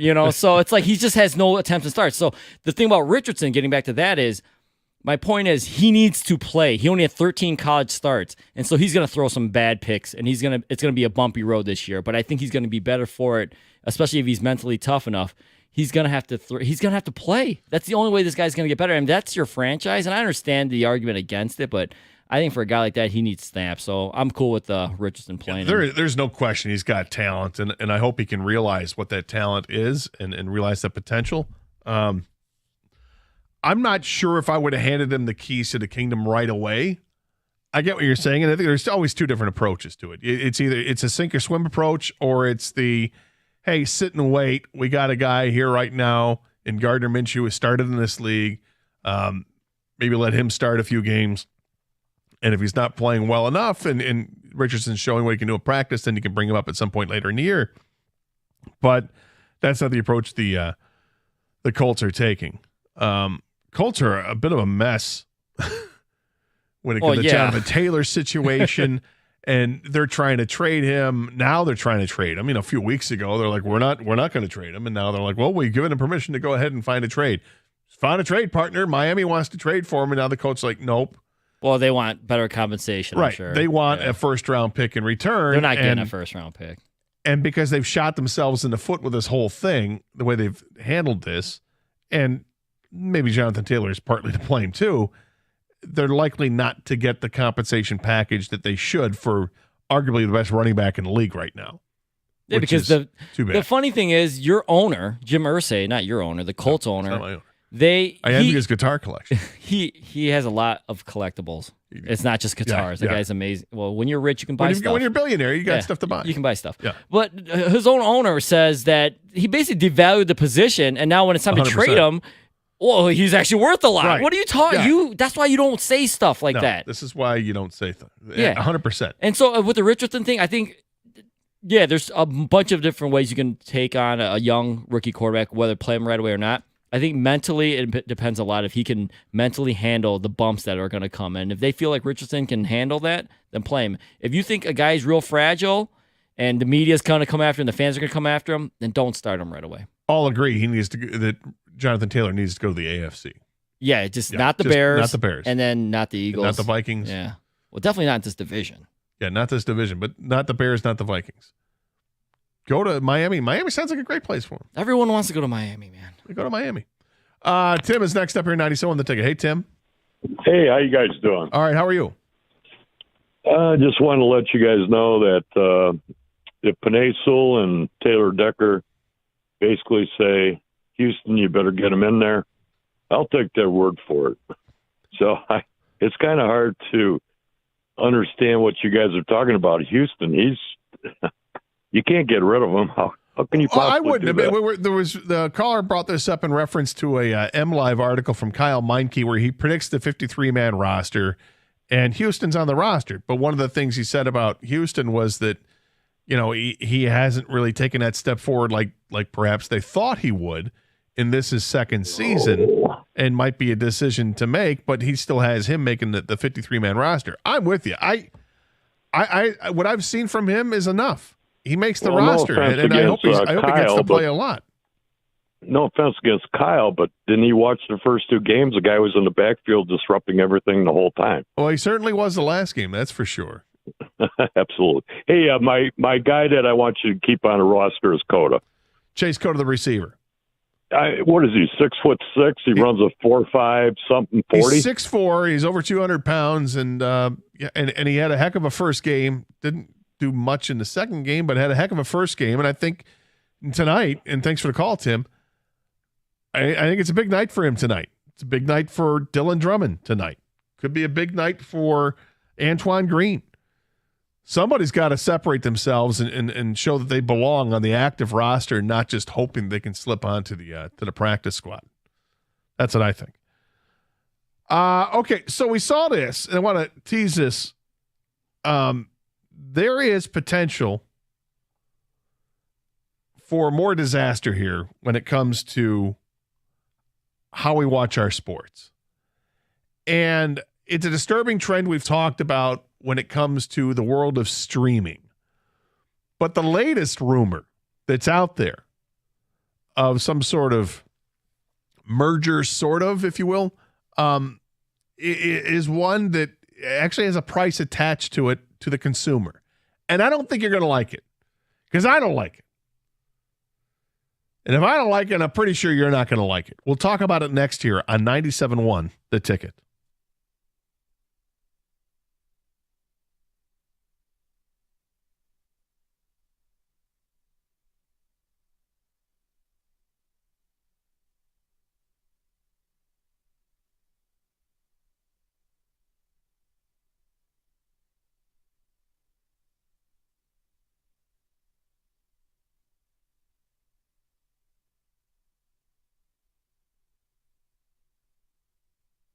You're going to explain to these people what the hell's going on in Ann Arbor. I can't make sense of it. You think I have all the answers to this? It's your cult. Okay. It's Emgo Costa. Here it is. Excuse me, I have to get a screwdriver and fix them. You go ahead and do that.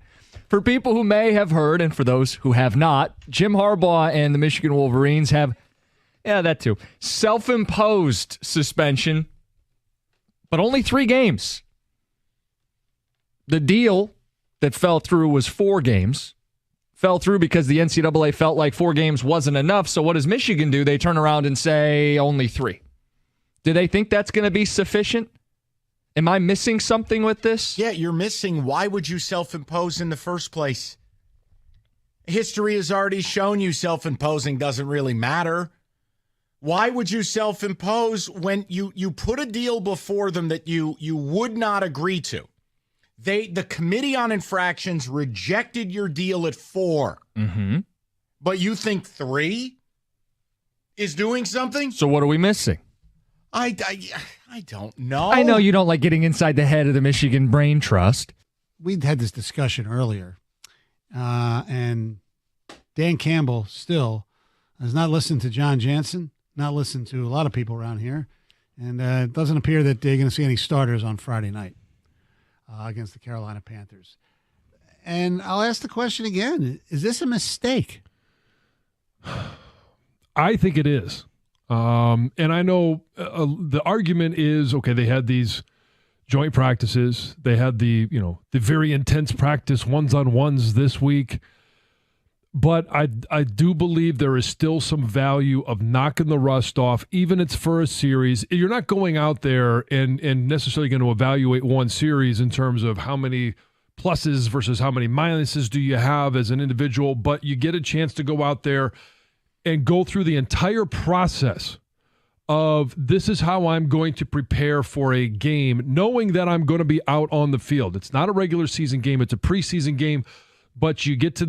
I think there's only going to be real debate that Friday after the game is if they get blown out, if the Lions look like a no-show, you know, and I think that's when people are going to be like, hey, these guys didn't play in the preseason. But if it's within a score, which is supposed to be, I think most NFL games are anyways, but if it's within a score, you're playing on the road against the defending Super Bowl champs, and you put up a real fight. I know there are no moral victories anymore. I'm not saying that, Doug, but my point is about the preseason playing or not, whether it affected him.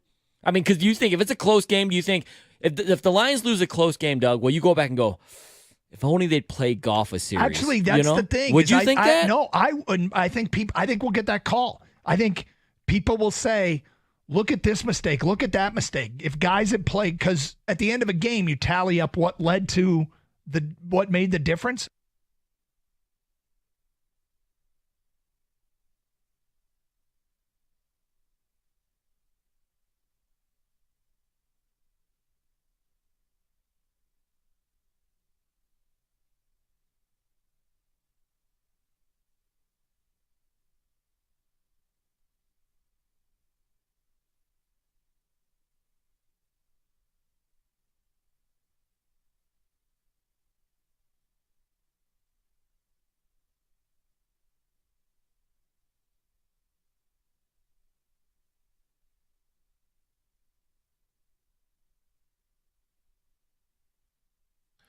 Yes, it is a Friday. Very much looking forward to the weekend. I'm sure everybody else is too. We got the Lions game tonight against Carolina. Tigers are at home against the Astros. Justin Verlander and company are in town. I think the Tigers they're getting, obviously with the final stretch here, going to struggle to keep the interest up. But if you watch this week with the addition of Parker Meadows, hard not to like what you've seen from Parker Meadows. Kind of looks the part, left-handed hitter. He looks very similar to Kerry Carpenter in the batter's box. Already has a triple.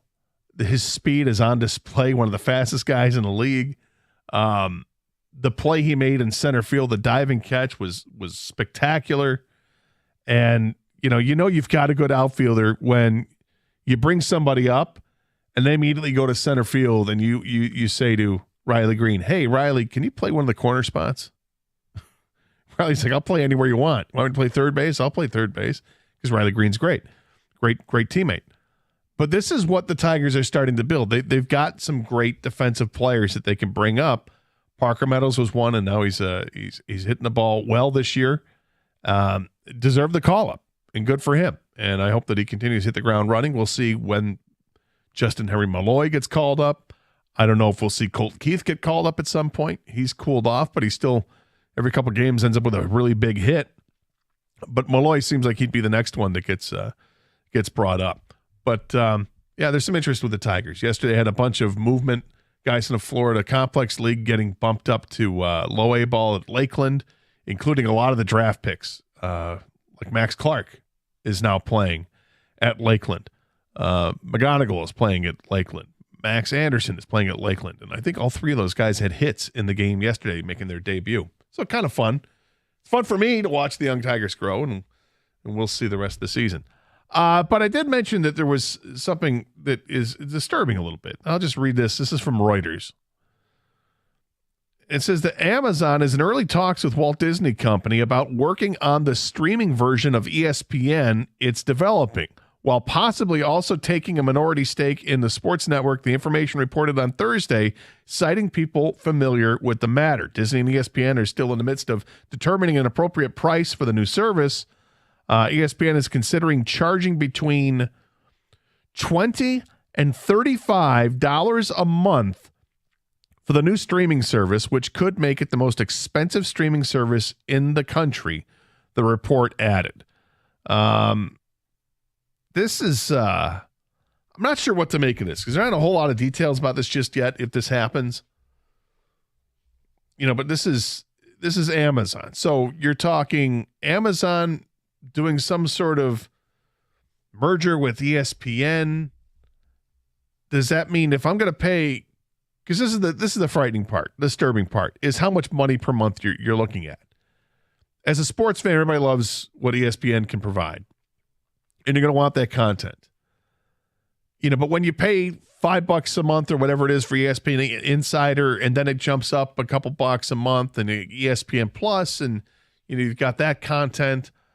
All right, fair enough. And now we're seeing all these other sports being streamed on different platforms. Amazon's got the NFL package, part of the NFL games that are, on the Amazon platform. We know ESPN's got NFL games, college games all over the place. But how much is too much? Unless this is an actual, like if I'm going to pay $25 a month for a streaming service like this, Kang, I better be getting Amazon Prime, Disney, like the Disney Plus, and ESPN. I want all three. I want it bundled together in a nice little package there. Oh, I hear you. Nice, cute bundle. Yeah. And I'd be willing to pay like $30 a month if it meant that I didn't have to shell out all the money I am for Amazon, to have Amazon Prime, and to have Disney Plus, and to have ESPN. I get it, man. I like combo meals myself, okay? I always like the fries and then drink, too. Yeah. But I got bad news for you. I don't think that's what's happening here. I think what's happening here is I'm reading the story from Front Office Sports about Amazon joining the growing list of suitors in talks with Disney about ESPN. I think what's being talked about here is ESPN becoming its own streaming service where you have to pay that $25 or $30 a month, whatever it is, to get ESPN. like we already know they have ESPN Plus, but this is different. This is ESPN has the licensing to like NFL, NBA, MLB, NHL. They have these games, right? These national games.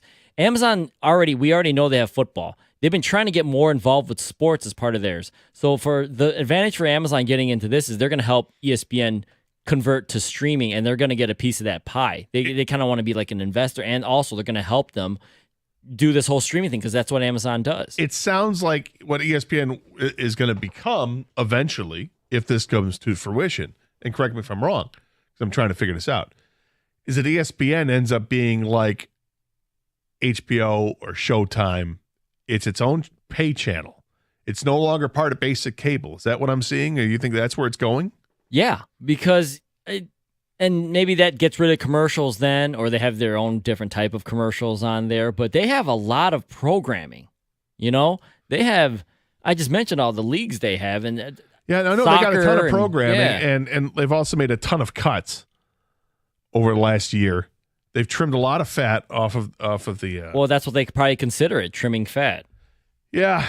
So, what have we been complaining a lot about with college football lately? That money's ruining everything, right? It is. Well, guess what? This is another TV rights Hold my deal. beer, I'm gonna do it again. Exactly. Yeah, I think that this is we're really heading towards disaster when it comes to this.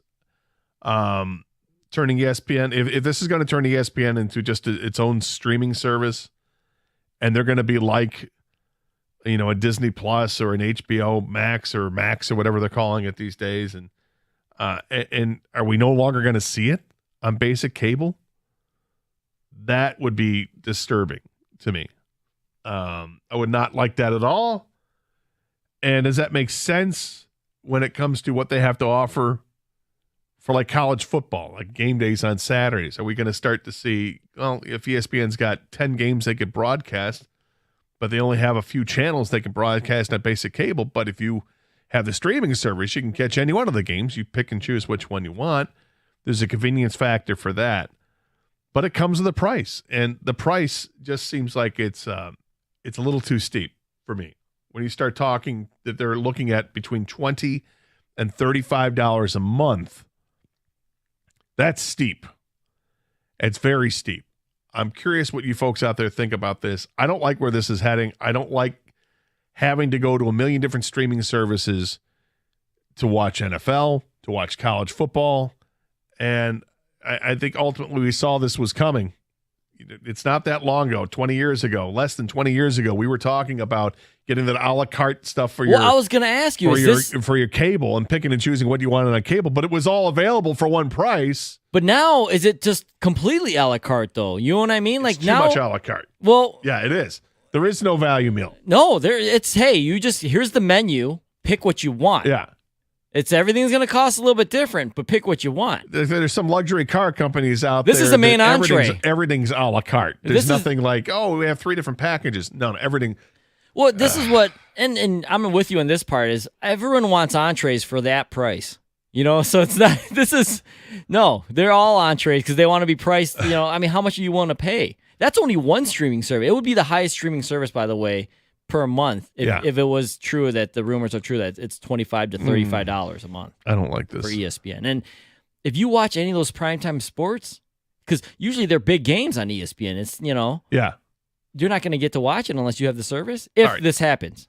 Here's what I want and here's what I don't want. Love to hear your thoughts at 248-539-9797. All right? The talk that Amazon's in talks with Disney about turning ESPN into a streaming service. Well, I'd love to hear your thoughts on it. Here's what I don't want. I don't want to hear about Fire Sticks. I don't want to hear about that. All right, we've gone through that. We've done that ad nauseum. I don't want to. Hey, you got the stick, and it's a Fire Stick, and you get all the channels. Is it legal? Sure. Is it? No. I don't want to hear about it. We're not talking about Fire Sticks. I don't want to talk about usurping the system, doing something illegal. Do your Napster stuff there. I don't want to get to that, okay? It's just about, law-abiding citizens, if you will, that would be willing to pay. Would you be willing to pay this price? I mean, I guess for me, I need to know what I'm getting. And I'm getting everything from ESPN. Obviously, that's the big part. But am I getting anything else? Am I getting Prime? I'm already paying for Prime. I'm telling you. Am I getting Disney Plus? I'm already paying for Disney Plus. Yeah, now you have to pay for ESPN. And I'm going to pay for ESPN. And I mean, maybe there would be a package deal at some point. Can't we just bundle it together? Yeah, but it would knock it off like $5. It's better than paying. I know. But It's look, at this point, $5 is $5. But this is out of control. My cable bill is way the F out of control right now to begin with. Before I start adding in what I'm paying for streaming services. Before, Netflix has gone up, a couple 100% over the last few years? Isn't Netflix like $19 a month now? It used to be like $9 a month. I guess technically be going up 100%. But it's crazy. You know what's going to be crazier? I'm thinking just worst case scenarios here. For like the bigger games, they won't even give it to you on ESPN. They'll just make you like pay-per-view that. Like, there's an extra, oh boy. For like Monday Night Football, you got to pay an extra $5. Like, what? Now that's where people... Yeah. I can see that happening. Is ESPN going to give me a little bit of a discount now on the pay-per-views for the UFC? Well, you have to have ESPN Plus to even order it. Right, to even order it. And then they're still charging you $50 a pay-per-view. If I'm going to be paying $30 a month for the streaming service, how about cutting back on the pay-per-view price for the UFC stuff? Oh, I don't like this. I feel like I should be those negotiating. pay-per-views are going up too, by the way. Yeah, we are exactly. That's ridiculous. So you won't even get. It's going to be the same or more. Anyways, go on. I want to negotiate with these people. You're not even thinking about the person. They don't. No, they're thinking about the bottom line. That's all they care about. And I get it. Look, we're a capitalist society. There's nothing wrong with thinking about the bottom line, but at some point, you can still make a giant profit and appease the people that are paying for your profit. 248-539-9797 is the telephone number. More of your calls as we continue here on 97.1 The Ticket. Well, getting ready for the weekend? Sure. Getting ready for the game tonight? You betcha. Games all weekend. Hey, maybe you're having the last soiree to kick off the before your kids go to the school. Whatever it is, man, you want to celebrate. Bring something with you if you're going to celebrate. Flying Ace Spirits is a bourbon from the Coppercraft family. It's absolutely delicious. I've been drinking this now for almost a year. I'm very, very satisfied with what they have. It's a small batch American-made bourbon. It's blended in Holland, Michigan. Like I said, it's part of the Coppercraft family, so you know what it's quality, high quality. It's a blend of aged whiskeys. It has notes of caramel, toasted rye, vanilla, and ripe stone fruit, and it's versatile, meaning you can drink it any way you want. You want to do shots with your friends, celebrate something, go do it. You want to drink it neat, have it on the rocks, that's cool. You want to mix it up with some ginger ale or some cola or whatever. No one's going to look at you with side eye because it's all good. At only $30 a bottle, this is not going to bust your budget. It brings tons of flavor. You're going to be amazed at the value that you get with Flying Ace Spirits. Follow Flying Ace Spirits on Instagram to stay up to date on their upcoming releases. And as always, please drink responsibly.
Welcome back to the Carson Anderson Show here on 97.1 The Ticket.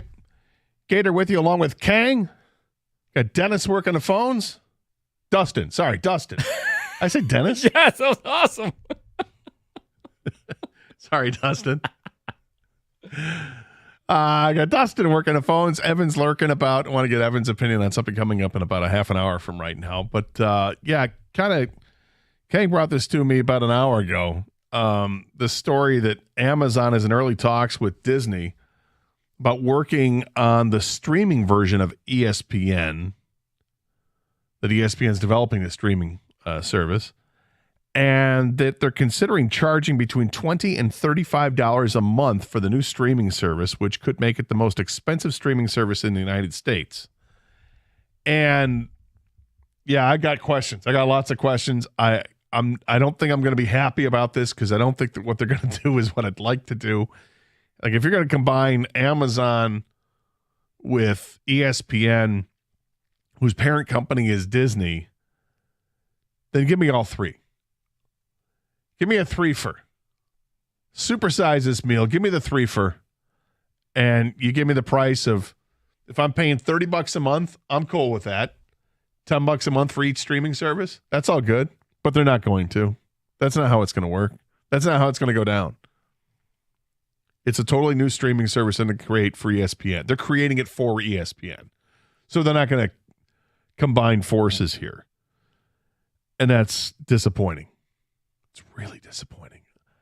I get so pissed with these streaming services now, and I know this is the way to go, but it started when you started getting extra shows from normal channels.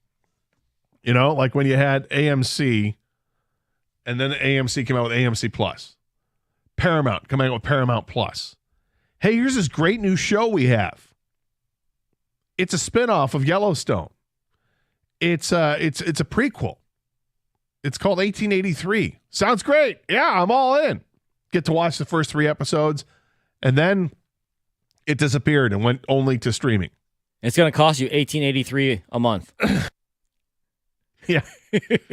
You all right, man? Well, the problem is that these buttons are a little sticky, so I went to hit off, and it didn't exactly disguise the cough. I apologize. Yeah, it sounds like I was, dying over here. That's not the case. Right. And so it's going to be 1883. And now, 2 years after it comes out, then Paramount decides, now we're going to we'll air it on Paramount. You don't have to have Paramount Plus for it. Hey, we got this great new show developed by Taylor Sheridan, who created Yellowstone. So, it's going to star Jeremy Renner. It's going to take place in, western part of the state of Michigan. It's called The Mayor of Kingstown. Oh, okay. We'll give you a little taste of it. Yeah. What do you think? The first few episodes. I'm in. Love it. Sounds great. Yeah. Great show. Intense. Love Jeremy Renner. Now it's available only on Paramount Plus. So we all know this is happening, Gator. Like everything's going to go streaming at some point. Okay, it's clearly where everything is headed. I get that. As people, how do we fight back to keep the prices under control, though? What can we do? What power?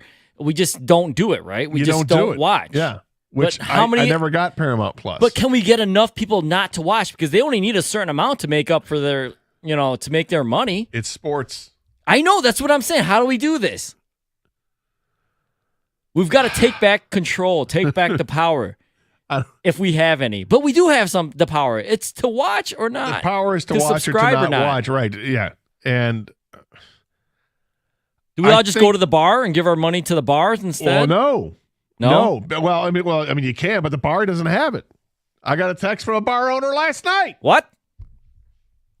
Did it say you up? No, he was pissed. Oh, okay. Let me go to my text and see what it was. Yes. Peacock is now going to be picking up the college football games, as we know, including Michigan State and Michigan games, some of those games. And they've also picked up Sunday Night Football because you cannot stream at bars. Really? That's what it says. You're going to have to be able, they'll be able to change that. This person says you cannot stream at bars. It's terrible. Have you talked about it on the air yet? Our response was, we have talked about this before, but I didn't realize that bars can't stream. And I think the reason is because it ends up being way too expensive because it's based on capacity of the bar, and you have to account for that, and it becomes an astronomical price. That's why typically you don't see bars, showing the pay-per-views without charging because they got to make up for the fee, cost. because they got to make up for it. Although I know 24 Seconds, for instance, they carry all the UFC pay-per-views, and there's no cover charge. That's awesome. But yeah, I mean, that's why I'm saying there's going to be a way they'll be able to stream it at some point if they can't right now, because that's an important part of ratings and viewership. Yeah, let's go to the phones. People want to talk about this. Sorry, I've been procrastinating this. Joey is in his car. Joey, you're next up here. 97.1 today. Go ahead, Joe. But you got to turn your radio off, Joe. All right, I'm going to go to the next one. I thought Joe would know better, but he did not. Brian, in the flooded streets of Pontiac. What's going on, Brian? Come on, Joe. Don't be on your radio phone when you're calling in.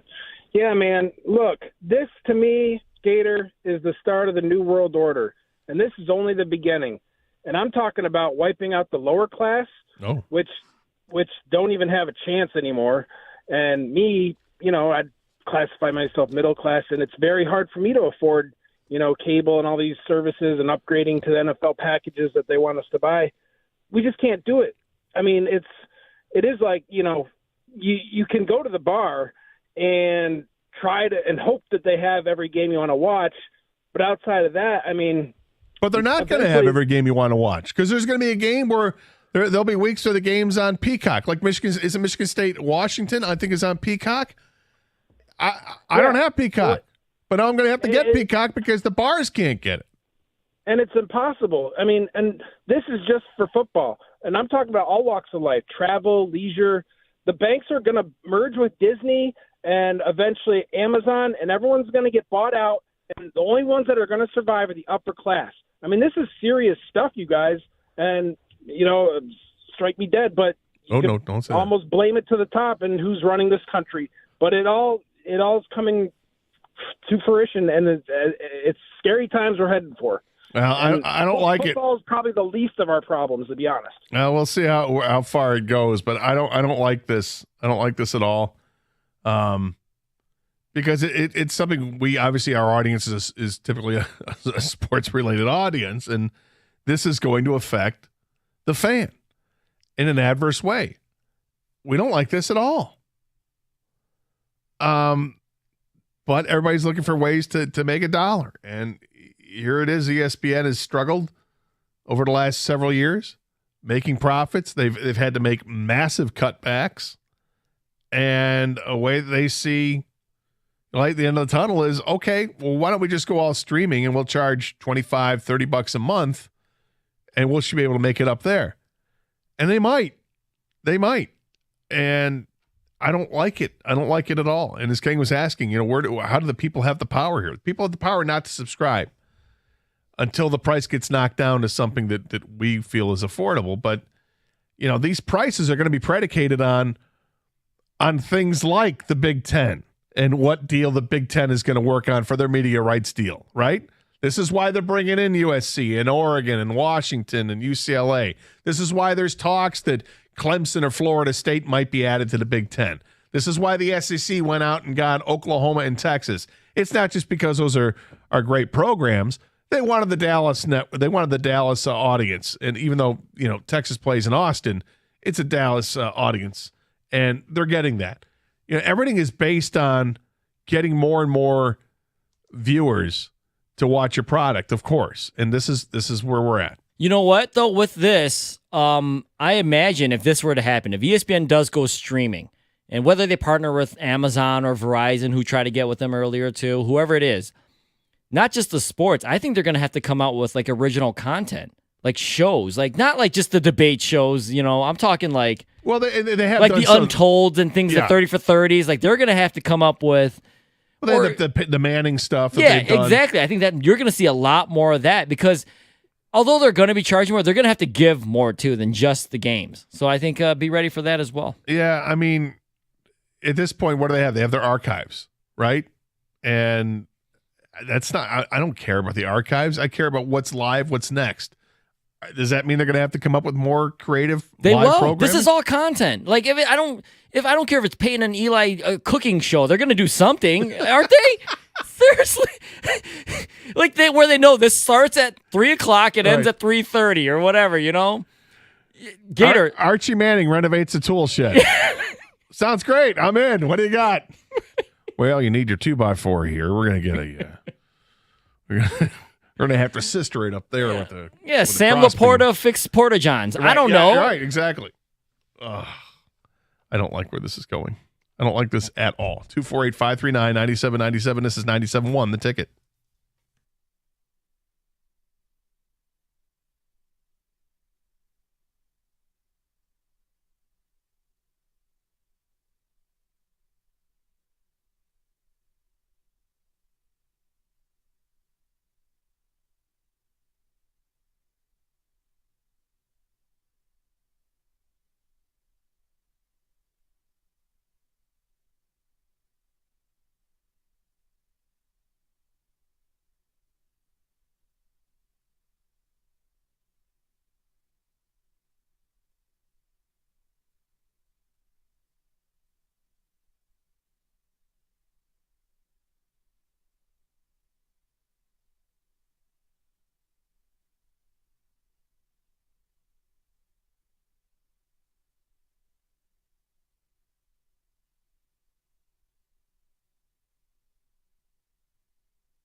Pat Caputo says that Lions drafting, here's the headline, the Lions drafting Jamison Williams, glaring mistake. Now, I don't know, I don't remember per se whether Pat was in favor of the trade up and selection of Jamison Williams or not. Right. But he is correct. If he doesn't pan out, it will be a colossal mistake because he says the Lions would have had 32 and 34 because of the Stafford trade and could have taken, Christian Watson with either pick. And they could have also taken Jalen Petrie, the safety, or, Kenneth Walker the third, any of those guys, instead of taking Jamison Williams, not to mention Sign from Georgia, who was taken, or Seen, right? Seen, yeah. He was taken by Minnesota and he got hurt. But yes, there were other people out there. Well, I would also take it to say that even if they made the trade, the selection of Jamison Williams is, by his estimation, a failure because you could have had Jordan Davis. You could have had a number of different players. Yes. I'm not willing to go there yet. Am I disappointed? Sure. But I'm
We're talking about this story about ESPN developing its own streaming service that could cost between $20 and $35 a month. Apparently, they're working with Amazon to get this done. Ken, you had said earlier they were in talks with Verizon about trying to get something. Obviously, Amazon's bigger than Verizon. I mean, Amazon, that's the real deal, right? That's where all the money is. And I think when you start partnering up with that, then you're thinking bigger than what you are hooking up with, a phone company. But this is where we're at. I mean, this is what's going on, and who knows when this is going to come to fruition. But I just don't like the direction of it at all, and I don't think the people do either. 248-539-9797. Let's try to get Joey back. Joey, welcome to 97 on the Ticket. Thanks for hanging on. How you doing? This is Julian. Sorry. Oh, Julian. Hey, how are you? Good, man. Hope you and your friends and family are safe from the tornado and storms and everything last night. We are. Thank you. Of course, man. Of course. So I called in about the Lions, but I'm a 22-year-old kid, so I'm pretty well versed in the streaming and just online services. And I think Kang hit the nail on the head. I mean, it's just a money grab, man. And for the just casual sports fan, if I'm a fan, because I'm a soccer fan, I'm a huge football fan, and I'm a basketball fan, right? I'm paying for multiple services at one time. And, it's like the fan's opinion is completely taken out of it. And we just have to, if you want to watch it, it is what it is. You have to pay for it. And it's just annoying at this point. It's just frustrating because it's not like we can do anything. I mean, they're going to go for the money. They're going to try and get the biggest TV deals and money grab deals that we have to pay for. And, I mean, there's just no way around it. Obviously, you mentioned the illegal stuff like Fire Sticks and like that, but it's just not the same as it used to be. And on the flip end of that, what I called about was the Lions. And there's a lot of talk about this offense being explosive and just what we can do on that side of the ball. I think we found a hidden gem, man, in Brian Branch. And that was the reason I really wanted to call, is I feel like he has an amazing chance to be Defensive Rookie of the Year. And I'm just really excited about his play on the defense, man. Well, and thanks for the call, Joey. I like Brian Branch a lot, leading up to the draft. At one point, he was a choice for me for the second first-round pick that the Lions had. Like Brian Branch a ton. Kang, as we got closer to the draft, he was your choice for the second pick that the Lions would have. There's a lot to like with this game. Versatility, we knew everything about it going into training camp. But once he actually put on the Lions uniform and starts practicing, it shows up. Yeah, I was starting to leg hump Brian Branch a little bit. You know that. We all had our guy, right? Yeah. And I think Jalen Carter you love. Doug loved Jack Campbell. But the thing about Brian Branch was, yeah, you love Hooker. This is true. But the thing about Brian Branch was his measurables didn't jump out at you. I think maybe that's what hurt him as being a first-round pick because he's just a football player. Yeah. That closing speed, I don't think that doesn't show up. It only shows up on game day maybe or in intensified practices and things like that. But it's not something where, hey, just wear some tight shorts and run real fast. Maybe that's not where he excels at. And he's not a huge defensive back or anything like that, not incredibly strong, but he's a football player. And that guy, if he does win Defensive Rookie of the Year, what a find, by the way, that he was there in the second round. And secondly, he's going to have to do some stuff, though, for as far as interceptions and putting up stats, because the guy that, Sauce Gardner did it last year, but he was such a lockdown corner that he didn't need, 7 picks or anything like that to win it. So for Brian Branch to do it, I think he might need 4 or 5 interceptions, some fumble I think you losses. Have quite a spectacular year to do it. Just because it's hard for defensive backs to do that. It is, and Sauce was a special talent. Mm-hmm. I don't know how good Brian Branch is. I think he's really good, and not sure if he's even going to start from day one, but he might. I'm really encouraged, and it's more than just the one highlight we've seen a million times of him in the first preseason game coming out of nowhere and laying the boom. It's more than that. It's everything you've read about him leading up to that first game. That first game kind of corroborating what everybody has said. And what we've heard and seen in the joint practices, everyone raves about him. He seems like this is absolutely what the Lions are looking for. Football players. That's what they drafted. That's what they drafted when they got Jahmyr Gibbs. He's a football player. And when you saw the Inside the Den piece on YouTube that the Lions put out, this hour and 15-minute long thing, whatever it was, hour and a half long, draft, looking back at the draft, from moment one, when they brought in, when they were at the combine anyway, interviewing him, there was something different about him. It wasn't just his typical running back. This is a guy that was locked in football player. Jack Campbell, locked in football player. Brian Branch, locked in football player. Sam Laporta, same thing. I mean, this is what they get, and this is what they've been trying to create when it comes to changing the culture of this team. Well, you mentioned culture, and character is a big part of that. I think it spoke a lot that Brian Branch went to the NFL draft thinking he was going to be a first-round pick, did not get drafted in the first round, and said, I'm not going anywhere. I'm waiting to hear my name called. I'm going to give the bro hug. I'm going on stage. And I think that says a lot about his character, on top of the fact that he's just a football player. So I'm excited about Brian Branch. I think all the stuff that you saw that one play, we talk about all the time, his closing speed on Cole Beasley in the preseason game. Yep. Apparently he's been doing that all practice, joint practices. He's breaking up Yep. passes intended for receivers. He's all over the place. And that's nothing new. No, it's not. Scott's in Rochester. You're next up here, 97.1 The Ticket. Hey, Scott. Hey, how are you guys doing today? All right. Yeah, about this streaming service. What is who's calling the shots here? Because it cannot be a guy that is familiar with sports.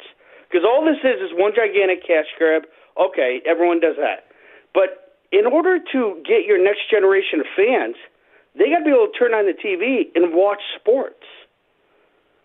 How many just run-of-the-mill fans are going to watch, I'm going to pay this money and see if I like it? Well, they will when they find out that their teams are playing. That's the thing, right? It's like it's the Peacock model. I have no intention of getting Peacock until I have to get Peacock because Michigan State's going to play. Then I'm going to have to get Peacock. What's That's that? what they're hoping on. Yeah. And I think because people are so hard up right now, I think I just saw nearly 70% of all workers in this country live paycheck to paycheck. Well, not everyone has that disposable income. Of course, you're 100% if they want right. it. You're absolutely right on that. And I think, well, I mean, the other thing, Scott, is this isn't happening right now. This is just in the talks of developing it, and who knows when it's going to come to fruition. But it will at some point. And you're right. It's a slap in the face to people. We're not. The economy's not exactly in a great place. So adding services like this, it's not helping anybody else out other than ESPN. Yeah, because literally people, I don't know if they even know people like this, but people would have to make a decision. Do I bring home food for the family this week, or are we going to watch the Lions game? Or it's thanks for the call, Scott. Hopefully it's not dire like that, but it might be for some people. What it really is do I want to get the ESPN service, or do I want to have Max, or do I want to have Disney Plus? And this is where you're going to have to start making your cuts. You know, it's weird because a lot of times companies cater to a younger audience because they want, them to grow with them, right? To be a continual customer of their services.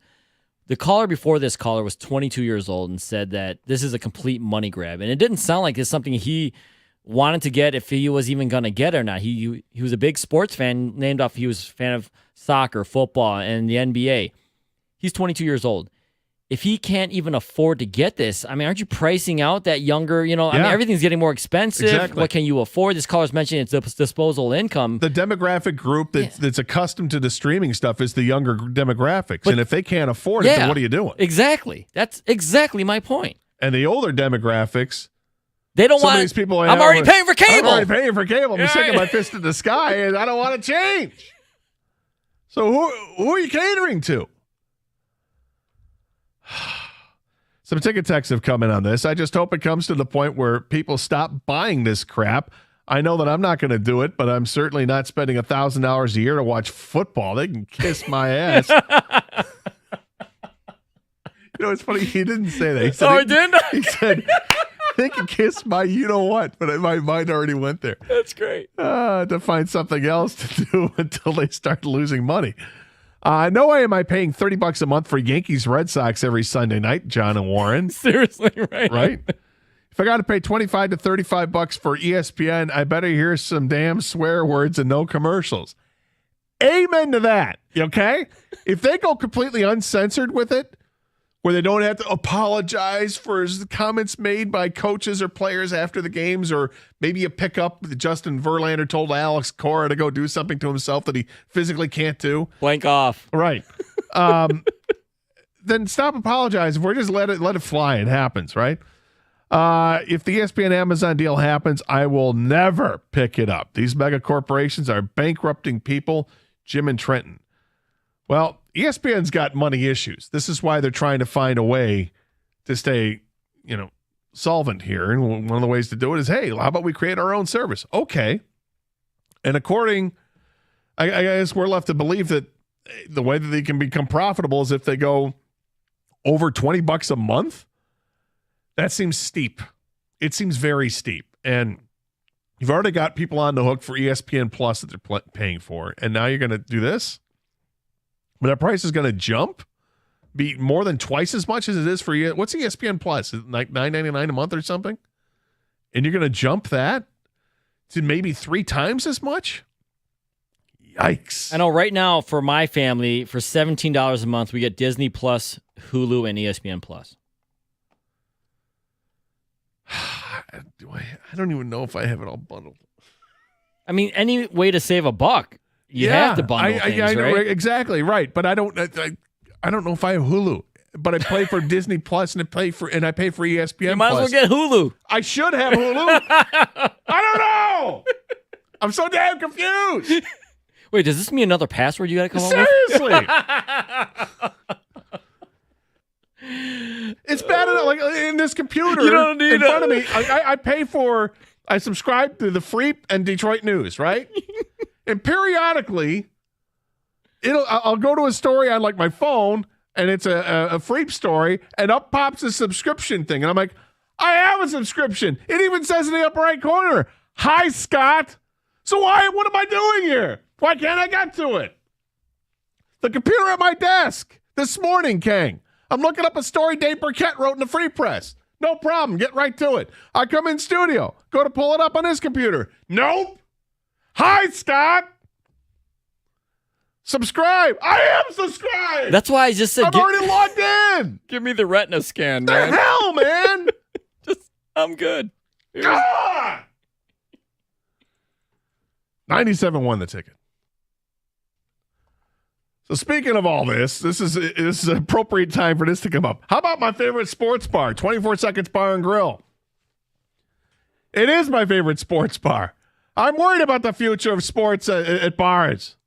But for right now, we can still enjoy the best place in town to watch the game, right? Every seat's a brilliant seat there at 24 Seconds Bar and Grill in Berkeley. They've got amazing food, the best wings in town, and also great specials. You got a fantasy football league? How about booking that fantasy football league draft party at 24 Seconds? And for Lions games, you get $4 drafts in Miller Lite. And for Tiger games, you get $4 bottles of Miller Lite and Coors Light. And how about that Lions shuttle bus? Yep, it's back for all the home games. Save that hassle of driving and parking and book your seat right now. Specials are all day, every day at 24. Plus, they're open for lunch on Thursdays and Fridays. And on Thursday nights, they've got trivia up on the rooftop deck. Hey, while the weather's nice, get up there and enjoy it. It's a fantastic view up there at downtown Berkeley. I love it. Plus, if you want to check out everything that's going on at 24 Seconds, go to 24 Seconds Bar on Twitter, Facebook, and Instagram. Plus, they got contests going on right now as well. And if you need a party or any event catered, let 24 Seconds do all the work. Service is great. Food's even better. Check out all the specials and happenings at 24secondsbar.com and grab a taste of the action for yourself. My favorite place to go, right there in the heart of downtown Berkeley on 12 Mile, it's 24 Seconds Bar and Grill.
You're going to explain to these people what the hell's going on in Ann Arbor. I can't make sense of it. You think I have like all the answers to Yeah, this? it's your cult. Okay.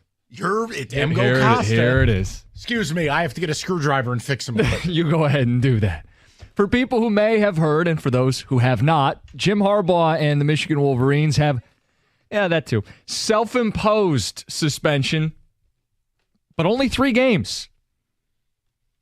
The deal that fell through was 4 games. Fell through because the NCAA felt like 4 games wasn't enough. So what does Michigan do? They turn around and say only 3. Do they think that's going to be sufficient? Am I missing something with this? Yeah, you're missing. Why would you self-impose in the first place? History has already shown you self-imposing doesn't really matter. Why would you self-impose when you put a deal before them that you would not agree to? The Committee on Infractions rejected your deal at 4. Mm-hmm. But you think 3 is doing something? So what are we missing? I don't know. I know you don't like getting inside the head of the Michigan Brain Trust. We'd had this discussion earlier, and Dan Campbell still has not listened to John Jansen, not listened to a lot of people around here, and it doesn't appear that they're going to see any starters on Friday night against the Carolina Panthers. And I'll ask the question again. Is this a mistake? I think it is.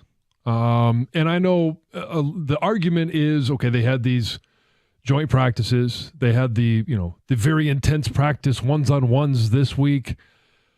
But I do believe there is still some value of knocking the rust off, even if it's for a series. You're not going out there and necessarily going to evaluate one series in terms of how many pluses versus how many minuses do you have as an individual, but you get a chance to go out there and go through the entire process of this is how I'm going to prepare for a game, knowing that I'm going to be out.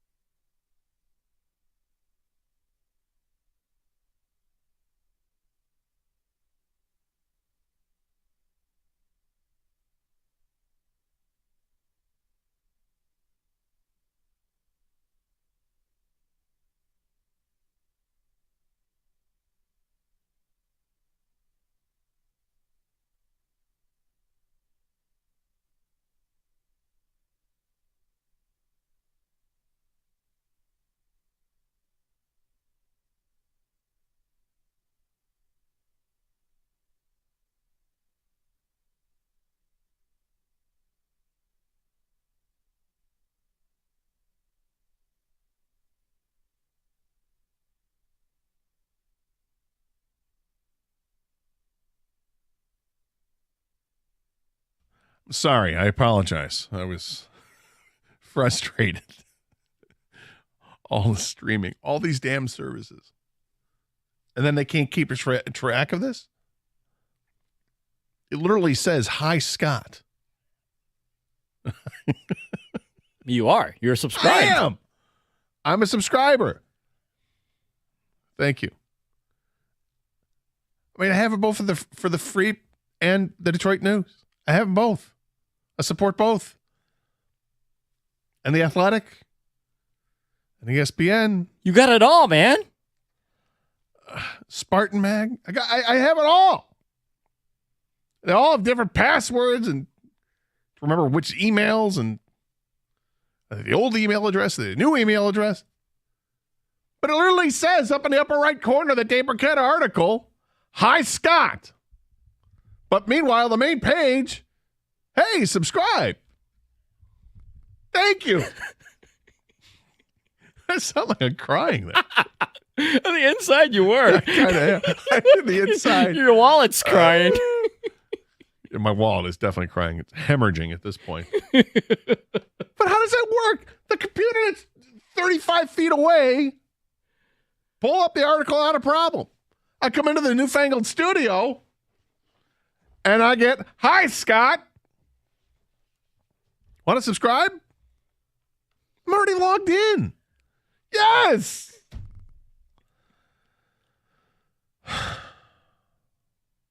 Very, very, very upsetting. You'll make it through, man. We all will. Yeah. We just got to fight back somehow. I don't know how. I don't know how. I don't know how, but I'm going to get you. Dennis is in Livonia. Dennis, welcome to 97 on the Ticket. Hey, Dennis. Hey, guys. Hey, I was just listening to you guys, and I think no one's looking at the fact that how many smart TVs are people watching right now, and how much information have they collected over the last 5 or 7 years of who's watching what. It's almost like your DuckDuckGo thing about that.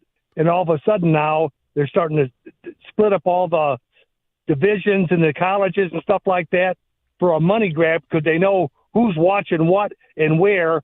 And the only way to fight it is just not buy it, any of it.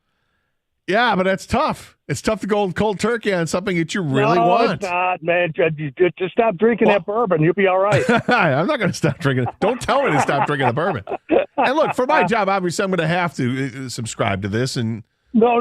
I know you guys do, but the regular fan like me, for the everyman, yeah. Yeah, I will not do it. I refuse. I'm already paying for bourbon. Well, yeah, but but you bring up, and thanks for the call, Dennis, or should I call him Justin, or Dustin for that matter? Good God, I keep screwing it up. He brings up a good point. The marketing that's being done now is at a different level than what we've ever seen because of the smart technology. And he's right. He's talking about the DuckDuckGo app that you can download for your phone and your devices that helps protect the searches, what you're searching on your phone, right? The idea that we don't even think about that with a TV. It's a smart TV. It's awesome. Yeah, I get Netflix right to my TV, and it goes right through cable. Not a problem. If I want to go to any of the other streaming services, I can just go, I've got the smart TV. It's great. I don't think we think of that tracking, what we watch, what we don't watch. And frankly, I don't really care. And I think for marketing purposes, it is great because then they know exactly how they market and who they should market to. It's fine. I don't have a problem with that too much. I don't necessarily want to see everything that I'm looking at infiltrated with different ads like that. That part scares me a little bit. If you dare mention something, next thing you know, you open your phone and there it is. But it hasn't yet happened with TV. But there's no question that every channel on the cable that you're watching, every service that you're watching, they know everything you're doing so that they can better either look at it positively and say they can better cater to you, or you can look at it negatively and say, so they can, manipulate and try to control what you're doing. I just don't like the idea that ESPN could be a standalone streaming service that's going to cost $25-$30 a month. Because you're right, King. There's not enough content that I care about to make it worth $25-$30. That's why they're going to come up with TV shows. I want to make sure I give credit where it's due. AJ says that ESPN for me doesn't provide enough content for even $12 a month, let alone $20 to $35. And yeah, I agree with that. But when you start talking about football, and if I want to watch Michigan State take on Washington, am I going to pay for it? Yeah, I'm going to pay for it. And I'll look at it as a one-time cost. I'm going to pay. Look, would I pay $5 or $10 to watch the game? Of course I would. But I don't want to have to pay that every month. What happens when one of the college football playoff games are on there, or the championship game itself? Well, and that's probably where it's going to go at some point. You're going to have to pay for it. Yeah, exactly. I mean, the Super Bowl is not there yet, but are they going to experiment with playoff games? Yes. Exclusively on the streaming format, that it won't be also, we'll carry it on ESPN or on ABC, but it's also on Prime or whatever. At some point, it's just going to be on Prime. That's coming soon. Coming real soon. And I don't like it. And I'm not old man shaking my fist at the sky. I'm subscribed. 97.1 The Ticket.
Good afternoon, everybody. Hopefully people are getting their power back. Says if the you lost Lions power, drafting, I saw an estimate here's the headline. earlier that were over The Lions 400,000 drafting Jameson people without Williams. power Glaring at mistake. one point. Now, I don't. The calm of today will allow for the crews to get out there and restore power in a timely fashion to people. Those storms were no joke last night, man. Coming through, there was a report of a tornado in Ingham County. Yeah, there was a tornado confirmed in Livingston County, according to WWJ, our brother station. Wow. And 3 more possible tornado sites after all those storms last night. I mean, that was some serious weather coming through. And if you were in Wayne County, you really felt the effects of it coming down in a swath in a southeasterly fashion. Those in Oakland County saw plenty of rain, but maybe not with the vigor that was going on in Wayne County. But got plenty of rain in Oakland County. My backyard and front yard both had areas of flooding. I've got the pond in the back, and I can tell how bad it is by the water level in the pond. And there's a waterfall that generally gives about 14 inches or so of waterfall drop. And if it gets below that, then I got to think of refilling the pond. Maybe it's even more than that. Maybe it might be 18 inches. But there were just a few inches of waterfall after last night. So it's good and bad. Don't have to fill the pond for a while. But the other downside is I don't get the soothing sounds of the waterfall. But that's a small price to pay considering I didn't lose power. Yeah, you have power. And I don't have a basement that's going to get flooded. And I know plenty of people out there have had those issues, and that sucks. The flooding is the worst. Did you see those pictures or video of the people at Metro Airport walking like the road to get to their rides because the tunnels were all flooded, and like apparently they're getting off the planes and just straight off the plane with luggage? It was crazy. Where they're carrying on at least. Nuts. It's nuts to think about that. That was a horrible situation at Metro last night with that. The tunnels were all flooded. Tons of flights canceled, rerouted, whatever. It was just a bad night. Bad night. And it's 2 nights in a row that we've had storms. It was weird contrast. Wednesday night into Thursday, it was really Thursday morning, I guess, at 1 o'clock in the morning or so. It was just a light show. Some rain that came with it, depending where you were at. You got a lot of rain. But my area, I just got the light show. I got some rain, but not much. No thunder, but just lightning like crazy for like an hour. And then last night, you got the thunder and the lightning, and tons of rain.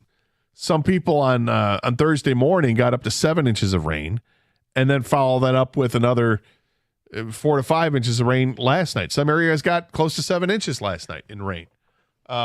It's just it's bad. It's bad, and hopefully the damage wasn't awful or catastrophic, but I know some people are going to have those issues, and my sympathies go out to those people because I've been in flooded situations before. It's no fun. When you got a flooded basement and you know you've got some stuff down there that's valuable to you, means a lot to you, and it gets lost, it's the worst. It's the worst. 248-539-9797 is the telephone number. And again, nobody's happy. We're talking about this streaming service that ESPN is looking to do and how that's going to price people out of sports to a degree. They're talking about coming up with a streaming service working with Amazon that would cost between $20 and $35 a month. They're not sure where they'd price it yet, but it would be the most expensive streaming service out there. And you know, King, this is where my fear gets into it. Is this like NFL and free agency that somebody sets the bar? Like we talk all the time about whether it was Stafford's contract, right? Stafford signed this giant contract with the Lions. Everybody's like, it's not worth it. It's not worth it. We're like, well, relax, because in 2 years, it's going to seem like a bargain. Is that how we're going to feel about streaming? You know, when they finally get this deal done, let's say it takes place in 2025. I don't know. I'm just throwing it out there. And in 2025, we're having to pay $25 a month for the ESPN streaming service. Is that going to be a drop in a bucket in terms of what happens in 2030 when all streaming services start? That's the bar is set there, and now they can go higher? I don't know. I don't put anything past big corporations, you know? I'm trying to find the bright side in this, or if there is a half glass full in this. I mean, it's really hard. One thing I kind of come up with right now, what if, because this is so preliminary and so new, and according to the Front Office Sports article I'm reading, it doesn't say whether this is true or not, which is, what if you keep your cable and you get ESPN still? And this is just for anyone that has cut the cord, you know? And if you want ESPN, it's going to be $20 to $35 a month. Well, I mean, to stream. How it affects me, I would feel better about it because I'm paying a ton for cable. Exactly, already. And then, okay, I don't have to pay any extra. Obviously, I would breathe easier. Mm-hmm. But the people there are tons of people that have cut the cord and gone with only streaming services. I don't know. Well, they would be. I mean, because this is a high price tag. This is a high price point. Yeah. Well, and then you start to look at it, and I'd probably take a closer look at my costs and see what's more effective if I just had a half dozen streaming services, or does it make more sense to have a couple of streaming services and cable? I don't know. 248-539-9797, the telephone number. Andrew is next up. Andrew, welcome to 97 on the Ticket. Hey, Andrew. Hey, how's it going? All right. So I just kind of want to bring up the whole economics of the situation. So if you take like any basic econ course in college, they're going to talk about supply and demand. And people are willing to pay for these subscription services. And I'm guilty of it too. I mean, I have like Hulu Live with ESPN Plus, Disney Plus. I got Amazon Prime, Xbox Game Pass, Netflix. Apple Music. Yeah, exactly. Spotify. I just canceled Netflix because they don't have any good shows on there anymore. But, I mean, we're willing to pay for these. And they're going to keep coming out with all these new services. They're going to get more expensive. Well, you're willing to pay to a point. And if this jacks up the price to $25 or $30 a month, I think there could be a harsh reality in for ESPN if they decide to go with this model. Because I think there will be a lot of people who have too much pushback and say, forget it. You know, that's too far. I'm not doing it. It's too expensive. But they're going to have to do a lot of market research, and I'm sure they've already done some, because they're not going to go into this willy-nilly and just say, it's somewhere between 20 and 35. Sounds good. I mean, they know what people would be willing to pay and what that sweet spot is and how many subscribers they'd have to remain profitable. Yeah. And I think I also want to bring up, like, Sunday Ticket, when YouTube got it, I was so ecstatic because I was like, oh, there might be an a la carte option. I mean, I live out of state. I live in Washington. And I was like, I might just be able to watch the Lions games. And instead, I'm pretty sure they jacked up the price. I can't afford to get Sunday Ticket, so I'm just going to have to watch more bootleg streams online. So, but anyways, right. Good talking to you guys. Thanks, Andrew. I appreciate it. It's just, I don't know.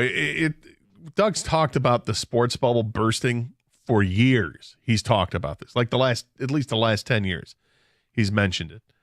And we go through what college football is going through with the transfer portal, NIL, and now you've got realignment, all these things having to do with money. And, is college football threatening to ruin themselves because of this? And yeah, I think they are threatening. And some people would say it already has. It's already been ruined. The NFL coming up with, more lucrative deals through different avenues, different streaming services, whether it's Peacock or it's Amazon or it's YouTube, whatever. Baseball's done the same thing, right? With Apple TV and YouTube games and Peacock. It's all out there. Everybody's using these services to kind of put their toe in the water. For a baseball season, when you got 162 games, and there are maybe 10 games this year for the Tigers have been on one of those streaming services. It sucks, but it's a drop in the bucket. It's 10 out of 162 or whatever the total is. But when that number jumps, if it jumps to 20, if it jumps to 40, if it jumps to half the games, that's when people cry foul. And it's a real tightrope you got to walk to find out where you can still walk and where you're going too far. And I think they're going to learn a lesson at some point, but hopefully we're in a different place in a couple of years whenever this does decide to take place. Okay, so there was something King and I were talking about earlier today before the show. And it was something he and I both kind of have the same view on this. I saw something yesterday. I was driving around for lunch, and I had just eaten lunch. And so I'm getting ready to drive home, and then I saw something else, and I had immediate regret because it's something that normally I can't pass on, but I had to. And King feels the same way about something else. We're going to get to that next year. 248-539-9797 and see if you folks feel the same way. Also, we'll be talking about the Lions as well. Final preseason game tonight against the Carolina Panthers. Of course, you can hear right here on 97.1 The Ticket, and our coverage begins at 7 o'clock. This is 97.1 The Ticket. If you want to play, practice, and party the way that you want, of course you do. Do it at 5 Iron Golf. It's the nation's leading indoor golf and entertainment experience, and now it's open in downtown Detroit. The facility is amazing. They've got 13 TrackMan simulators. They have certified instructors. Got a full bar and restaurant. The whole family can go out there and tee up some great times because it's not just golf. They have other kind of interactive games as well. You want to play Pebble Beach or any of 200 different courses? Feel free. Take a lesson. Compete in a league and join as a founding member, or maybe you just want to spice up your next date night. Visit 5irongolf.com and get 50% off your first booking when you mention Gator at checkout. That's 5irongolf.com.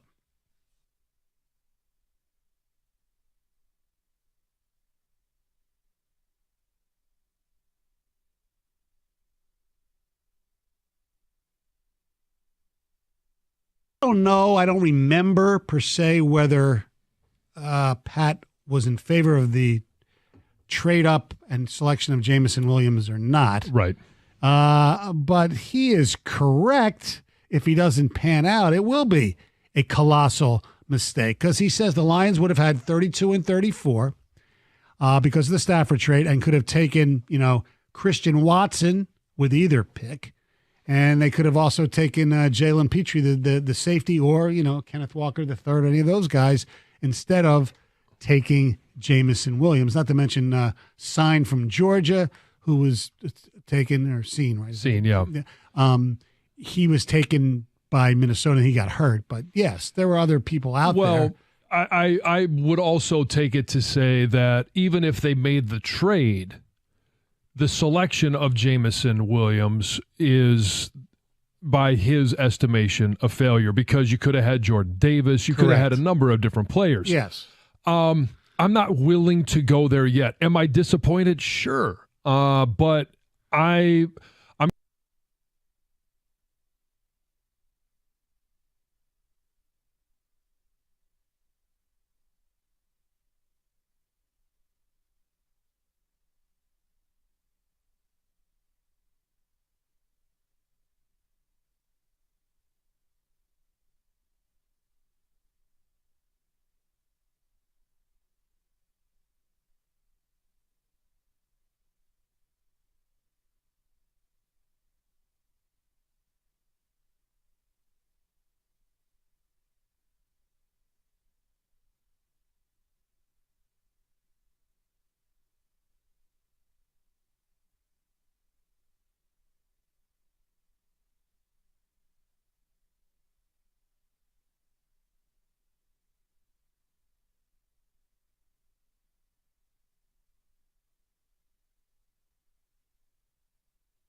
Before I get to what King and I were talking about, let's get another couple calls in here real quick. Don's in Detroit. Don, welcome to 97.1 The Ticket. Hey, Don. Hey, thanks for having me. Thanks for taking my call. Before I get around to ESPN, let me say I'm a lifelong Lions fan, and I had Lions season tickets with my dad for 35 years, and I stopped getting season tickets because of COVID. Now, I had 4 season tickets, not 2, so you can imagine just how much of a VIP I was with the Lions and how they treated me with letting me come out on the field and sitting in the tent for training camp and eating free food and drinks. But I said I would never get season tickets again because of the way the NFL monetizes the season tickets, forcing you to buy the preseason and all. Yeah. Yep. Yeah. So anyway, that's when I first started noticing that sports was monetizing itself. Now with ESPN, it was inevitable that they do this, and I want to say something that I disagree with you on. You keep saying the economy's bad. The American economy is humming along and is doing better than any industrialized nation in the world. ESPN realizes this, and if they were ever going to do it, now's the time for them to do it. And as much as I hate it, and I'm not going to pay for ESPN, but I understand their thinking, and now is the time for them to do it. And don't be surprised, the more businesses and networks start getting you to pay for what their product is. Well, I don't need to get into a political thing here, but looking at interest rates or inflation rate, you want to get a mortgage. Mortgage rates are at a 30-year high. I don't think the economy's doing great. I think we can be in a position to be doing great soon, I hope, but things aren't great right now. Maybe they're better than what they have been, but there are some indicators that no, they're not. It's not good at all. Go to Jason in Belleville. Jason, welcome to 97.1 The Ticket. Hey, Jason. Hey, good afternoon, gentlemen. Thanks for taking the call. Sure. So we all know time is money, right? And if it means if I have to pay $30 a month for streaming service and we can cut the game times down from 4 hours to 2 hours or 2.5 hours, I'd be more than willing to pay that money. Too often we waste all of our days doing the things we like. Not really wasting it, but sitting in front of a television while we can do other things. So if we could reduce game time, reduce the amount of commercials, then by all means, Jason, I'd be happy to pay that. Can I ask how old you are? 47. Okay. So you're kind of my generation here, and yet do you think football has a problem with how long the games are? Absolutely. Yeah, the last 2 minutes of a quarter, it takes 15 minutes to play because you got to have TV timeouts and all this regulation crap. There's way too much delay in sports due to commercials and TV timeouts. All right, I appreciate the call. I'm not sure if commercial time has increased all that dramatically over the last 20 years with football. The ad rates have changed dramatically, but I don't know if they've added more time. And if they have, is it more than a minute or two? No, and usually now to make up for it, they actually don't even take you away from the action. They have like a picture-in-picture commercial or something like that, and you can still watch what's going on in the field. I think I know what he's trying to say, though, because I often thought about this. How much extra time would I have if I didn't watch sports? It'd be like an amazing amount of time to do other stuff. And I'm not saying I want to get rid of sports by any means. I'm just saying, so what if you just cut your sports viewing in half or a quarter? I think what he's saying is if a game lasts 4 hours long, if it lasted only 2 hours, that's 2 extra hours. I don't know if he has a family or kids or whatever, to get stuff done around the house or do other things. Maybe that's what he's talking about. But the way they would reduce the game time isn't by cutting out commercials. That's not how it would be done. It would be done by having a running clock. Yeah. That you no longer stop the clock because the receiver goes out of bounds or running back goes out of bounds, whatever it is. The clock keeps going. And they're experimenting with some of that stuff now. Was it the collegiate level or is it the NFL level now? Towards the end of the colleges where they do for first downs, right? Yeah. It used to be clock stops on clock first stops down. and just to adjust to mark the ball, and then they would start it up again, and they're not going to do that anymore. So that's how you speed up the game. Yeah, because otherwise if you you're want right. it sped up. Yeah, but otherwise you're right. They don't just stop it for no reason. I mean, they're stopping it because the game called for them to stop. Someone goes out of bounds or something. Yeah. Ken is in Clinton Township. You're next up here, 97.1 The Ticket. Hey, Ken. Hey, how you guys doing? All right. Just to touch base on what the last guy just said, there's nothing as a season ticket holder in Ann Arbor sitting there watching the guy in the red hat, waiting for him to actually start the game. He's like the delay of what's going on. It's terrible. Yeah, the guy in the red hat's the guy who lets everybody know when the commercial break is over. Yeah. Spend more time watching him than the game sometimes. No, you know what? Some of the things that get overlooked, though, is like the restaurants and bars. Take some of these games that are on Apple TV for the Tigers. And maybe the Tigers aren't the biggest draw right now, although they're fun to watch. But they can't stream those in their restaurants. And if they do, they could put them on one game or another game or, one TV or another TV, and then they're not synced. So they're going to be at different times. So, I know that Amazon has the Thursday night game, and luckily they struck a deal with DirecTV. But, I don't know if the Sunday Ticket has a national deal where the restaurants can run it through a certain service where they can all be, on at the same time. So they're going to run these games off of these streaming services, whether like Peacock's Big Ten Peacock games. But that's an app that's going to be on 3 different TVs or 20 different TVs that they got to pay for, and none of them are going to be running at the same time. I run Hulu. They can't. I was just going to say, and thanks for the call, Kent. They can't do bars can't do it. The streaming costs for the bar, that the rate that they would charge them is not cost efficient at all. It's one thing. Hey, I pay $10 a month. That's not what the bars have to pay for it if they're going to do the streaming. It's based on like capacity, so they have to pay an astronomical total to carry it, which is why they don't. And let's hope that there's enough sports on regular TV or regular cable TV that you pay for that it renders this to be just a minor inconvenience. But we'll see. Anyway, moving forward. So, Ken, yesterday I'm driving after I just got, had the week off and went to a different place each day to eat. Not for every meal, just once a day. I decided I was going to try something, Treat yourself. I was going to treat myself. So I'm driving into Mean Streets, West Bloomfield on Orchard Lake Road, and I had stopped off and went to Redcoat Tavern over there. Grabbed my favorite, the Mount Vernon. Mm-hmm. I'm the only guy who goes there and doesn't get the burger. I've had the burger. The burger's fantastic. But I've always been partial to the Mount Vernon, which is a ham and Swiss. It's melted ham and Swiss. It's delicious. That's why they keep it on the menu for you, man. It's for me.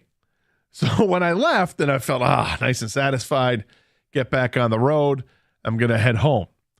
As I'm driving home or driving further on Orchard Lake Road, I see this sign at the side of the road. A new business is opening up, and guys are peeling back the plastic off a new sign. Wow, this is brand new. Brand new. And I had immediate regret because it was for a taco place. And you know me, in the taco bar. Man, you love it. Love a taco bar. Love authentic tacos. Love Mexican food. I love Mexican food. So the thought of seeing a new Mexican place, let me try it out. But I had just had the Vernon. I was full. Daddy couldn't make it happen. I couldn't go there. And I had immediate FOMO, fear of missing out. Food FOMO is the worst. And when it's that, it was like within a mile I saw this place. And I had immediate regret. Not that there's anything wrong with the Mount Vernon. I love the Mount Vernon.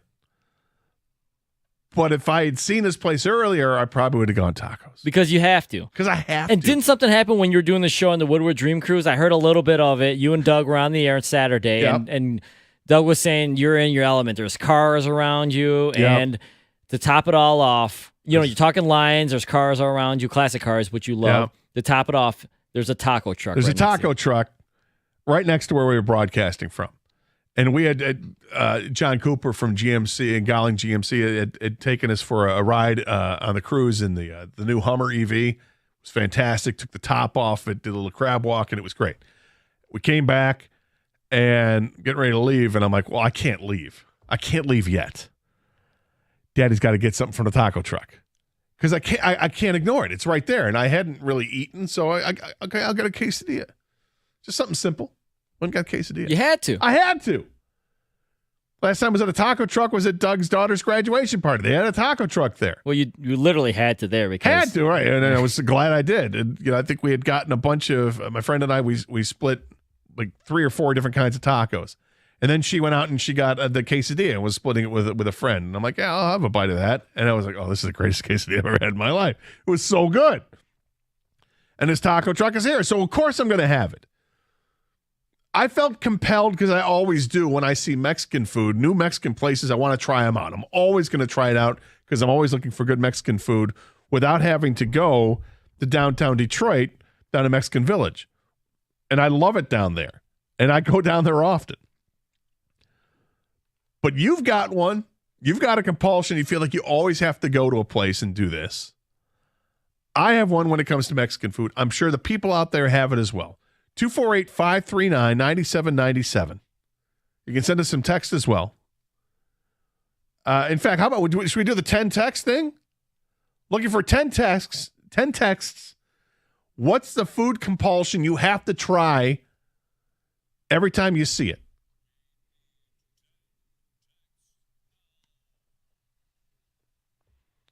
Too soon? Yeah, we had a great text yesterday, Gator. With the storm? Scott had emailed Doug, said, last night the thunderstorms were so loud, I immediately text 10 times. Yep. We would appreciate that. Oh, yeah, sure. Get the weather too. 248-539-9797 is the telephone number. Yeah, now it'd be good.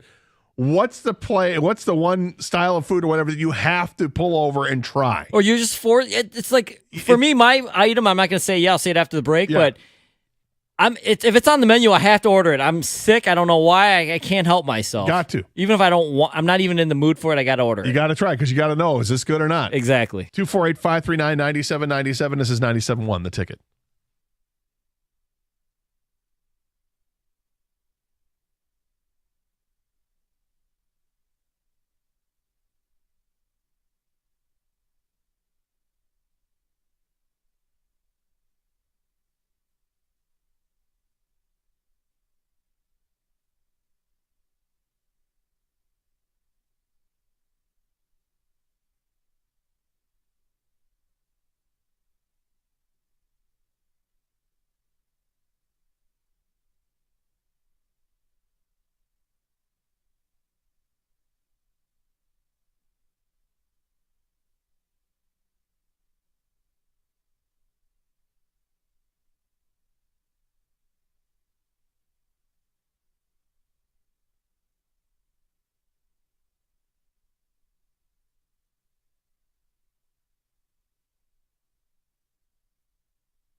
The over-under in Vegas, the over-under is 9.5.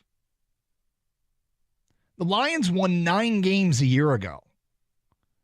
We assume, and it feels like a pretty safe assumption, that a baseline expectation is to be as good as last year's team without the awful start.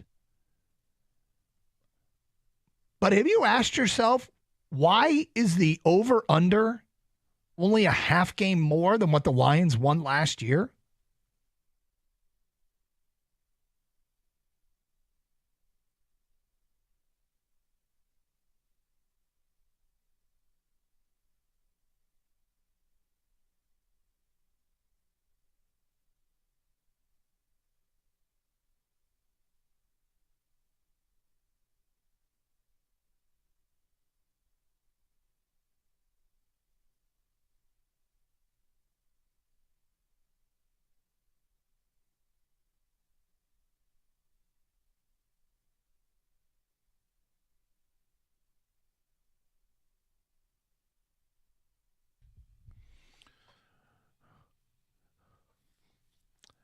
All right, so I mentioned I was driving around yesterday and I felt the compulsion. I couldn't do it because I'd literally just eaten lunch 4 minutes earlier, less than 4 minutes earlier.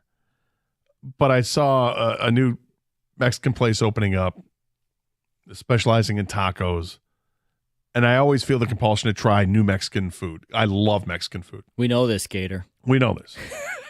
King, what's the food for you that you have to stop and check out? So first of all, I do share your love of Mexican food, and specifically if it's a taco truck, it's like, dude, I gotta pull over. It sucks. Like, I'm not hungry. It doesn't suck, but it's like if you're full, you still gotta pull over. Yeah, so it's not doesn't just have to give me be one taco. Yeah, it doesn't have to be a Mexican restaurant, but it's a taco truck.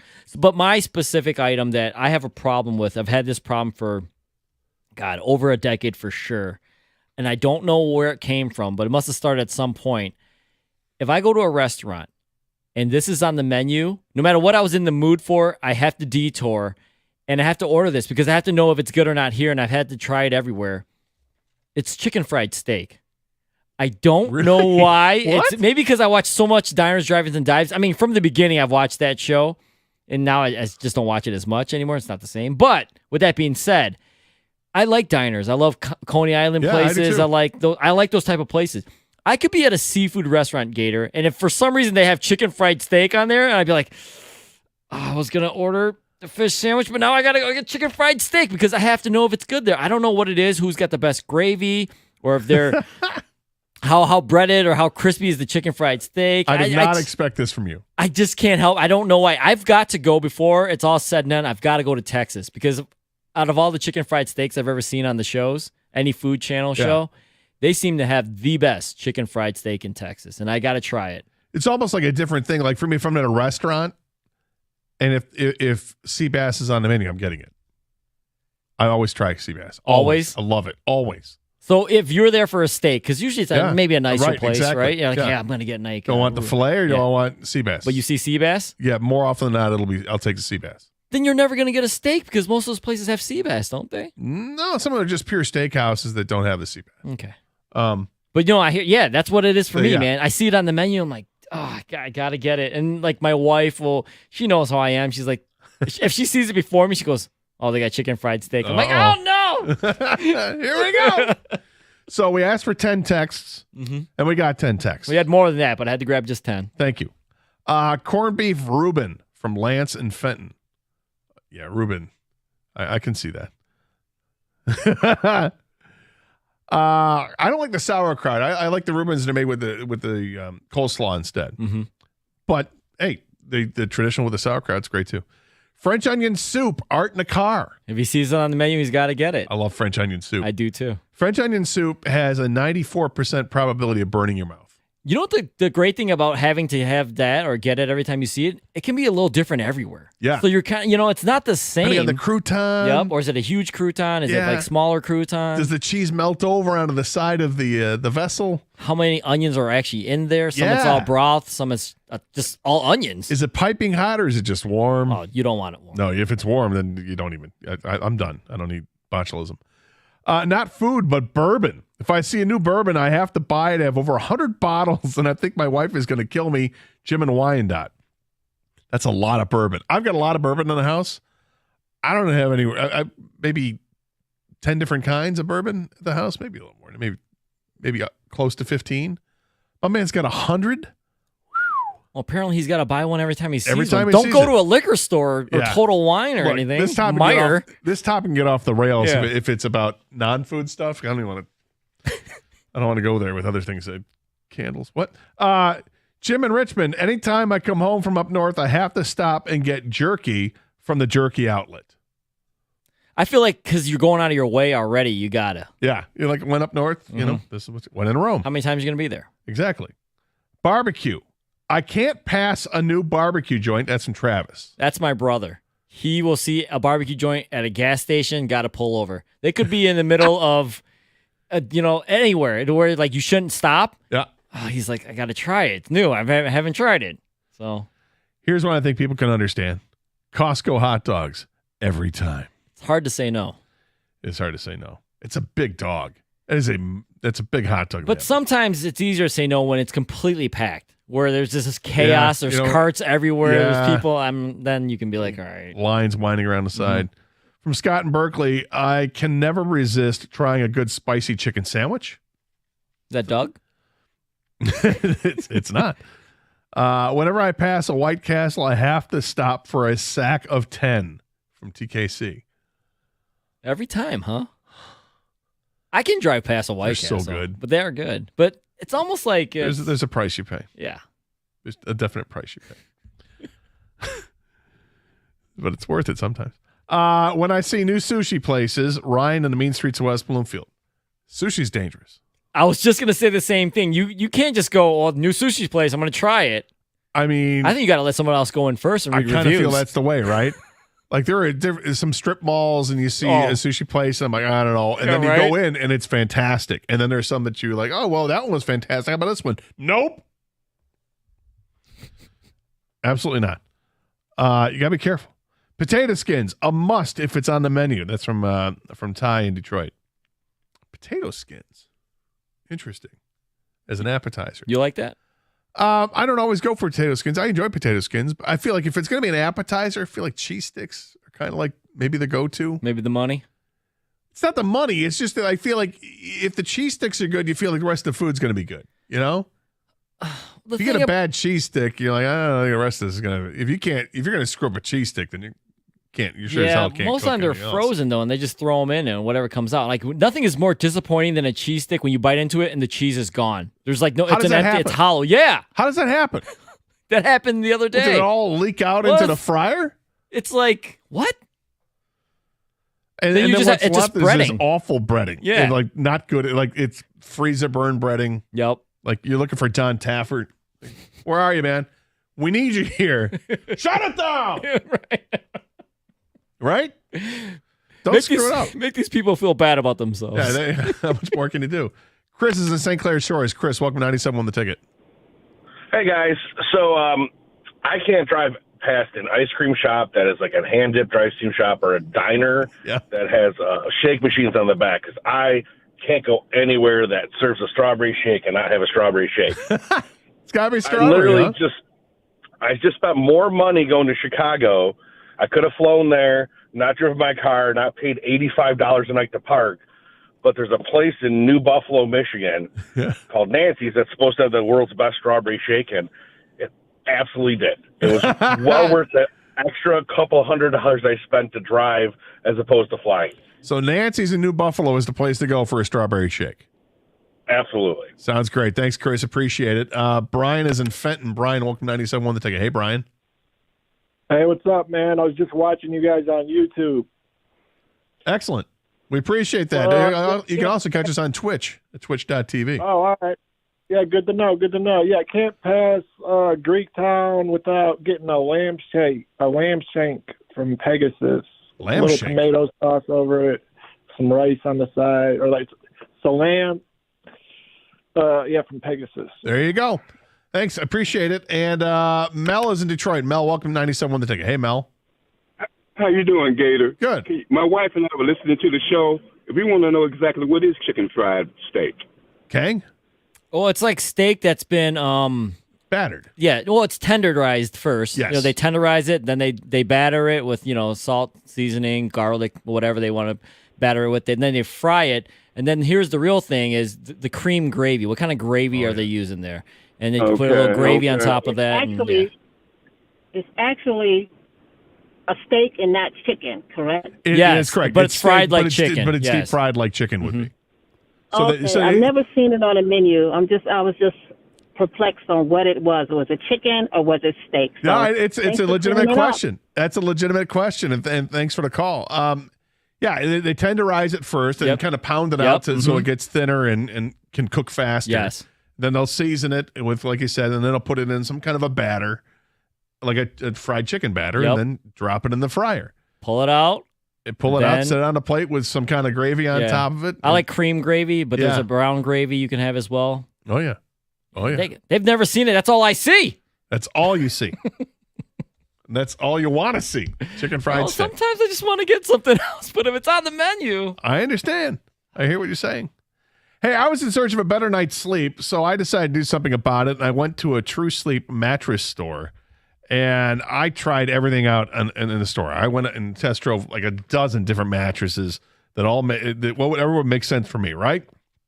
Because it's not just about what feels good, it's what's good for you. It's about your alignment and how you're sleeping. Are you side sleeper, your back sleeper, whatever it is. I chose the Posh and Lavish mattress. I've had it for a week now. I love it. The adjustable base that comes with it is a game changer. You can put your head up, put your feet up, whatever you want to do. It is absolutely fantastic. True Sleep has reasonable pricing for high-quality mattresses, so you can find your perfect sleep system at True Sleep. It's Michigan's largest Nectar dealer, and they're available in Troy, Warren, Shelby, or Lake Orion.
The over-under in Vegas, the over-under is 9.5.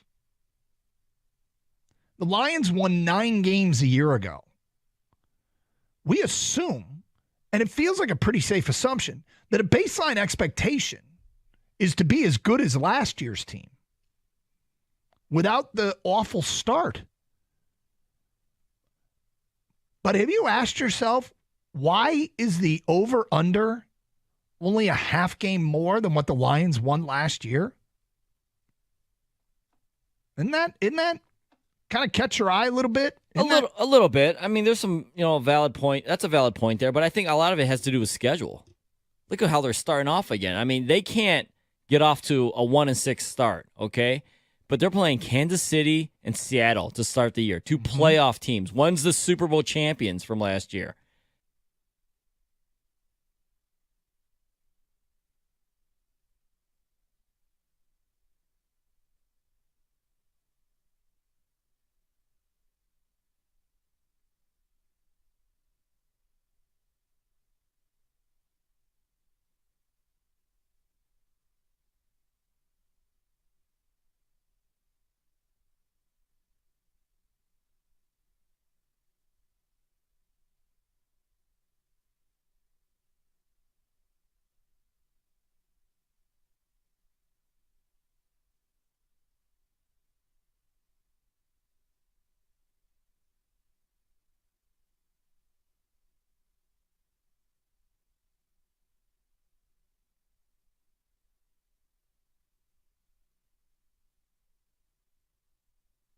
All right, so final preseason game tonight for the Lions for this season against Carolina. Should be interesting.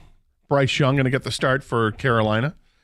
See how much Teddy Bridgewater plays. It'll be curious to see who does play that you would maybe consider a starter. I mean, we're going to see Brian Branch. Are we going to see Jack Campbell? We're going to see any Sam Laporta? I don't know, but I am looking forward to the final preseason game of the season so that we can get to the part of who's going to make this roster. And that's where you get some difficult decisions coming in. And, who's the guy on the roster that you don't want to see cut? And for me, it's Antoine Green. I really like the receiver. I think he's got a great combination of size and speed, 6'2", 200 pounds, runs a sub 4.5 40. And, when healthy at North Carolina, he was a difference maker. But he wasn't always healthy. He seems to be healthy in training camp. And I think he's in a real battle for that final receiving spot. He's in a battle with Drummond and Coda. Mo Alexander, they're all vying for that spot. Do they keep two of those guys because maybe one goes to special teams, or do they just keep one? We'll see what happens there. And I know other people have had other names they want to get to, so let's get to that. And Larry's in Windsor. Larry, thanks for hanging on. Larry? Oh, Larry. Larry was hanging on for a long time. I'm going to put him back on hold because I feel bad about that. Let's go to no good. I'm sorry, man. I'm sorry. I wasn't looking at you. I wanted to Phil the other day too, like Phil. Mike is in Davison. Mike, welcome to 97 on the Ticket. Hey, Mike. Hey guys, thanks for taking my call. I'm driving, so I've been holding patiently. I appreciate it. Yeah. So I originally called about ESPN, but the call screener said something about we kind of moved on from the whole streaming. Yeah. About the Lions, and so I don't like that they're not playing the starters in the preseason, and I think they're doing that because I don't like, Holmes has gotten a lot of credit, but I just like a lot of the other people I've heard say the same comments. We're definitely worried about the offensive line. There's always injuries on the offensive line, and I think they don't even have a couple guys that they had last year. They brought in that guard that they used to have from Michigan, Glasgow, and I'm just really concerned about their depth on their offensive line because that was a strength, and it could easily go, become an issue if they don't have that depth. And I just think they wasted a lot of their picks. I mean, the Jameson Williams pick from the get-go, I didn't like that pick. They traded up to get him. How many times have they traded up to get a skill player, and just it hasn't worked out? And then they let Swift go on his contract year where he was playing the best ball of his life at the end of the year. That last game against Green Bay, he pretty much was doing whatever he wanted to do. And I don't see this fourth-round draft pick, just keeping him for the year. I just don't like some of those skill player moves that they've made, and I'm definitely worried about it. So you don't like Jahmyr Gibbs? Gibbs, we'll see. I think Gibbs is a makeup pick for JMO. They needed some speed. They're lacking speed on offense on their skill play. And that tight end they took, I would have taken any other tight end, really. Any of the Georgia tight ends, the guy from Utah. I don't like that pick at all. I mean, he's another tight end that looks like an average tight end. And I don't understand that pick either in the first and second round to spend that pick where they could have taken the guard out of Florida. There was offensive linemen and defensive linemen they could have taken instead of Gibbs and Porter or whatever his name is. It's Laporta, but you're in the minority. I would say that in terms of people that don't like the moves that were made in the offseason. I would say I think you're in the minority. If you had a problem with the Jameson Williams pick a year ago, I get it. They traded up to get the wide receiver instead of staying there and taking a defensive tackle like Jordan Davis, who was there. I get it. And that's from a year ago. But as far as what happened in this past draft, I don't have too many issues with it now that we've moved on through it and seen what they've acquired. I think Jahmyr Gibbs is going to make a lot of people feel better about what moves were made in the offseason. You let DeAndre Swift go, you know why? Because he wasn't healthy. He was never healthy. Each year he was there with the Lions, he was injured, missing games. And the other thing is, and then let Jamal Williams go and bring in David Montgomery and bring in Jahmyr Gibbs. Coaches would say that the plays were there. The offensive line did the job blocking the plays, and they thought they left some meat on the bone in terms of yards that were out there, which is a bit of an indictment on those players, that they didn't get the job done. Hey, cutting out instead of cutting in and picking up more yards.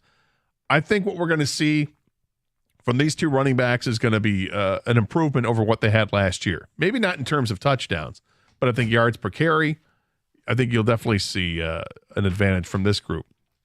But we'll find out when the season gets underway here in a few weeks. But nonetheless, tonight's game is, I don't know what we're really going to see, because you're going to see people battling for the final roster spots is all you're going to see tonight. That's what to look for. So if you had an affinity towards one of the defensive backs or one of the wide receivers or someone on the defensive line, that's where I'm curious. And Rico Beard steps in now. And I guess, Rico, when I'm looking at this game tonight, I'm thinking about the roster when they finally cut down to 53.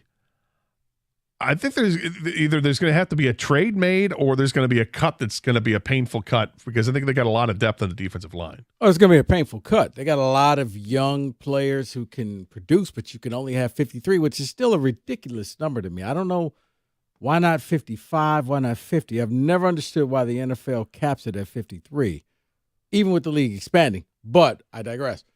Yeah, it's going to be somebody that I guarantee you're going to stop and scratch your head and be like, wow, I thought that guy was safe.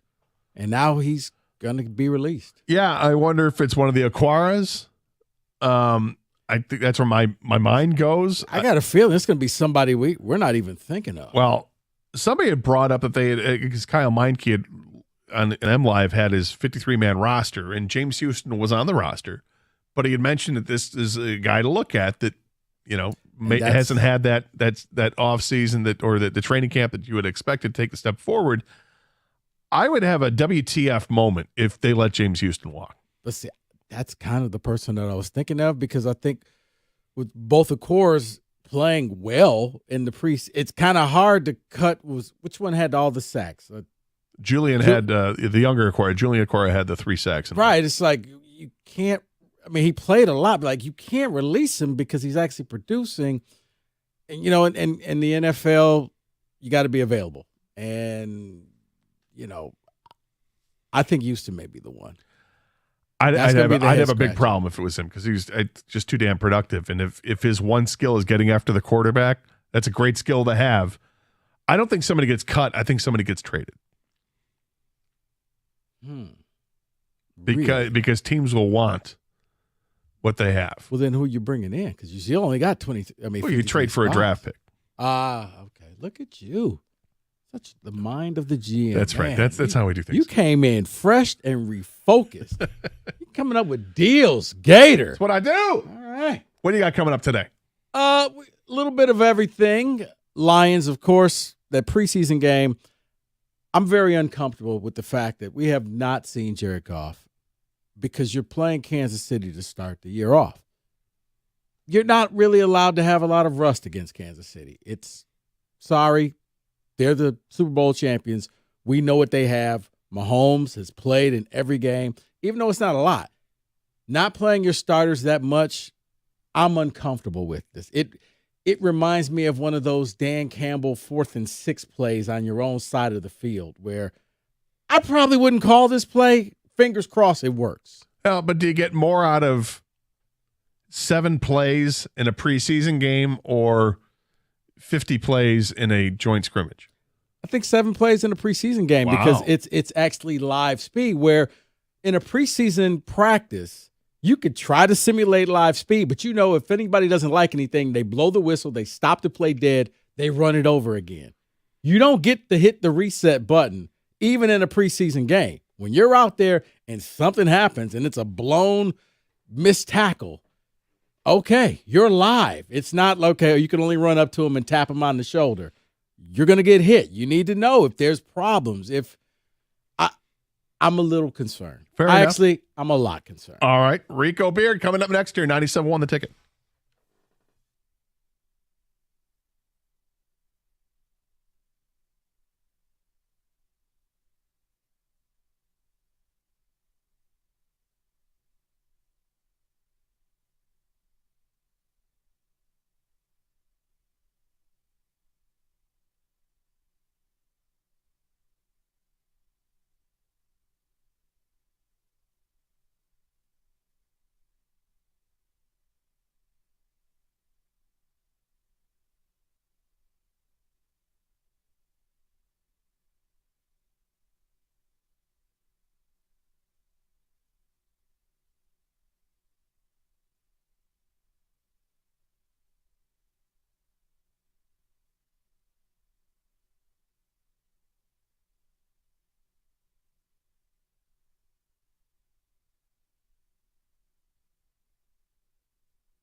Happy Friday to you.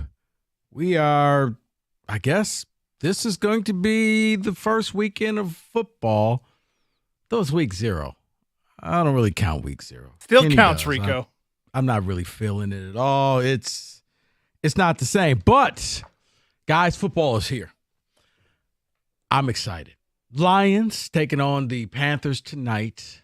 Preseason game number 3. And then after that, you're going to see the cuts that are going to happen with the team. But this is going to be another game where Jared Goff won't be playing. A lot of the starters will not be playing in the game tonight. That concerns me. That concerns me a lot because I don't believe in Jared Goff, I guess, as much as Dan Campbell. I need to see more. And I know I was talking with Gator, and Gator was talking about the joint practices that they had. Joint practices, full speed, that's one thing. But you know at any given time, you can blow the whistle, you can stop the play, you can start it all over again. And the quarterback is not live whatsoever. I think that everybody should at least get a chance to play in the preseason. You have to shake the rust off. You're going on the road to Kansas City. It's not just if the roles were reversed and you were playing the Chiefs tonight and you were starting the year off with the Carolina Panthers, I'm okay with this because the Carolina Panthers, they got breaking in a new quarterback in Bryce Young, and chances are you still have enough to go out there and beat the Panthers. They're a bad team, but it's not. You're going on the road against the reigning Super Bowl champions, and your quarterback hasn't played at all this preseason. And you have a new backfield. And you don't have all your receivers. And you possibly are breaking in a new tight end who could be starting. There's a lot of question marks on offense. Guys, I know you're probably sitting there thinking, but look at how they finished the season. And I will simply tell you this. In the NFL, like every other sport, momentum does not carry over from season to season. It doesn't. Nothing. When week 1 happens, you start all over again. And how you finished out the year means nothing. You're going up against the Chiefs. I'm concerned. I'm very concerned. Are you as concerned as I am that the Lions aren't playing Goff at all and really not playing starters in the preseason? I don't think you're that good. And especially when you see other teams doing it. Now, Mahomes is going to play tonight. And I get it. I understand they didn't do the joint practice things. But the fact that, mostly every other QB has gone into some games and played. Heck, Aaron Rodgers with the Jets. Everybody is playing. What makes Goff so damn special that he doesn't have to go out there? I don't have that much faith in him. Are you feeling the same way I am? 248-539-9797, because to me, this feels like a good analogy, Kenny. One of those Dan Campbell 4th downs on his side of the field where it's 4th and 6 on the Lions 38. And you're asking yourself, like, shouldn't we just punt the ball and play it safe, or do we really want to go for it? If you go out there and have rust and you're not ready and you're not prepared against the Kansas City Chiefs, you will embarrass yourself on national TV, and everybody will say, hey, guess what? Uncle Lenny is drunk again. Uncle Lenny couldn't handle it again. This game means too much, and him not playing bothers me. I'm so concerned. I know, and he doesn't have to play the whole game, folks. He doesn't. But I would like to see him go out there because, once again, you got a new backfield. You got about half your receivers. You got a new tight end you're breaking in. I know you got this great offensive line. I need to see it all working together, because if you go into Kansas City and you have to shake off the rust for the first half of the game, it could get very ugly very fast, because Kansas City doesn't care about you. Kansas City is on a mission to go back. If you've seen the quarterback, Patrick Mahomes is pretty much a psychopath. He wants to get some things done. I don't have as much faith in Jared Goff to think that Jared Goff can just not play. Certain guys, yeah. If Mahomes never played at all in the preseason, I think I'll be okay with that. Heck, I mean, you just think about it. I mean, if Aaron Rodgers was still with Green Bay and he doesn't play, I'm okay with that. Yeah, Joe Burrow doesn't really have to play for Cincinnati. I know what he can do. Certain quarterbacks, it's good. Don't need to see you out there. Jared Goff's not that quarterback. Jared Goff's not that good that you can sit him out for the entire preseason. And he's not injured. That's the thing. He's not injured. He's just not playing because you're holding him back. So that means he's got to hit the ground running the second he gets to Kansas City. And that's not just any team. That's the defending Super Bowl champion on the road, having their ring ceremony. That team will be jacked up. And you're going to come out there rusty. God help us all. 248-539-9797. I'm very concerned. I want to know if you feel the same way as me. As I said before, if the games were reversed and you were playing Kansas City in the preseason and you're playing the Carolina Panthers in week 1, I don't feel the same way because you're going up against a rookie quarterback. That team is awful, and Goff can make mistakes and be fine. But you got to remember, last year, to start the season off, Goff, very rusty, threw a lot of picks, especially at the beginning of the second half. Seemed like for the first 3 games, he threw a pick or a pick 6. Can't afford for that to be happening. I would love to see him play. He won't.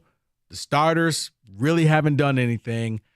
I don't know what this team is going to do, but to me, you're almost setting yourself up for failure.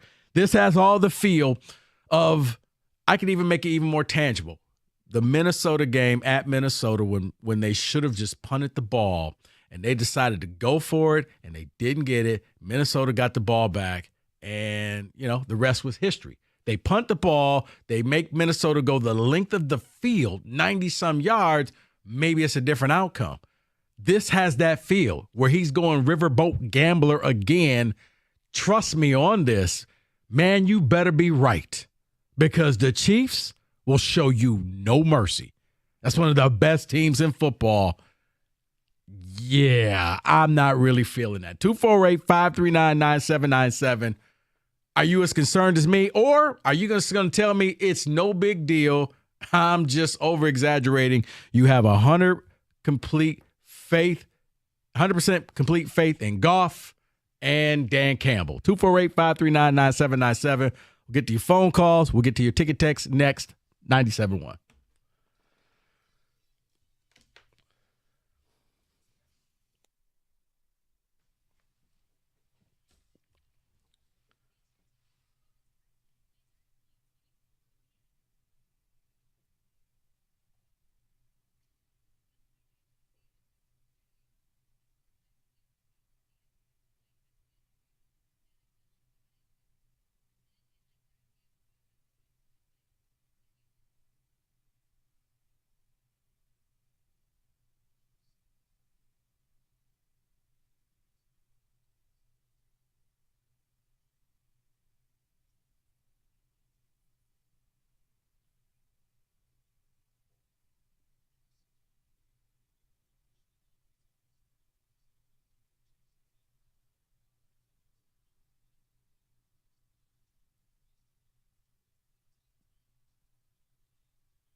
You're going to explain to these people what the hell's going on in Ann Arbor. I can't make sense of it. You think I have all the answers to this? It's your cult. Okay. It's Emgo Costa. Here it is. Excuse me, I have to get a screwdriver and fix them. You go ahead and do that. For people who may have heard, and for those who have not, Jim Harbaugh and the Michigan Wolverines have, that too, self-imposed suspension, but only 3 games. The deal that fell through was 4 games. Fell through because the NCAA felt like 4 games wasn't enough. So what does Michigan do? They turn around and say only 3. Do they think that's going to be sufficient?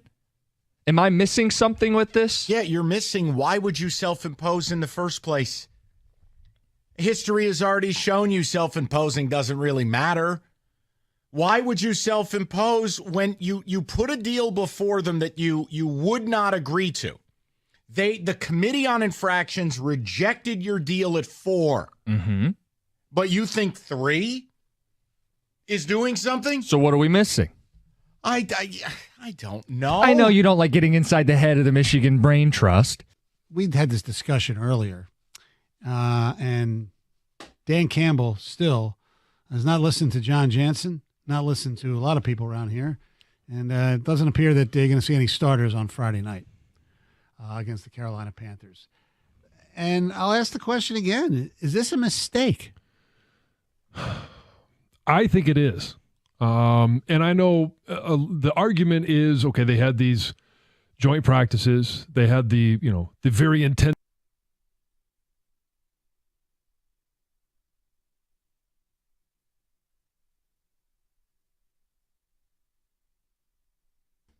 So the question is very simple. Are you concerned that the Lions aren't playing Jared Goff and a lot of starters pretty much at all for the preseason? Going into the Kansas City game, I'm looking at a lot of rust. And, talking with Gator in the crosstalk, he was like, well, they did the controlled scrimmages against the Giants and Jacksonville, and, it's not the same because Goff can't be touched in the practice. And as much as you try to simulate a game, when you know deep down that some 300-pound defensive end can't bury your face into the grass, you're not playing with the same sense of urgency because you know that whistle will save you. You're not going to get any of that by sitting on the sideline in street clothes. I'm concerned because that team you're going to be playing is the Kansas City Chiefs. If it were the Arizona Cardinals, if it were the Panthers, if it was the Texans, I don't feel this way, folks, because even a bad Jared Goff is good enough to beat those horrible teams. But an average Jared Goff, I don't know, can walk into Kansas City on the night that they get their rings when the national TV is watching and just go out there and play like he's an NFL MVP because that's what's going to happen. Once again, he makes mistakes because he's rusty. This thing could get ugly really fast. 248-539-9797. Kenny, what do you think? Couple ticket texts, and then we're gonna get to these phone calls. Well, usually I'm the guy that's saying rest everybody. There's no reason to risk injury in preseason games. And you bring up a good point with Jared Goff, but to me, it's even bigger than Jared Goff. You have new pieces in your secondary. You have new weapons on your offense. I mean, it's all over the ball. So you're starting guys in Kansas City at Arrowhead that have had 0 actual game reps. You're going from 0 to 100. That, to me, against the defending Super Bowl champions, is a concern. Yeah. That worries me. And you're going up against a team that can score points in like nobody's business. They're raising the banner. It's Thursday night prime time. They're going to be jacked up. You're right. I just don't see how you can go from, it's like the car in your garage that you haven't started all winter. You can't just go from 1 to 100 and hit the freeway, man. You got to go to the gas station. Right. You got to do. I'm not feeling this. I'm not very comfortable with this. This feels like that 4th down play in Minnesota when they should have just punted the ball. He went for it and it didn't work. And the results, it hurt you. This is the same thing. And Goff didn't have to play a ton, but I would like to see him in there for a couple of series just to go after some live action. You have a new backfield. You have new everything. A lot of new pieces. Hit Jahmyr Gibbs with a couple of quick passes just so they can build up that live in-game chemistry. I don't know. I feel like you're right. They don't have to play for even the whole half. Just give them 2 or 3 series and then call it a day. And here's the thing. If Mahomes can go out and play preseason games, Jared Goff can go play preseason games. Okay? One's an MVP. One ain't. One's been to a Super Bowl. One has won Super Bowls. 248-539-9797. Mike, you're going to lead us off. You're on 97.1. Hey, what's up, Rico? How are you today? What's going on, man? Hey, one thing before I get to my Lions point. You really tell me you're not going to watch 1 week 0 game tomorrow? You know what? I'm going to treat week 0 kind of the way NFL preseason. Well, I'll pop in for the Notre Dame game. I'll see how Caleb Williams looks for USC. But, yeah, La Tech and FIU, yeah. Unless I got money on the game, I'm probably going to enjoy the last Saturday. Man, oh, man. It's been so long, I think I'll watch just about anything then. But as far as to what your topic is, I think I don't think it really matters too much. We know what we're going to get from Jared Goff. We've seen the rookies a little bit. Why risk injury? And it's, people have been saying Patrick Mahomes, Patrick Mahomes and the Chiefs have been actually playing in the preseason. A lot of people have been saying, well, it's because he has a new coordinator. Well, Patrick Mahomes is pretty much the offense. He pretty much will play well no matter who the coordinator is. I think he's going to make the coordinator look good. But I think every team has a different thing, and I'm okay without them playing the starters. If one got hurt, we'd be saying, oh, why did they play? And let's face it, do you think if the Lions lose the game week 1, is it the end of the world? No, they're already expected to lose, So if they win, everyone's mind will change. I'm okay with it. I don't think it's a big deal. Well, what is 6 or 7 meaningless snaps in a preseason really going to do? There's teams that look great in the preseason and look like crap in the regular season. No, but here's the thing. Yeah, and I appreciate the phone call, Mike. If they get injured, that's one thing. That's just going to happen. But you need to go out there to see what you have. If you're an established player, if you're a team that's just rolling and you're like I'm trying to think like the Chiefs. Chiefs don't have to go out there and do anything. Or like when Brady was with the Bucs or with New England, you don't need to see what they could do because you know exactly what they could do. There's no competition at any position. You know who your starters are. You got a lot of new pieces. And you got to hit the ground running going up against Kansas City. Kansas City that's their night. You don't want to lay an egg that Thursday night. I don't know what's going to happen, but even if you lose, you want it to be because you lost on a last-second field goal. If you get embarrassed, all of this goodwill that people have been talking about you all off season, hey, Uncle Lenny got his act together, he's out the window. Done. Everybody will sit there and say, and I promise you, Kenny, our phone lines that next Friday will be this. If they win, Super Bowl talk. 100%. But if they get embarrassed, every naysayer is going to, I tried to tell you they weren't that good. You can't embarrass yourself. You can lose. You can't get embarrassed because your quarterback is rusty and goes out there and throws 2 or 3 picks. That's as much as you want to blame Goff. If that happens, you got to blame Campbell. That's why I just wanted to see him out there. And it's meaningless, but it's real series going up against players who can tackle and hit him, and he's got to make real decisions. In practice, even in a controlled scrimmage, you can't hit the quarterback. There's a different level of confidence knowing no matter what you do, no one can touch you, rather than going out there playing 2 series and try-hard guy is trying to make the team and knows if I could get a sack, I'll make the team. I'll make the Panthers. That's a different sense of urgency. 248-539-9797. Trevor, you're on 97.1. Hey guys, how's it going? Hey man. So I agree with almost everything you're saying, other than the part of my quarterback getting hit. I don't know if we really need to see that, especially with all the hype that our team is getting for really the first time since maybe 2014. I think it's a lot bigger now, but I think they are putting their eggs in one basket with a lot of these joint practices, and I really want to see us do well against the Chiefs, but at the end of the day, I think you kind of said it best with like the naysayers. I think the worst case scenario, even if we do get pumped, which I mean, I almost think the NFL almost wants to set up their defending Super Bowl champions to do that every now and then. I hope it doesn't happen, but I think that's the worst thing that can happen is naysayers will come out, and I mean, I just think our team's got a good head on their shoulders. I don't think that's going to really bother them. It's going to bother me, but I don't think it's going to bother them. I mean, I got to start in 5-1, probably losing to the Chiefs. So I feel like that's going to be a good tune-up in itself, even though I would love to see us win. Right, but Trevor, the problem is the Chiefs should not be your tune-up game because the Chiefs, I mean, you can see, they're the Super Bowl champs for a reason. They can light up the scoreboard in a heartbeat. So you have to be able to match them points for points. And you need prime Jared Goff, not rusty Jared Goff. For sure. And I just think – I hate to be a downer. It's going to be an uphill battle to win that game, even if these guys are warmed up. And I guess if we saw Jared Goff get hit a couple times and we lost him for the first few weeks, I think it would just be a tough. I think we'd be having another conversation. Even though, yeah, it's nice to see him really get his feet wet, and a lot of the starters for that matter. But no, I appreciate it. I got you. I yeah. appreciate the phone call, Trevor. But you can't think of the fact of, well, if he gets hurt, I'm sorry.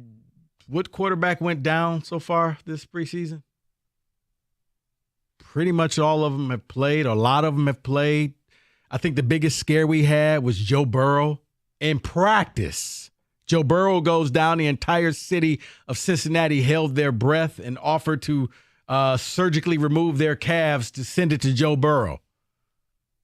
But guys, you got to go out there because you could get that same injury first play of the new year. But you can't go into Kansas City. Rusty Jared Goff is not going to win you that game.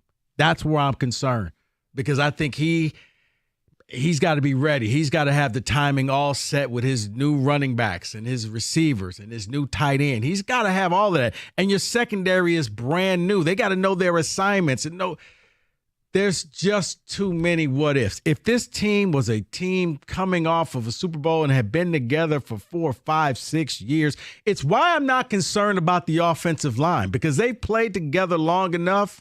You don't have to play them. They know the assignment. That's pretty much the only group on this team I'm not worried about. Everybody else, I'm worried about. 248-539-9797. I will get your phone calls and your ticket text next. 97.1.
I don't think one Lion gets enough love.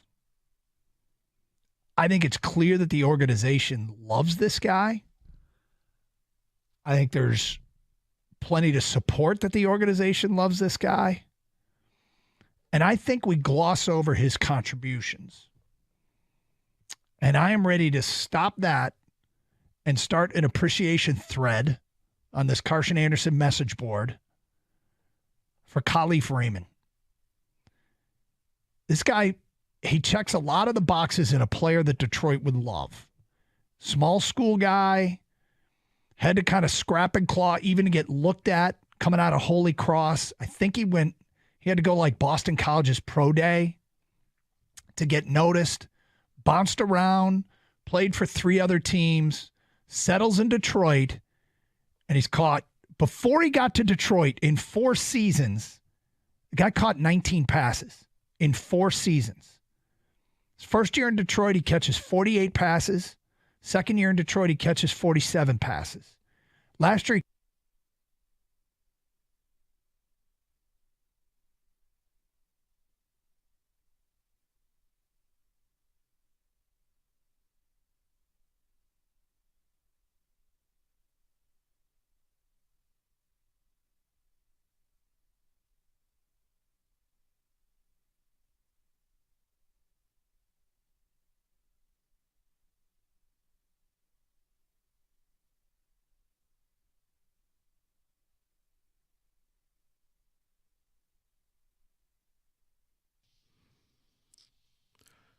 All right, straight to the phone lines. Talking should Jared Goff and the starters be playing in tonight's game? Lions taking on the Panthers. You can hear that game live right here on 97.1 at 7 p.m. Let's go straight to the phone lines. Bring in Larry on 97.1.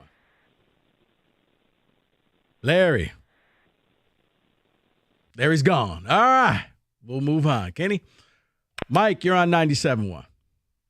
What's up, guys? Hey, man. How are you? Good. So, to me, I don't think it's so much about keeping him healthy because I don't know. At this point, we've got tested quarterbacks and we don't. So, I don't know. Does anyone really expect Goff to even beat them at his best? I mean, it's still pretty unlikely. So, I don't know. I'm excited to see a cold Jared Goff. It is the NFL. I mean, Kansas City doesn't go undefeated, but you don't want to put yourself at a disadvantage going into Kansas. Even if the game was here in Detroit, I may feel a little bit better, but all the chips are stacked up against the thing. you. It's still doubtful either way. So to me, it's more of like how many times, not statistically, but our unsuccess has been more about the in-betweens, losing big games when it matters most, shitty under pressure. Sorry about that. All right. Sorry about that. Got a little too comfortable. Okay. 248-539-9797. The man just had passion, Kenny. I hear you. I'll read a couple texts in the meantime. How about that? Glad you brought this up. How come people think Dan Campbell has figured stuff out with joint practices being a replacement for games when coaches like Mike Tomlin, Andy Reid, and others also had joint practices but still played the starters? Yeah, I don't understand it. It's very concerning. Now, if this works out, he's going to look to be a genius. But this reminds me of all those fourth down moves that he would make in games, and we were all scratching our heads saying, yeah, is he being a little too much riverboat gambler? Is he a little too aggressive? And not playing your starters. Like I said, the offensive line, if you don't play them, I'm okay because I know what they are. I know what they can do. They played together for some years, but every other position is got new people there that I need to see what they can do. If you have a superstar, a legitimate superstar, I even see not playing that person. But he's not playing starters. And the last time I checked, this team's not the one getting the Super Bowl trophy rings that Thursday night. It's that other team, and they're okay playing their quarterback and their starters. Go ahead, Kenny. Campbell giving me smartest guy in the room vibes again. Starters should have been playing. That's from Derek in Vegas. Yeah, Derek. And I'm not even saying that they needed to play the entire game, but a couple of series. yeah, just guys go out there. And it's kind of like how I felt about when J-Mo. Go out there, show me what you can do, show me you're the best player on the field, and then I'm getting you the heck up off the field. That's it. Hey, Jared, go out there, score a touchdown on that first drive. We're good. Go 4 for 4 for whatever. I'm going to yank you out the game. I need to see you playing in these games. He didn't. I'm concerned.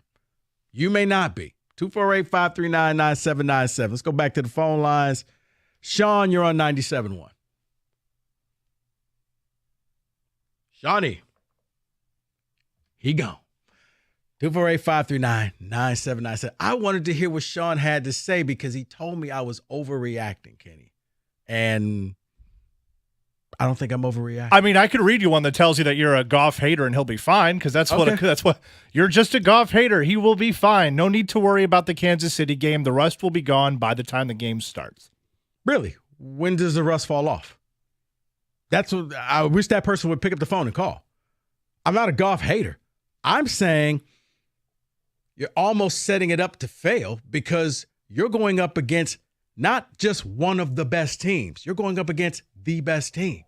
You have to be able to match Kansas City points for points, which means you got to hit key third down plays. Your timing, your rhythm, all have to be there. And oh, by the way, you got some new people on offense that you haven't played in a real game against.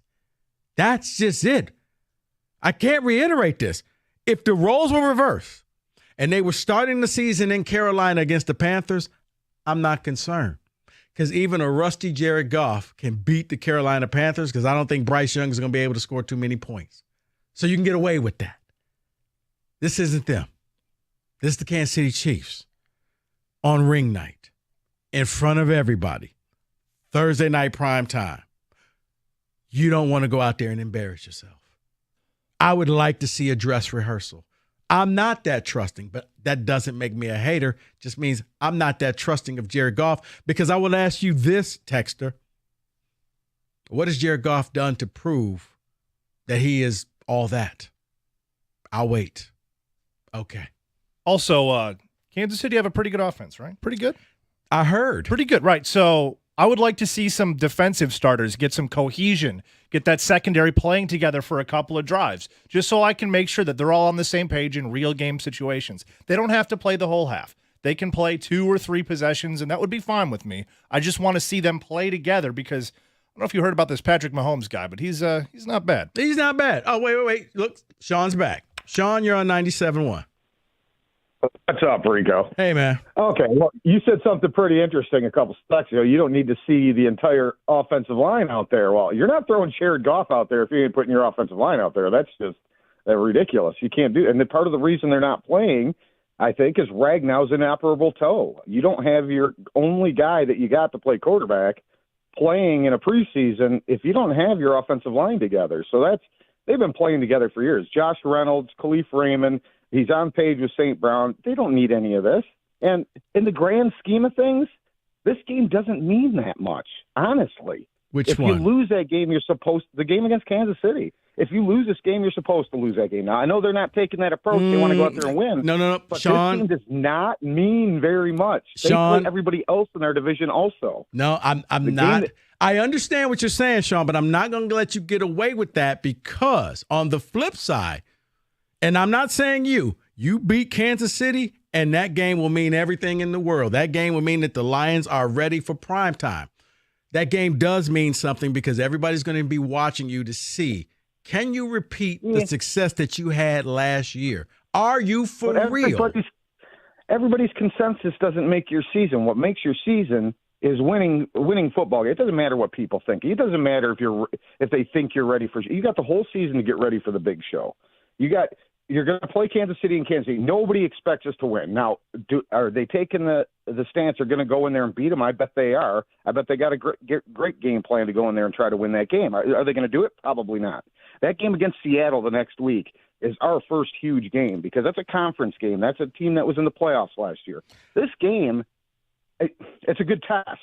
Yeah. But in the grand scheme of things, it doesn't mean that much, man. It really doesn't. I appreciate. They play the Bears in week 3. I got you. Appreciate the phone call. It means a little bit more than I think Sean, you're downplaying this a little bit. You're kind of Lou Holtzing this thing. It doesn't mean that much. It does. It's okay. If you lose, that's fine. You lose by 10 or less points, you can build on that and you can go on. You go out there and you get destroyed by Kansas City. It's what happened last year after you were on Hard Knocks.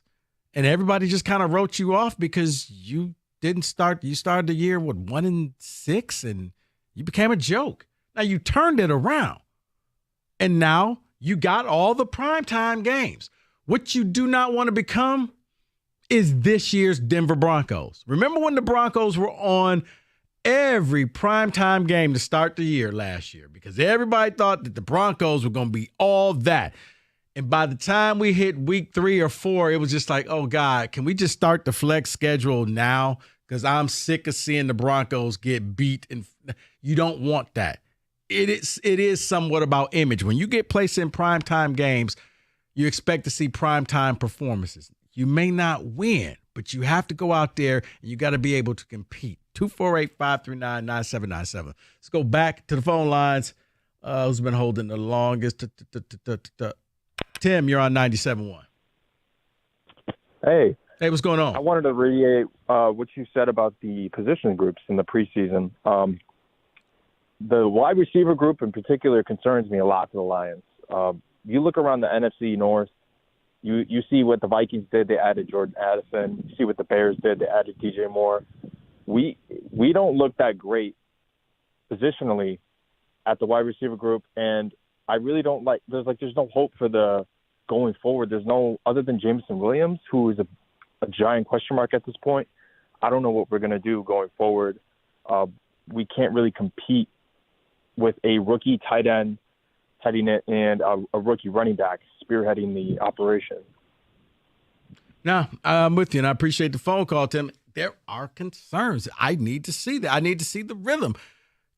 Guys, like it or not, we make fun of Jamal Williams. That was 17 touchdowns. That was a lot of rushing yards. That was a lot of your offense now in New Orleans. You have new people in the backfield, in Montgomery, in Gibbs. I need to see the connection between Goff and Gibbs. And you can't afford to go to Kansas City and lay an egg and make mistakes and throw interceptions and throw incomplete passes and not convert first downs. You can't beat the Chiefs that way. They are one of those teams. You have to be ready, and I don't think that this team's going to be completely ready because none of them played in the preseason games. You didn't have to play in all the games, but I would have liked to see in a couple series where you can go out there, where you can get some stuff on tape. Because in preseason, there is no, oops, my bad, do-over, blow the whistle, let's start that play all over again. It's, oh, you missed a tackle. Oh, you missed this. You dropped a pass. Now it's 2nd and 17. How do you work your way from that rather than just, all right, let's run that play over again? 248-539-9797. We're going to get to your phone calls. We're going to get a little college football in the mix, but we will get to your phone calls in the 3 o'clock hour, 97.1.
we had this discussion earlier, and Dan Campbell still has not listened to John Jansen, not listened to a lot of people around here, and it doesn't appear that they're going to see any starters on Friday night against the Carolina Panthers. And I'll ask the question again: is this a mistake? I think it is. And I know the argument is, okay, they had these joint practices. They had the very intense practice ones-on-ones this week. But I do believe there is still some value of knocking the rust off, even if it's for a series. You're not going out there and necessarily going to evaluate one series in terms of how many pluses versus how many minuses do you have as an individual, but you get a chance to go out there and go through the entire process of this is how I'm going to prepare for a game, knowing that I'm going to be out on the field. It's not a regular season game. It's a preseason game, but you get to the... I think there's only going to be real debate that Friday after the game is if they get blown out, if the Lions look like a no-show, you know? And I think that's when people are going to be like, hey, these guys didn't play in the preseason. But if it's within a score, which is supposed to be, I think most NFL games are anyways, but if it's within a score, you're playing on the road against the defending Super Bowl champs, and you put up a real fight. I know there are no moral victories anymore. I'm not saying that, Doug, but my point is about the preseason playing or not, whether it affected him. I mean, because you think if it's a close game, do you think if the Lions lose a close game, Doug, well, you go back and go, if only they'd play golf a series. Actually, that's the thing. Would you think that? No, I wouldn't. I think we'll get that call. I think people will say, look at this mistake, look at that mistake. If guys had played, because at the end of a game, you tally up what led to what made the difference. I think people will blame lack of reps in the preseason more if it's a close game. Actually, they're going to blame it either way. Who am I kidding? If they get blown out, they'll blame it. And if they lose in a close game, they'll say maybe the difference would have been them just playing guys.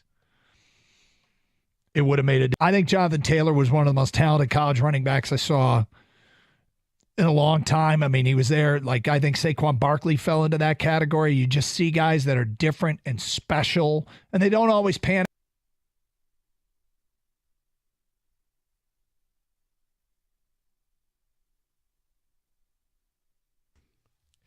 Week 0 is here. College football is back, kind of, sort of. Kenny, what you got for me? Oh, yes. That new Big Ten music. Something feels weird about that, man. Don't say that. That feels so strange. The official music of pillow fighting. Exactly. The pillow fight anthem. Rico, it's just me and you here today. There is no Mike Valeni in. So can we speak honestly about a topic that I feel like has just gone a little bit over the rails? This whole Texas thing. Quinn Ewers could have a good year. Horns down. Horns down. Exactly. Texas could have a fine year. They are by no means, in my opinion, back. What say you? No, I don't think Texas is back. Texas has a lot of pieces, but I think what's gonna hurt Texas, what I keep telling Mike, is Texas. Texas can't get out of its own way, and they end up losing games that they never should have. Like, I'm going to look at that Red River shootout. Man, you don't know who's going to win that game until the clock hits 0, because a team could be up by 24 points at halftime and lose by 24 points. But I think the biggest thing is the pressure on Quinn Ewers because of Arch Manning. When that crowd is chanting, "We want Arch," can you resist the temptation of putting this quarterback in? When Quinn Ewers throws an interception, he's going to get booed in his own stadium. There's going to be a lot of pressure on that young man. And let's face it, he's not had the most stellar career at Texas or in college. I don't think Texas is back. I think Texas probably ends up losing 2 or 3 games in the Big 12. Why? Because Texas will do something stupid. They have the talent. They'll just can't get out their own way. They've had talent for years, but they always find ways to lose games. So interesting gambling data out there per but Texas DraftKings. Is back. Texas is, in fact, back. Yes, thank you. Per DraftKings, take a guess. What percentage of bets do you think there are on SEC teams to win it all? So you have to take all the bets placed on any team to win a natty. What percent is a SEC team? 95. Wow, you better work in Vegas. It's 94. What's your reaction to that? Did that surprise you? That seem right? What do I keep telling you I'm going to do once I retire? to start handicapping in Vegas, man. I didn't even know this. Going in cold, but yes. Because let's be real. If you did SEC versus the field, I think everybody would take SEC. You could love Michigan, but I don't think Michigan could beat not one, but two SEC teams if they had to. But to think that 6%, only 6% were on any other conference Kenny, to win it all. Name me 3 teams not in the SEC that you think have a legitimate shot at winning it all. Ohio State.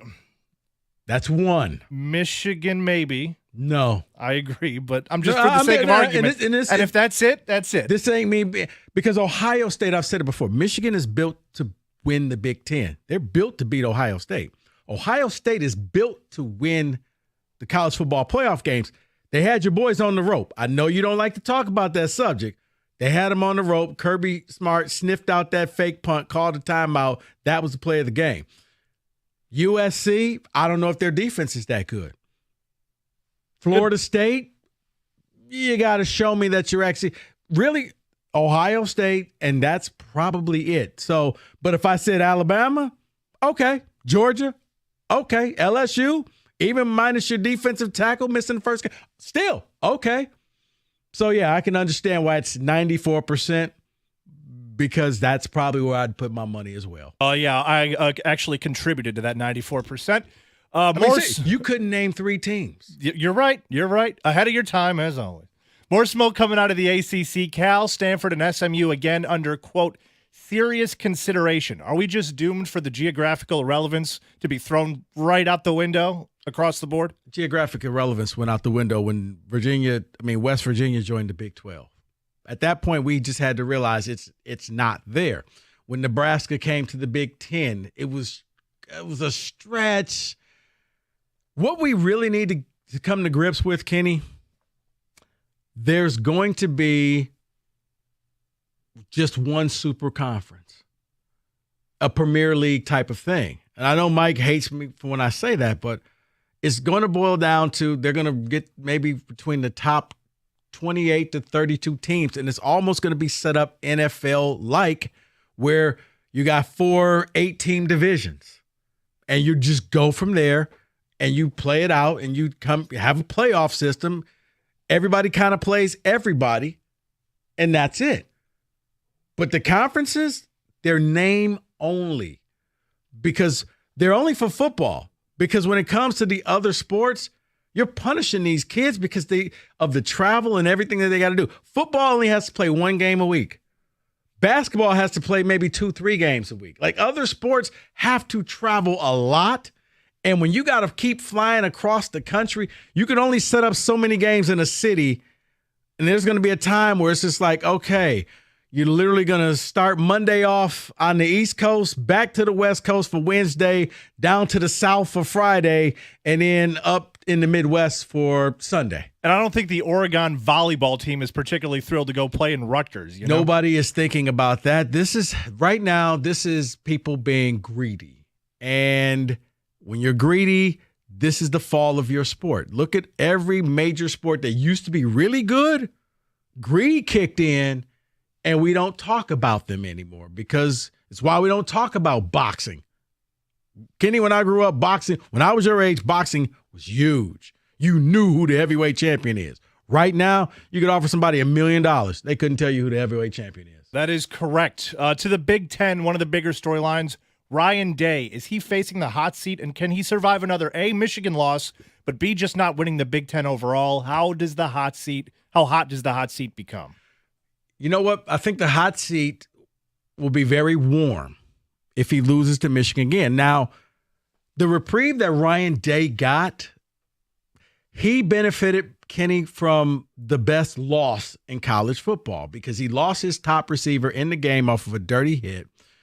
He was about to beat Georgia. And I keep harping on this, but I think that kind of saved Buckeye fans of thinking, you know what, he's not a complete boob. He actually knows what he's doing. We just haven't beat Michigan, but we actually have good teams. And he keeps bringing in top player over top player over top player. Regardless who the quarterback is, your job is don't turn the ball over. You got a ton of people out here who can help you. I would probably say yeah, Ryan Day is safe, but if you lose to Michigan, the seat gets warm again. So Bleacher Report also on the Big Ten grind, coming out with a 3-tier ranking of contenders to win the Big Ten. Tier 3 is the whole West Division. Tier 2 is Penn State. Tier 1 they call the co-favorites, Michigan and Ohio State. Is this right? Do you think Penn State maybe belongs in Tier 1? I do. I think Penn State does. Drew Aller, to me, is what JJ was last year. He was this hyped up guy that you heard a lot about, but he had a quarterback ahead of him. But he has all the tools that it takes to go out there and get it done. Plus, Penn State may have, I don't even think may. I think Penn State has the best defense. Well, them in Iowa. Best defense in the Big Ten. They got a pair of running backs out behind him. I do think that Penn State should probably be in there. The reason why, it's that person is saying what we're all thinking. James Franklin will find a way to screw this up. I think I saw the record. He's got a losing record against both Michigan and Ohio State. So, yeah. And I think I got to check to see. I think he even has both of those games at home. And he'll still find a way to lose them. Same article lists a couple of other hot seat coaches. I'll rattle through them, see what you think.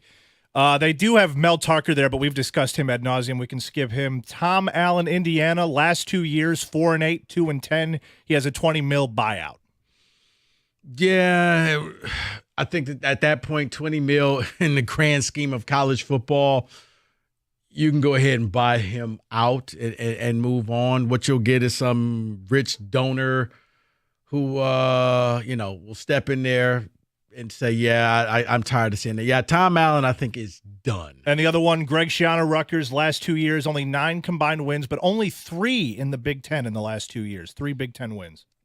Yeah, it's been quite a disappointment because he came in during COVID as well. And, yeah, because he beat Tucker in that first game. But they never really got that quarterback. I thought like he went out and got some 4-star QB, but that guy never panned out the way that he thought he was going to be. Just no playmakers. He can't get it done. And you play in the unforgivable Big Ten East that they don't care that you're Rutgers. They treat you like you are. You're their homecoming game. And the last thing here is they named the best offense and defense in the Big Ten. Who do you got? Who do you think they put there? Best offense and best defense in the Big Ten. I would say best defense is Penn State. Best offense, only because they have an established quarterback, would probably be Michigan. They have Ohio State. You did nail Penn State as the best defense. But I would give it to Michigan only because of JJ. I don't know who the Ohio State quarterbacks.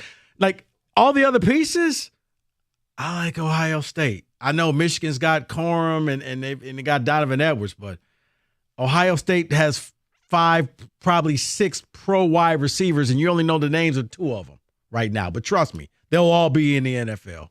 And there is your college football blitz.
I don't think one Lion gets enough love.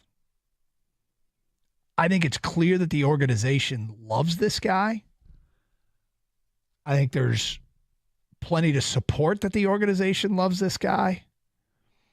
And I think we gloss over his contributions. And I am ready to stop that and start an appreciation thread on this Carson Anderson message board for Khalif Raymond. This guy, he checks a lot of the boxes in a player that Detroit would love.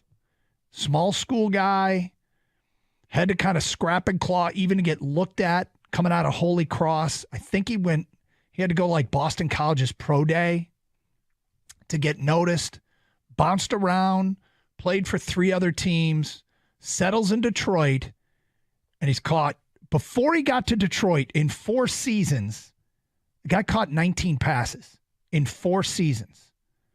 His first year in Detroit, he catches 48 passes. Second year in Detroit, he catches 47 passes. Last year,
And good afternoon. We're brought to you by Chrysler, Dodge, Jeep, Ram. Preseason finale tonight. Lions in Carolina. No starters expected to play for Detroit. 7 p.m. the pregame, 8 p.m. the kickoff right here on your Lions flagship station, 97.1 The Ticket. Tigers host the Astros tonight at Comerica Park. It's a 6:15 pregame, 6:40 first pitch on AM 950 WWJ. Matt Manning going for Detroit. Justin Verlander scheduled to pitch Sunday for the Astros. College football week 0 kicks off this weekend. Number 6, USC. Number 13, Notre Dame among those in action. Both Michigan and Michigan State will start next week. PGA Tour, it's the final leg of the playoffs. Round 2 of the Tour Championship today.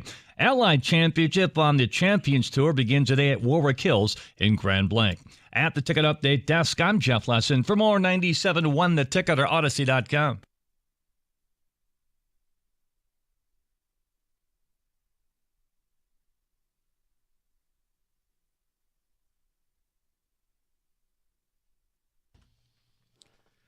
Three o'clock on a Friday. As you just heard Jeff Lesson says, we get college football back next weekend. And as Kenny has told me, this is the last week of Floral Friday. So, a little heartbroken. I know. I'm wearing my black floral because it's the funeral for Floral Friday. I was just like, we don't wear it in September. You were like, no. That's when you and Mike go full flannel at that point. Yeah, it's a summer ritual. We got to go back to, maybe we do flannel. I like that. I don't. It'll still be hot. 248-539-9797. We've been talking about one thing so far today, and it's the Lions. They have a preseason game tonight against the Carolina Panthers. You can hear it right here on 97.1. I think it's Dan and Lomas on the call. But here's the other thing that I want to know. Lions haven't played any of their starters in the preseason, especially Jared Goff, has not played, which means he's going to go the entire preseason, no real live action. And I know it's preseason, the games don't count, but it allows you a chance to work on timing and connections and get the rust off. You're going into Kansas City week 1. Prime time. as they get their rings. Kansas City is going to be ready for this game.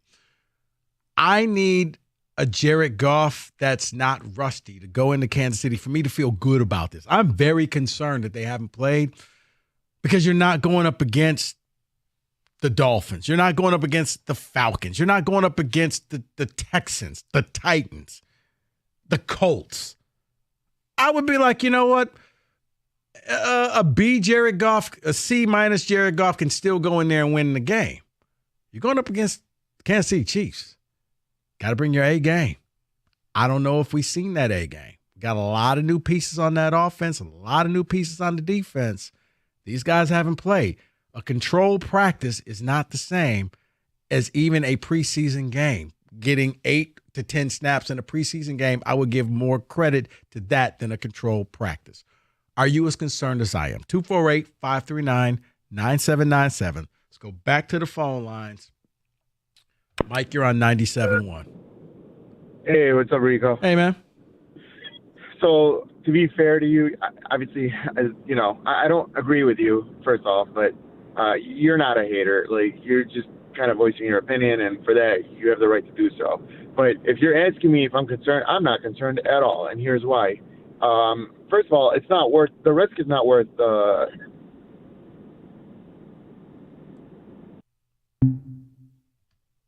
Okay. Oh, no. I don't know what happened there. I really wanted to hear what he had to say, and then I think he was trying to say the risk is not worth the reward. And you can't play football that way thinking you're going to get hurt. Injuries will happen. And if you're playing scared, then you're not going to go far. You have to be able to go out there and just play the game. Kansas City's put the MVP out on the field, and he's played in all the preseason games. He played, in a couple series the first game. He played a lot more last week. He probably get a series or two this weekend. But Mahomes has gone out and played. I'm just saying, I just don't think Jared Goff is that great that he doesn't have to play. Mahomes, you could do. If Mahomes didn't play a game, I would say, you know what, he'll be fine. But Jared Goff has shown me nothing to believe that he could just come out there and go from 0 to 100 just like that. And as Mike said, I'm not being a hater. I'm just very concerned.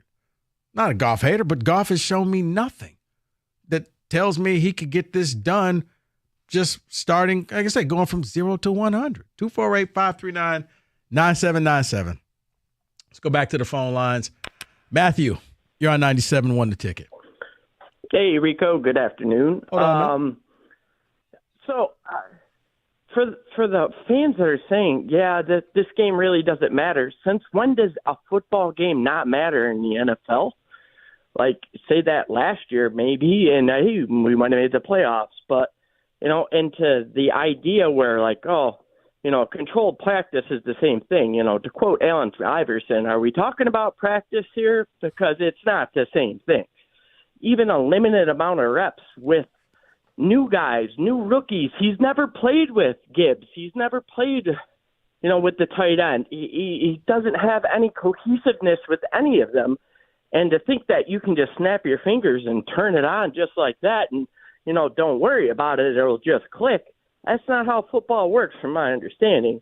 And I think Dan Campbell might be reading his own press clippings a little too much and, hey, we're so good we don't need to bring the starters out there.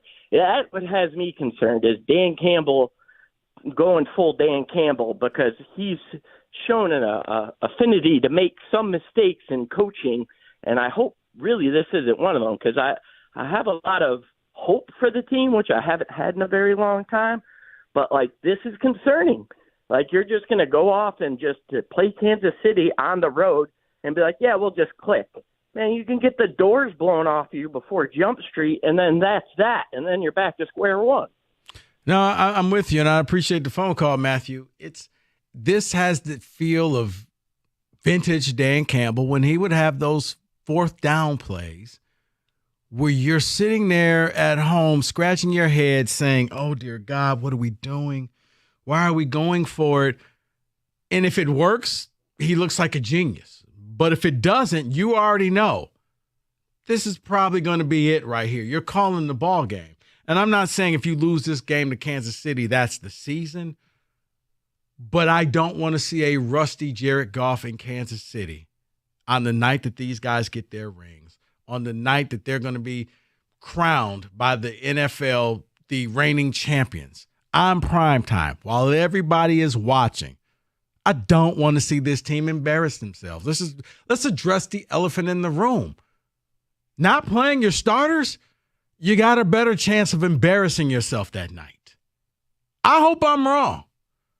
But I would have loved to see some of these guys out there in preseason games for a couple of series to see the timing, to get a little taste of what the season was going to be like.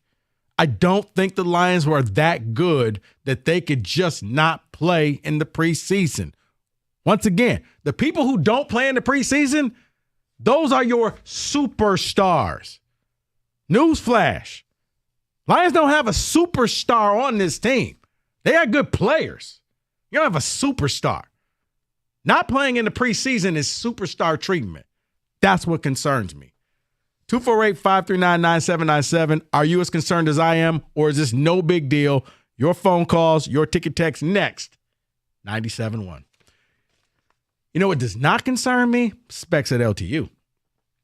That is something that you can do. Because if you're looking at a career in radio where you want to give your opinion or you want to go on to TV, or you're a graphics design artist and you're ready to create the next masterpieces on the internet, on the websites, Specs at LTU can help you achieve your goal. It's very simple. First things first, they need you to be curious. They need you to go visit the website, ltu.edu/specs, to learn more about the broadcast media and the digital media arts program and the graphics communications program at Specs at LTU, located right here in Southfield on the campus of Lawrence Tech. You're going to be taught by instructors like myself who work in the business. What does that mean? Not going to waste your time. You're going to learn what it takes to make it in the business from day one. You're going to hit the ground running. So head over to the website, ltu.edu/specs. And when you're there, make magic by enrolling in Specs at LTU certificate program. Do that today.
Hey, before we get back to your phone calls and your ticket text, Kenny, I do have something I want to mix in this as well. So they did a preseason Madden game, played out the entire season. It was a lot of interesting things in there. You know who won the Super Bowl? The Eagles, I'll guess. No, Kansas City. Okay. Kansas City won the Super Bowl. Do you know who Kansas City beat in the Super Bowl? Kenny, lunch on me next week if you can guess this. Okay, so it's not the Eagles then. Could be the Eagles, and maybe I'm just messing with you. All right, I'll say the Eagles. No, it's not the Eagles. Okay, there we go. Just messing with you. The reverse of the reverse. Well, who is it? Baker Mayfield and the Tampa Bay Buccaneers. I never would have guessed that. It's fun. I mean, and they did the whole simulation. The number one seed in the NFC. Want to take a guess? No, because you know what? It feels like every guess that I have is just a trap. Kenny, you know? I need you to think, wow. The Cardinals. But kind of like Texas, they're back. There's your hint. Give me the Cowboys. There you go. Wow. Cowboys are the number one seed in the NFC. The Bengals are the number one seed in the AFC. You know who won the NFC North?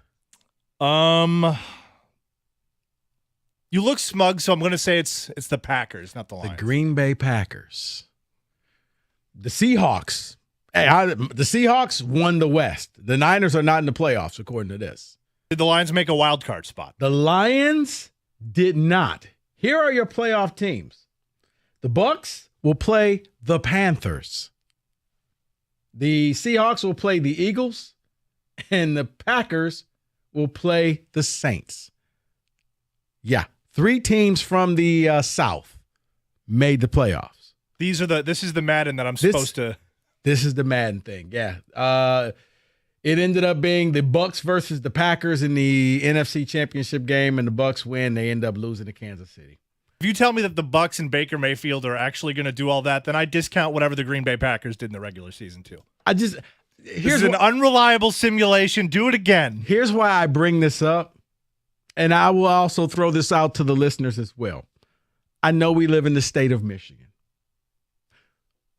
Have we let our hate of the Packers really blind us? Is Green Bay a sleeping giant in this division? Jordan Love, young team. I know Aaron Rodgers is gone. They lost a lot of key pieces. But I will simply say, I think we are overlooking them because I think with Green Bay, it's the addition by subtraction. Getting rid of Aaron Rodgers, there is no pressure on Love whatsoever. It kind of reminds me when they did the transition from Favre to Rodgers. And everybody thought, well, you're never going to have another Brett Favre. And Rodgers just kind of came in there and got the job done. Love's been there a while. So he's actually done things and been groomed the way quarterbacks should be groomed in the NFL, where you just don't throw them to the fire in year one and destroy their confidence. We haven't seen him. So because we haven't seen him, he sucks. That's how it is in society. But I don't know. It's a young team. But I just look at this like, I think maybe the fact that we live in the state of Michigan and you're supposed to hate the Packers, you're blinded by the fact that they may not fall off the way that we think they're going to fall off. Text coming in said, did the Madden projection say if KC rested their starters in the preseason? No, they didn't. They played the entire time. But I just thought it was funny because Kansas City won it all, but it was the Green Bay Packers. They picked the Packers and they picked the Seahawks to win the North and the West. And it's like, wow, that's They also picked Baker Mayfield. Then they also said that the Cowboys are back. So you know what? Hey, you win some mistakes. How about were them made. Cowboys? Thought it was interesting. But it's just 248-539-9797. I'm going to get back to your Lions phone call if you're concerned, but also just kind of want to throw in the mix. Is the hate for Green Bay blinding you? Like, could Green Bay actually be really good this year? They're probably the biggest unknown team in this division. Minnesota Everybody expects to take a step back. The Bears, nobody thinks that they're going to do anything. Everybody thinks the Lions are going to run away with this. Nobody ever talks about the Packers. I say watch out for them. 248-539-9797. Let's get back to the phone calls, and let's bring in Bob and Troy. Bob, you're on 97.1. Hey, Rico. Hey, man. About the offensive line, I don't even think these guys are together, let alone years. So, because Jansen always says this is their time to shine together as a healthy unit. So that years together stuff, I mean, Ragnow was hurt. Sewell's only been there for 2. This is a test for them, right? They haven't been together for years. Now, Jared Goff and Dan Campbell, those are going to be the problems. Jared Goff starts off with 7 interceptions in 7 games last year, and then goes 10 games without a turnover, NFL record. I'm taking the over at 1.5 that's on the board on Goff in the first game with interceptions. Oh. There's going to be 2 in Kansas City. Then he's going to come home to Seattle and throw at least 1 and fumble. Water finds its level with this guy. This 10-game stretch, everybody says, oh, what he did. Yeah, it happens. He's Jared freaking Goff. Yeah. And then you got Dan Campbell, who was a head coach with Miami years ago. He stunk. Then he was behind Sean Payton for years, learning from one of the best. Comes here, pulls his blue-collar crap, and now he's doing it again. And then little Sheila Hamp comes up and goes, oh, Dan, you're a blue-collar coach just like my Ford company. And then when he goes 4-9, don't worry, Dan, use that blue-collar work. And he's going to be a coach again He's going to be a coach next year after they go 8-9. Okay. So, and they want to re-sign Goff. Well, you know what? And, Bob, I appreciate the phone call. I think by not re-signing Goff right now, they kind of let you know how they feel about him. If they thought he was truly the future, they would be doing everything they could to lock this man up. Now, save yourself some money because the price is only going to go higher and higher for quarterbacks. You saw what the Giants paid for Daniel Jones. You're going to have to pay him. And it's going to be something ridiculous. And Lions fans won't like it. But quarterbacks aren't cheap. There's 32 jobs. Really only about 20 of them can actually go out there and win you something until you start getting into the rookies and people who haven't done anything yet. But, yeah, Goff going out. He had a great year. Great finish to last year. We're going to see what happens because he's going to be going into Kansas City cold. He's not going to be playing in any preseason games. That concerns me. That concerns me a lot. Let's go back to the phone lines. Keith, you're on 97.1. Hi, how are you? Good, man. How are you? I'm good. I guess I wanted to put a slight different spin on it. I agree that, they need to have Goff out there, but what I'm looking at is that I don't think they're banking on Goff doing as great maybe the first game, but what they're looking at is they need to have Teddy Bridgewater together because he's only got half a game in right now, and this is his opportunity to get a full game of reps in, even with the non-starters, so that when time comes, if Goff doesn't produce, Teddy Bridgewater can step in, he'll understand the playbook, and he'll be able to be more beneficial to the Lions than just getting sideline practice. And, Keith, I see where you're coming from, but I would simply say this. Teddy can play pretty much most of the game, but I would still try to get Goff the first 2 series, and then Teddy, you got the rest. So you're still playing a whole game, but I would just want to see Goff out there where he's actually got people who can tackle him. He has people who can go up and hit him. He's got to go up against some adversity because you don't go up against any adversity as a quarterback in practice. Right. So, but I get what you're saying. Appreciate the phone call. 248-539-9797. We'll get to your ticket texts. We'll get to your phone calls.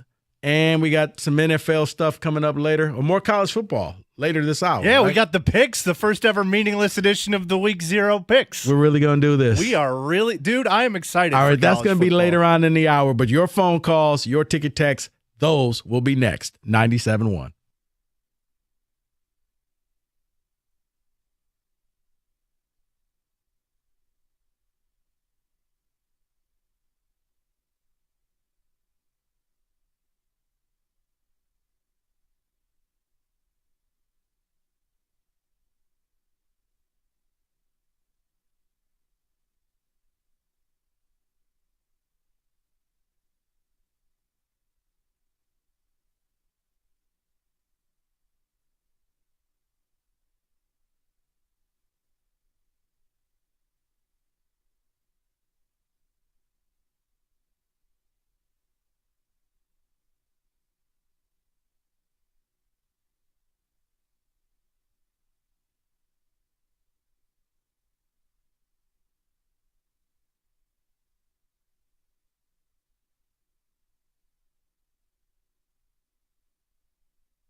Brought to you by Mother Waddles. Preseason finale tonight. Lines in Carolina. No starters expected to play for Detroit. Result, the Panthers favored by 4.5. Totals 39.5. 7 p.m. the pregame, 8 p.m. the kick. Right here on your Lions flagship station, 97 The Ticket. Tigers and Astros from Comerica Park, 6:40 the first pitch. That's on AM 950 WWJ. Matt Manning going for Detroit tonight. JV, Justin Verlander expected pitch for Houston on Sunday. Couple key games of college football week 0, at least of interest. We have number 6 USC playing tomorrow night. Number 13 Notre Dame playing in Dublin, Ireland. That'll be tomorrow afternoon. Michigan and MSU both starting next week. PGA Tour final leg of the playoffs. Round 2 is today. Allied Championship at Warwick Hills and Grand Blanc. It's the Champions Tour starting today. I'm Jeff Lesson at the Ticket Update Desk. For more, 97.1 The Ticket or Odyssey.com.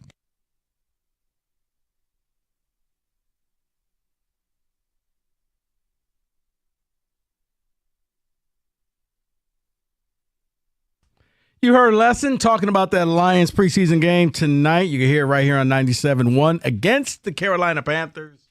No starters will be playing in the game. Goff hasn't played all preseason. I'm very concerned about that because of your week 1 opponent on the big stage. If it were the Arizona Cardinals, I wouldn't feel this way. If it was the Houston Texans, I would not feel this way. If it were reversed and you were playing the Chiefs tonight and playing the Carolina Panthers in week 1, honestly, I wouldn't care. But you're playing the Chiefs, arguably the best team in the NFL, and it just feels like you're putting a lot of trust in Jared Goff and a lot of these starters who haven't played together. You brought in new pieces. They haven't played together for the first time, and we're going to find out everything in Kansas City. That's very concerning to me. 248-539-9797. Kenny, a couple ticket texts, and we'll clean this up on the phone line. Well, before that, I was just thinking, if the Lions end up pulling off a win in Kansas City after not starting any starters in the preseason, I don't think either one of us is ever going to be critical of not starting starters in the preseason. No, you know what? It becomes the new thing now. And heck, more coaches may be like, you know what? It's a copycat league. Maybe Dan Campbell was on to something. Maybe he figured this thing out. I've said, if the Lions win that game in Kansas City, if you want to call up that Friday and mention Super Bowl, I'm not laughing at you because you're going to be feeling good because you just knocked out the Super Bowl champs at their house. But that hasn't happened yet. I'm looking at this as I don't see Goff as that type of quarterback that really doesn't need any type of warm-up. He can just come in cold and just get the job done. He's not that guy to me. He's an average quarterback in this league. He's probably, somewhere between 13 to 17, depending on how well you like him in the NFL. The Lions are not beating the Chiefs either way, so may as well consider that the 4th preseason game. They can shake off the rust then. Mark in Huron Township. See, but here's why I would say if you go in there, because I don't have the numbers in front of me, but the last couple teams that have won the Super Bowl and played that opening game have lost that game. So it's a possibility you could walk in there. I just don't think you could walk in there and try to figure it out against the Chiefs. That ain't the Cardinals. That ain't the Panthers. That ain't, the Dolphins. That's not the Colts, who have all types of problems. That's a really good team. You got to be able to hit the ground running. And it's not here. If it was at Ford Field, you got the home crowd behind you. That place is just going to be loud. And I know Lions, we're going. Yeah, you're going to be way up at the top because Chiefs fans show up. Starters need to play at least one quarter of the preseason game. They have to get game reps, especially before KC. They're too good of a team to come out flat against. Yeah. And that's the thing is it's your opponent. Certain opponents, man, you got to be ready because they're going to be bringing it week 1. Yeah, prime time stage. I don't want to see this team get embarrassed. I don't. I want to see them go out there. Kenny, like I said, if they win, I told Mike, I will allow any Super Bowl talk you want to because that day, You're on the path to the Super Bowl. You're 1-0 and you knocked off the Chiefs. You can beat Chiefs at home. Who can't you beat? I ain't going to get mad at you. I'm not hanging up the phone on you. On the flip side, you can't get embarrassed, because if you get embarrassed, then all those people who've been saying, see, I told you so, they're allowed to call. And I'm not going to say anything to them as well. 248-539-9797. Ken, you're on 97. Rico. What's happening, Ken? I think you're being totally unfair to Dan Campbell on your straw man argument. Okay, explain to me. It's not about Dan Campbell. It's about a set of coaches that have a philosophy about controlled practices.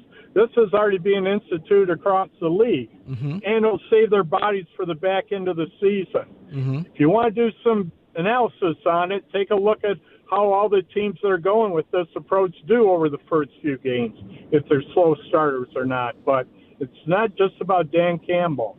No, but there are other teams that have done the control practice, but they still played starters in the preseason games. But not everybody is. And the other thing regarding Goff, it's not that he's so good as you're characterizing it. It's the fact that the reality is he doesn't throw a deep pass. So the touch passes on short distance is not as big a deal to be executing game conditions. See, and Ken, this is where we differ, because the short passes is more timing. You mistime that thing and it's a pick six. Somebody jumped the route and it's going the other way. And now you have Jahmyr Gibbs and you got Montgomery. You got new guys in the backfield that you have not played a regular season game with. Okay, well, they're all about timing, especially on a long pass. It's a lot more timing involved there, but we can philosophically disagree with it. But I think it's unfair. I think you need to look at it's two different coaching philosophies, and this one is becoming more prevalent, right or wrong. Okay. I don't know what's going to be the answer. Ken, we'll see what happens. I appreciate the phone call. As I stated, and Kenny said, if this works, Campbell's going to come across a genius. This, to me, is the equivalent of one of those fourth down calls that if he makes the right call on a trick play or whatever, oh, my God, Dan Campbell's a genius. On the flip side, he calls it wrong and you lose the game. He's an idiot, and why didn't we just punt the ball? That's how it is.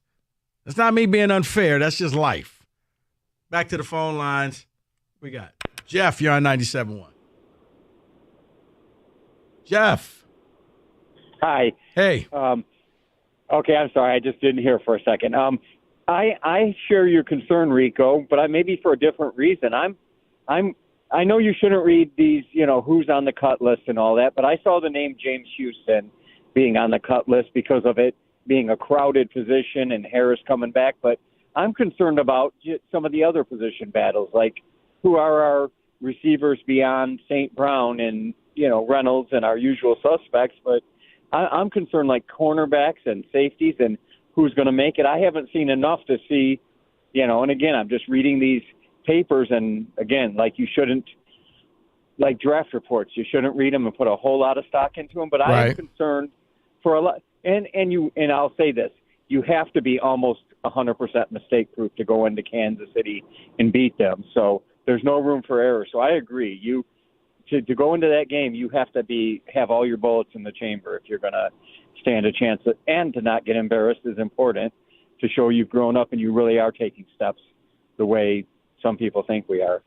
I agree with you, Jeff. I appreciate the phone call. I mean, hey, there are a lot of positions that I would like to see more. And yes, they practice them. The coaches see them more than we do. But in the game, you're going up against Kansas City.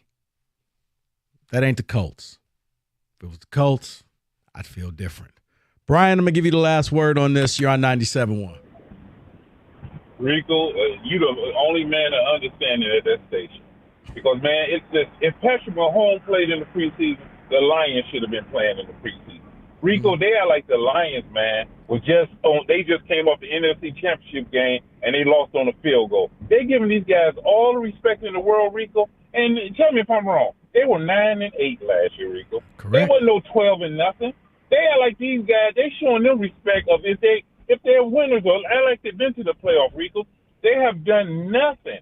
And guys, Mike, Doug, Gator, they are like these are close Super Bowl contenders, Rico. And that's how they treat them. So whatever the Lions say or do, a lot of guys go agree with it. And like the gentleman just said earlier, that's just the way the league going. The Lions are 9-8. And Rico, they are like it was only the second half of the season. Okay, Rico, if that's the case, that Carolina game was the playoff game. Rico, tell me what happened in that Carolina game. They lost the game. And here's the thing. They folded like lawn chairs. Right. And then not only that. No, Brian, what I was going to say is the fact that when you win, people follow what you do. And every coach does things differently. Andy Reid doesn't do the joint practices, and he plays his starters. Andy Reid goes to the Super Bowl. Right. Rico, those guys, they are showing Campbell all the respect in the world as if he's a winning coach, Rico, and they haven't accomplished nothing. And not only that, Rico, if people call in and say, like yourself, if we say, well, let us just see it first, they are like we the idiots. They are like they don't know what we talking about. Rico, they better hope this season go right. Because if they can start off 0-2, and Rico, it's a good chance they can start off 0-2. What they gonna tell us then, Rico? Brian, I will simply tell you this: if they get blown out against Kansas City, you, my friend, you get slotted to number 1 on the phone call list. You will be the first call we will take that Friday. Oh man, now you just made my weekend. I might go drink some, and I don't even drink. You have a good weekend, Rico. All right, you too. Bye-bye. I got to get – Brian has not changed the entire offseason. If the Lions get blown out, I think it's fair. He should get the first phone call. I'll get it. I'll give it to him. I mean, I don't care when he calls. You put it's Brian, and he gets moved up to the top of the list. Let's do a little college football next, 97.1.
We are almost to college football.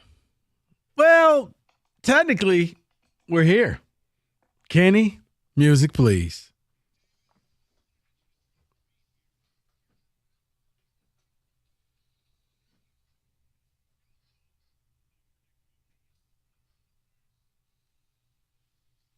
Wait, did I get left out the new open? You were in there.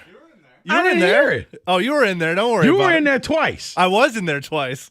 Once more than you. Wow. Let's start off with... We all know who Roberto. Yeah, that is correct. He's off to howl right after the show.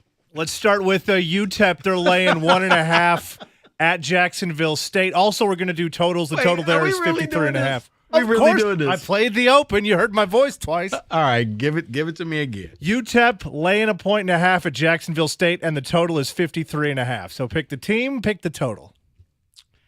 Jacksonville State's at home opener. I'm going to go with them, and probably lots of mistakes, so I'm going to go under. Jacksonville State and under. Since I get to play the role of one Michael Valenti today, Rico, do you know who the third string tight end is on Jacksonville State? I do not. Either do I. Nobody knows, Mike. Nobody knows when you ask that question. But I like the Roadrunners. I just like their little logo in the Roadrunner. Meep, meep. And the total? Sure, over. I'm going to also go with pretty much copy Rico's homework. Jacksonville State getting the points and the under because 53 is a lot in week 0.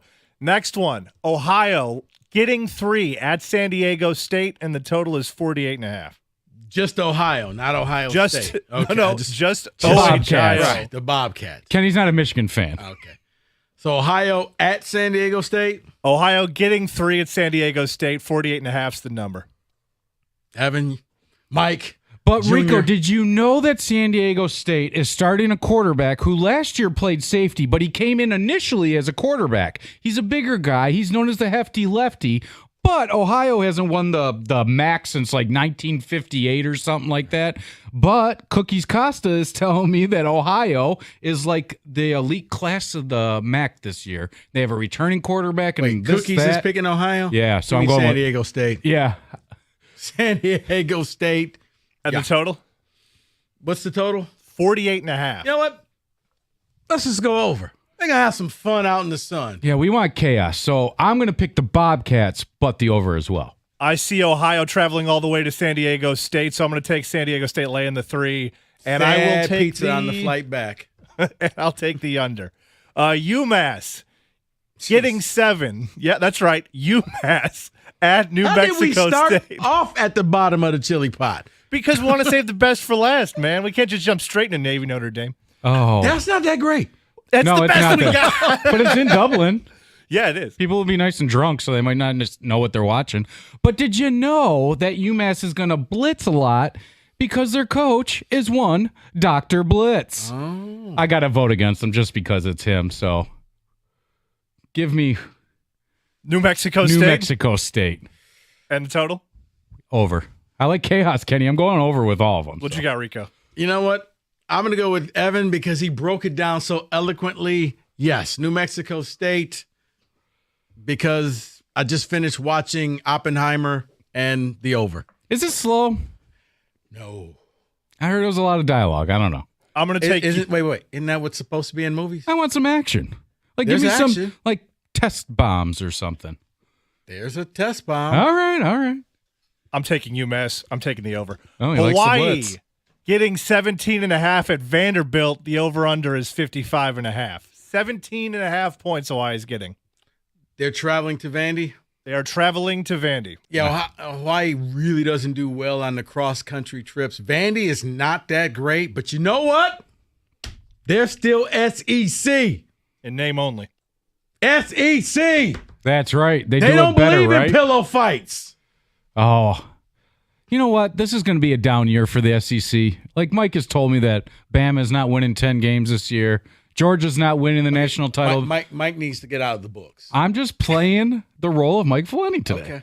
So, did you know Texas is back? I'm not going to agree with that one, but I do like the kid cut his hair. Well, hopefully But- he won't be Samson. Timmy Go ahead. Chang, I was a huge fan of his when he played. So give me Hawaii. Yeah, I'm taking Hawaii in the points also, and I'll take the under. You going against the SEC? Vandy stinks. They're not real SEC. SEC It's like is not Rutgers real or this year. Northwestern. No allegiance. Next one, San Jose State getting 30.5 points at USC, and the total is 66.5. I'm going to Jeez. go USC will cover. They're going to cover 30.5 points. Yes. All right. Here's why. Heisman, baby. Yep. Caleb Williams is trying to win the Heisman. You know what the best way to win the Heisman is? You pad your stats against bad teams. Because you play at one half of football, and then they pull you because gonna it's play San more Jose than- State. He'll play 3 quarters. He's going to play more than one half. He's going to go out there until he gets 300 yards and 4 touchdowns, and then he'll get yanked from the game. They will cover, and I will go over. Just because I'm a homer, isn't San Jose State, aren't they the Spartans? Yeah. I'm going to choose the Spartans. Give me the points. Yeah, 30.5 is a lot of points. And give me the over. I want chaos, Kenny. I got to take the 66.5. That's a bridge too far for week 0. No. Think about it. If USC is going to really push for back-to-back Heismans, they're going to score points. Yeah, 58-10. You got the cover. Boom. Boom, Kenny. Boom. Okay. FIU getting 11.5 at La There's Tech. still more games before we get to Notre Dame. There's one more. La Tech. La What do I Tech. know about? Oh, they came into Michigan State and beat them years ago, right? Total 58.5 also. I think they got No, they beat La Tech. I don't know. All I know is I'm going to take La Tech because they're from Ruston, Louisiana. I got family in Ruston, Louisiana. Hey, Rico's got fam. I like La Tech and their little logo. So give me. Are they the Lobos? What are they? No, they're the Technicians? I like the logos better. It's No, vague. no. It could be anything. Are know, they it's the just a Raging? big L. I'm trying to think. Are they the Raging Cajuns? Oh, No, that's Louisiana Lafayette. Who knows? I'm going to take the logos, and I'm going to take Give the me the under. big L. Yeah. Last game, the games everybody's been waiting for. Navy getting 20.5, traveling Bulldogs. There it is. to Dublin to take on Notre Dame. The total is 58.5 also. Navy getting 20.5. Give me Notre Dame. Give me the under. Give me a lot of running. I don't think Navy scores more than 10 points. Notre Dame will probably win 30-10. So, yeah, Notre Dame. Well, Rico, did you 31-10. So Did you they'll know that Navy is playing out of the shotgun this year? Mm-hmm. Yes, you heard that right. The shotgun. But it's not going to matter. somebody Notre Dame's going listens- to blow them out. somebody Yeah, I listened to listens it to- like 4 times, dude. You It's guys incredible. You guys have no respect for the Service Academy. Give me Navy. I don't. And give me the under. Not the football team. Now at war, yes. Football team, Kenny, they're going to play 3 quarterbacks. You know what they say when you have 2 quarterbacks, right? You don't have one. You got 3 quarterbacks, you got problems. That's right. And Rico and Evan hate America. Those are the picks. 97-1.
And we're brought to you by Chrysler, Dodge, Jeep, Ram, Lions, Carolina. In Carolina tonight, the preseason finale. No starters will play for the Lions. Panthers favored by 4.5, total 39.5. 7 p.m. our pregame, 8 p.m. the kickoff right here on 97.1 The Ticket. As a result, Tigers on AM 950 WWJ tonight from Comerica Park. It's 90s night against the Houston Astros. 6:15 the pregame, 6:40 the first pitch. Matt Manning going for Detroit. Justin Verlander expected to pitch Sunday for Houston. College football week 0 kicking off this weekend. Number 6 USC, number 13 Notre Dame among those in action tomorrow. PGA Tour final leg of the playoffs, round 2 today at the Tour Championship. Allied Championship on the Champions Tour beginning today at Warwick Hills in Grand Blanc. At the Ticket Update Desk, I'm Jeff Lesson. For more 97.1 The Ticket or Odyssey.com.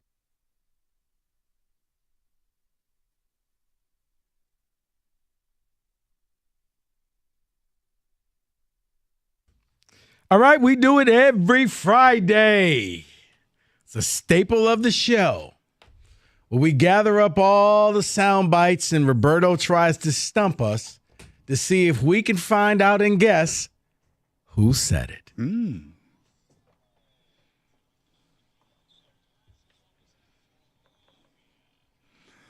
That's correct, Rico. We have all new audio heard this week on this station. Are we ready to play the game? I'm trying to think, who has been on vacation? Well, we talked about that earlier. It's been a really weird week. Stoney was here for part of the week. Scott had most of this week off. He was back today. He was back today, but Roberto ain't doing no last-second stuff. And then it was just Doug. Right. You were out until Wednesday, so Cookies filled in. Was Woj out, or was he here? Woj? Yeah. Was this past 6 p.m.?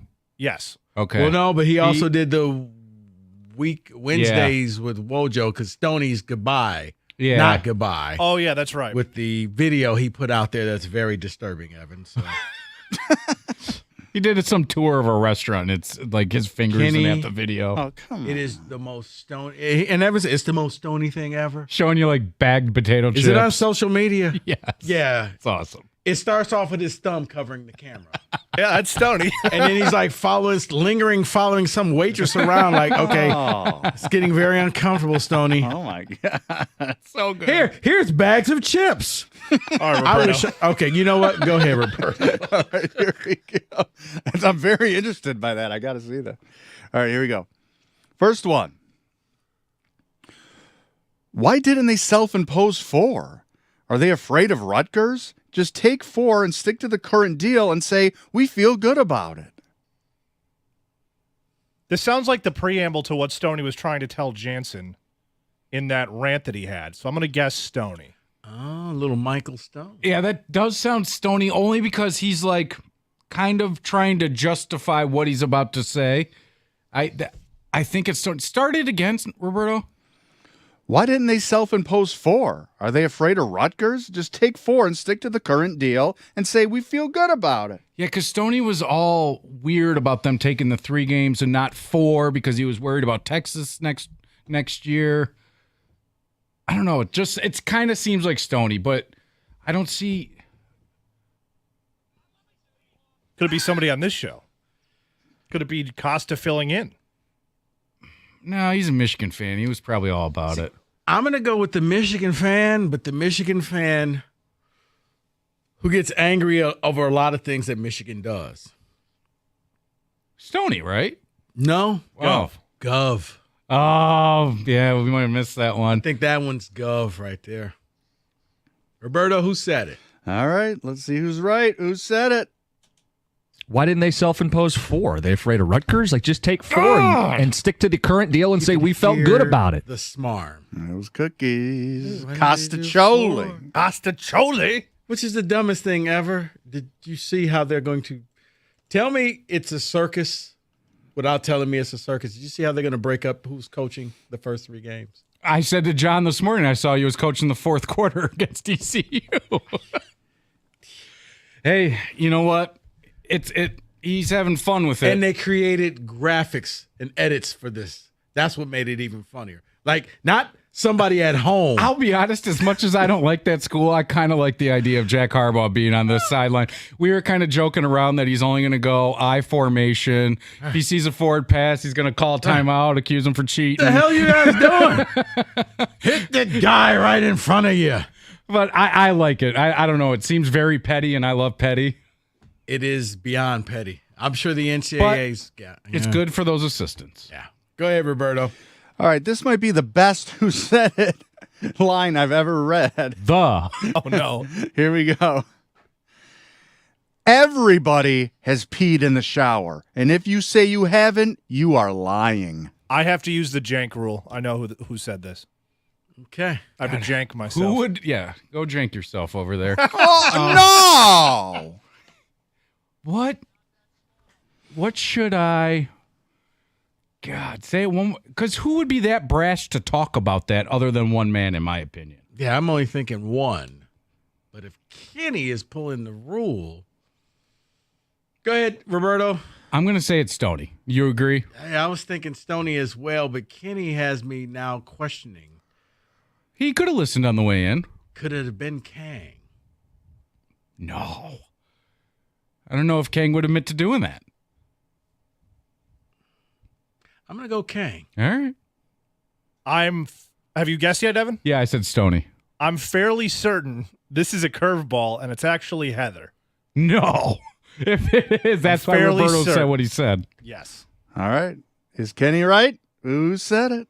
Everybody has peed in the shower, and if you say you haven't, you're lying. I didn't see it coming at all. That was a great curveball by Roberto. Great Nobody job. would have guessed. If I hadn't heard it, I would never have guessed. Right, Heather. exactly. When I was oh my God, I got to put that in. That's something I didn't think I would hear today. Wow. Yeah, put that on the bingo board. The odds on that. All right, here's a little bit of a long-winded one. Stick with me here. Probably should have waited till the last one for Heather, huh?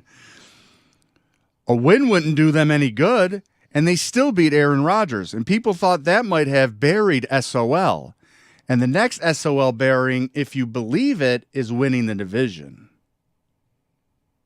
So somebody is saying beating the Packers in Green Bay is getting rid of SOL. One more time. That's crazy. A win wouldn't do them any good, and they still beat Aaron Rodgers, and people thought that might have buried SOL. And the next SOL burying, if you believe it, is winning the division. I'm going to say Doug Karsh. Power of positivity. See, that's a lot. I'm going to go with the morning power of positivity. I'm going to go John Jansen. Was Wojo on Wednesdays with Wojo? He was. Did he discuss anything but Stoney? I don't think it was. I think it was just all a eulogy to Stoney. Yeah, I didn't hear it. Eulogy to Stoney. I mean, listen to it. I'll go with Stoney because if Wojo didn't say that, sounds like a Wojo defending the local squad type of deal. But if he was only eulogizing Stoney, then wow, I'll go with. We're all over the I'll go with board. Stone. What do we All got? right, let's see. Who said it? A win wouldn't do him any good, and they still beat Aaron Rodgers. And people thought that might have buried SOL. And the next Man, I was SOL close. burying, if Doug you should believe in count. it, is winning the division, right? No, Same thought process. Roberto's on fire. Yeah, he's really killing it today. Come on, Roberto. One more. Let me give you another one here. God, Heather threw me for a loop. Right. Metallica is the face of heavy metal. They made it. They are the ones that made it mainstream. I think I said that. I was going to say no chance. I think Mike said that. Mike, who hates music. You know, he likes like Tool and stuff. He and likes Dean Disturbed Martin. and- Who does he like? Dean Tool. Martin. That's a real band? It's like, they like yell at you They're and not stuff. that bad. They're not that great, but they're not like that. I don't even know what he listens to. I think it was. I don't know. I didn't hear it, but I would guess Rieger because I know that he listens to that type of music. Loves Metallica. Right. God, it's either him or Gator. Wait, did Rieger did fill in? Like, No. He didn't But fill he in said this past morning. 6 works. Yeah, it's Why would he have been talking Metallica? And We why once would sat next Roberto to him be at a doing Tiger anything game. past 6? Yeah. I'm going to say Gator, and he grabbed it from today. Wow, that's doing some real work there, huh? I saw him hustling back like he may not have had You know what? everything complete. I'm gonna You're right. You're right. I'm gonna go. I don't I'm know if gonna that's go a Gov. jank rule or not, but I did see him waddling away. I'm gonna go Gov. Gov would like Metallica. I could see him headbanging. Yeah, he's got that angry spirit, the Oh, Metallica yeah. anger in him. All right, let's see if you're right. Who said it? Metallica is the face. Yes! They made it. They Yes! made that go mainstream. It was Right. Gov. Why was he even talking about Metallica? I have no idea, but it was They were bringing up. Stoney had some lists of like Billboard's top 14 bands of all Top time. 14. That's what we're coming to now? Yeah, it was We're really labeling the top 14? It was really Why couldn't 15 make the cut? Yeah, who we leaving off here? You got a quick one? Yeah, ready? Come on. Here we go. 0-2, given the expectation, that would be a disappointing start. I don't know if it would put it in the slow start category, but it would definitely be a disappointing start. That's Doug. Gotta be. I'll say, how is that a quick one? Real quick, rapid fire. Who are you saying? Doug. I want to say, God, I edited it. I want to say maybe John Jansen on Necessary Roughness. I don't remember. I'm going to say John Jansen from either show. I'm going to say Wojo. Okay, here we go. 0-2. Two Given for me, the Heather and Doug. expectation, Wow. That would be a disappointing start. I failed There today. you I don't go. think I got in. Good job, Roberto. Straight trash out of my mouth. We talked peeing in the shower. We got it all covered. All covered. That's was who she on said remote it. too when she said that's amazing. Yeah. That's why I don't use other people's showers. All right. Football's getting ready to come up. I need the fastest internet around to keep up with the action. Xfinity connects me to more of the great game that I love. And with Xfinity Internet, I get the speed that I need at a great price. No more frozen screens, no more pixelated videos, just pure uninterrupted streaming bliss. Xfinity Internet is built to handle all your digital demands with speeds that'll make your head spin. Enjoy all your favorite apps all in one place with the Flex 4K streaming box, all with Xfinity Internet. Xfinity allows me to stream all my favorite shows and get all my favorite games without interruption. That means I can get the latest scores as they happen, latest injury updates, fantasy stats. Choose from a variety of speeds depending on your needs, including gig speeds up to 1.2 gigabits per second, and enjoy reliable internet on all your devices. To get started, call 1-800-XFINITY, visit Xfinity.com, or simply stop into a local Xfinity store today for more details. Maximum download speed of 940 megabits per second when hardwired via Ethernet. Actual speeds vary and not guaranteed based on Xfinity's fastest available download speeds. Pat Caputo says that Lions drafting, here's the headline, the Lions drafting Jamison Williams, glaring mistake. Now, I don't know, I don't remember per se whether Pat was in favor of the trade up and selection of Jamison Williams or not. Right. But he is correct. If he doesn't pan out, it will be a colossal mistake because he says the Lions would have had 32 and 34 because of the Stafford trade and could have taken, Christian Watson with either pick. And they could have also taken Jalen Petrie, the safety, or, Kenneth Walker III, any of those guys, instead of taking Jamison Williams, not to mention Sign from Georgia, who was taken, or Seen, right? Seen, yeah. He was taken by Minnesota and he got hurt. But yes, there were other people out there. Well, I would also take it to say that even if they made the trade, the selection of Jamison Williams is, by his estimation, a failure because you could have had Jordan Davis. You could have had a number of different players. Yes. I'm not willing to go there yet. Am I disappointed? Sure. But I'm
All right, Kenny. A couple ticket texts, and then it's something where it's just, man, I don't understand people.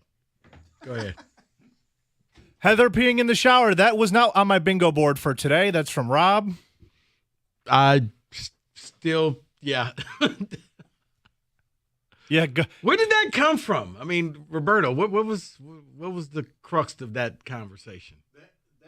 That was actually the title of the podcast on our website was, have you ever did that in the shower? All right. Okay. There we go. And everyone agreed that everyone was honest. No one said, no, never, never. Everyone said yes. Oh, I deny. I was about to say, I guess I'm the Yeah, only we're one. clean men over here. Both are liars then, according to Heather Park. You're lying. I'm like, the toilet is right there. I don't think she's lying. Multiple stops, man. Just do it all at once. You go before or you go after. More succinct. You save more time. In the sink? I said more. Oh, I'm just kidding. I'm going to mute your mic. Go ahead. Penny called it Gov the Angry Michigan fan. Yeah, you were on fire. You're just nailing I'd them. like to take this moment to give myself a back pat because I think I had a pretty good segment there. 2 for 3 or 4, whatever it was. I was an ofer. Is Roberto okay? I was about to say, are you all right? I don't know. You giving the Heimlich. Gotta cut back on the cigarettes, man. Got that smoker's cough. Right. Don't bring that in the studio. Go have a couple lung Look at darts this outside with candle, you. whatever this candle is going on here. Smells nice. Right. The least healthy person you know starts coughing when a candle is lit. What is this, candle? Scentless. Oh, somebody eating salad in here? I'm coughing my brains out. Go ahead. I think we got to get into what you wanted to talk about. Yeah. This is one of those that it just shows me that people are stupid. I don't know how else to put this. Gullible is another way to put it. Okay, fine. Gullible, stupid. One But and the same. back in 2017, and there's multiple documentaries on this. And they're great.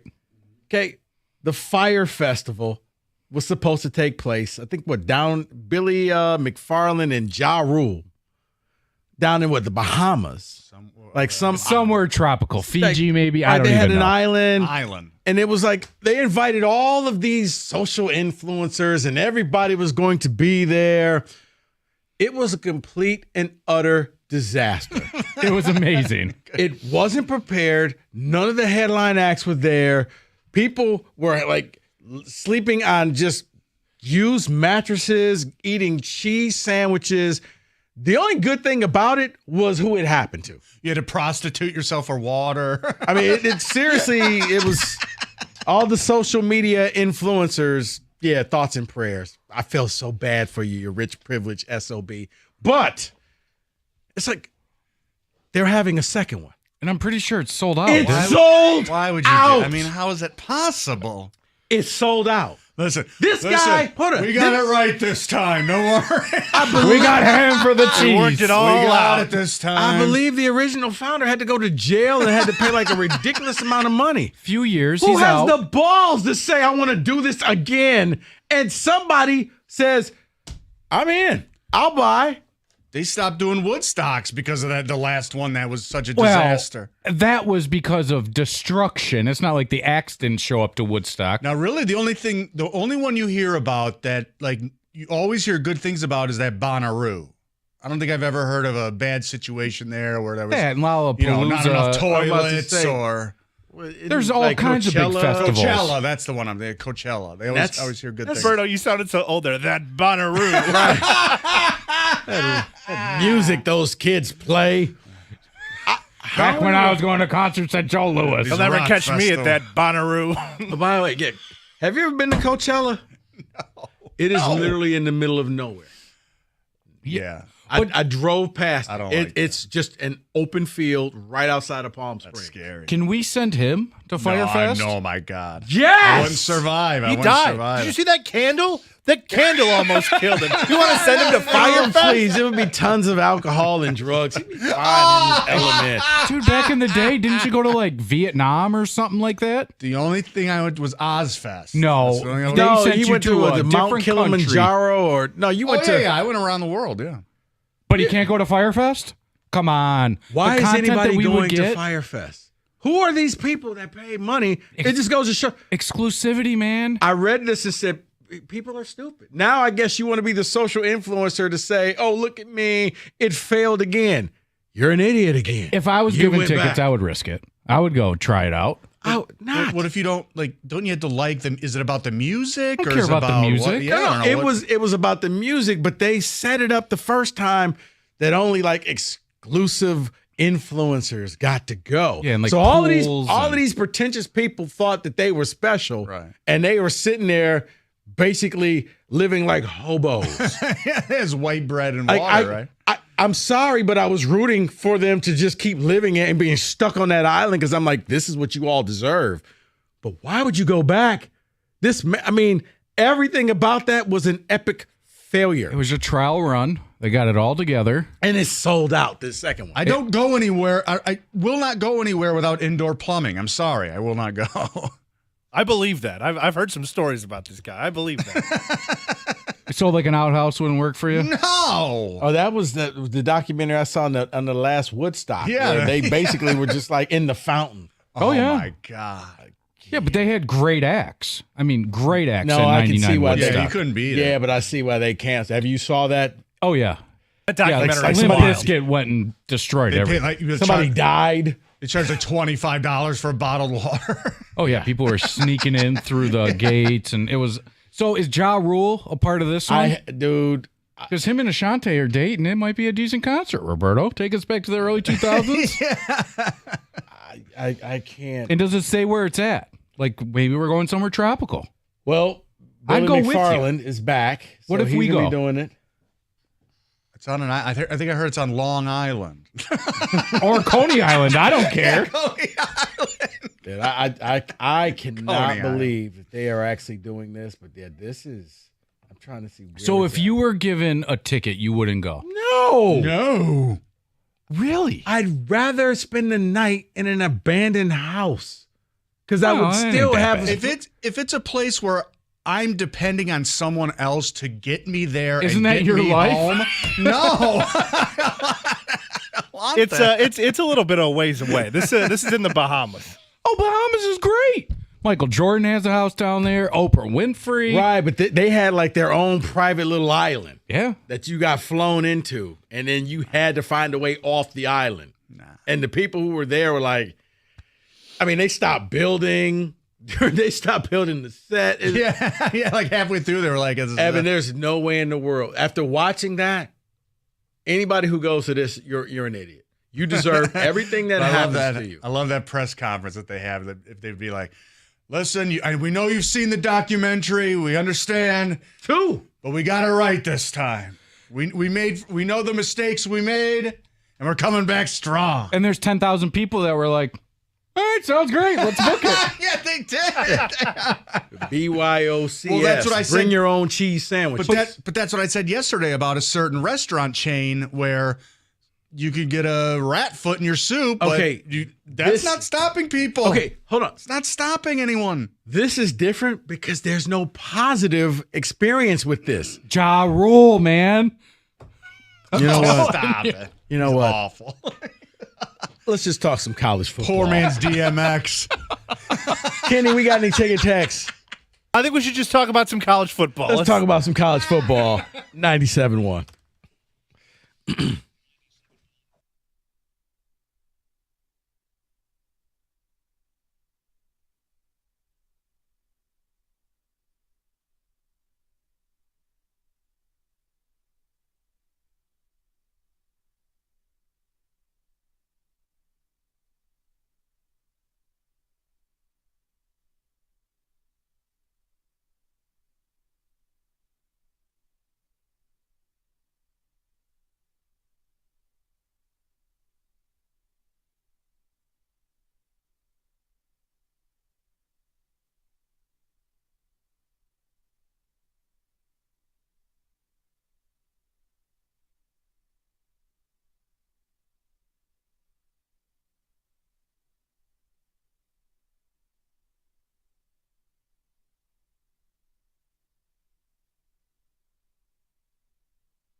I don't think one Lion gets enough love. I think it's clear that the organization loves this guy. I think there's plenty to support that the organization loves this guy. And I think we gloss over his contributions.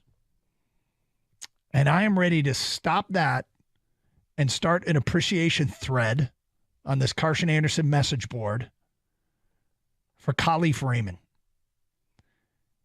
This guy, he checks a lot of the boxes in a player that Detroit would love. Small school guy, had to kind of scrap and claw even to get looked at coming out of Holy Cross. I think he had to go like Boston College's pro day to get noticed. Bounced around, played for 3 other teams, settles in Detroit, and he's caught, before he got to Detroit in 4 seasons, the guy caught 19 passes in 4 seasons. His first year in Detroit, he catches 48 passes. Second year in Detroit, he catches 47 passes. Last year,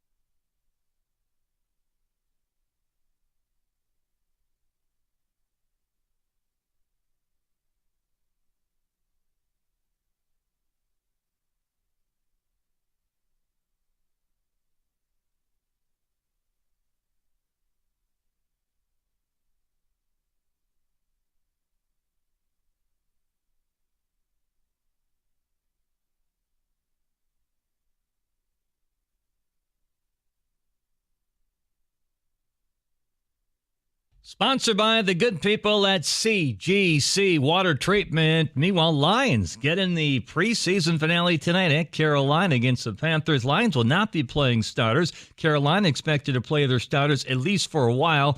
As a result, Panthers favored by 4.5 in this one, total about 39 or 39.5. 7 p.m. our pregame show, 8 p.m. the kickoff right here on your Lions flagship station, 97.1 The Ticket. Tigers home to a pretty good Astros team tonight at Comerica Park. You can hear it on our brother station, AM 950 WWJ. It's a 6:15 pregame, 6:40 first pitch. Justin Verlander expected to pitch Sunday for Houston tonight. Matt Manning going for the Tigers. PGA Tour final leg of the playoffs in the Tour Championship, round 2 going on. Colin Morikawa currently a 1-shot lead. Allied Championship in the Champions Tour beginning today at Warwick Hills in Grand Blanc. At the Ticket Update Desk, I'm Jeff Lesson. For more 97.1 The Ticket or Odyssey.com.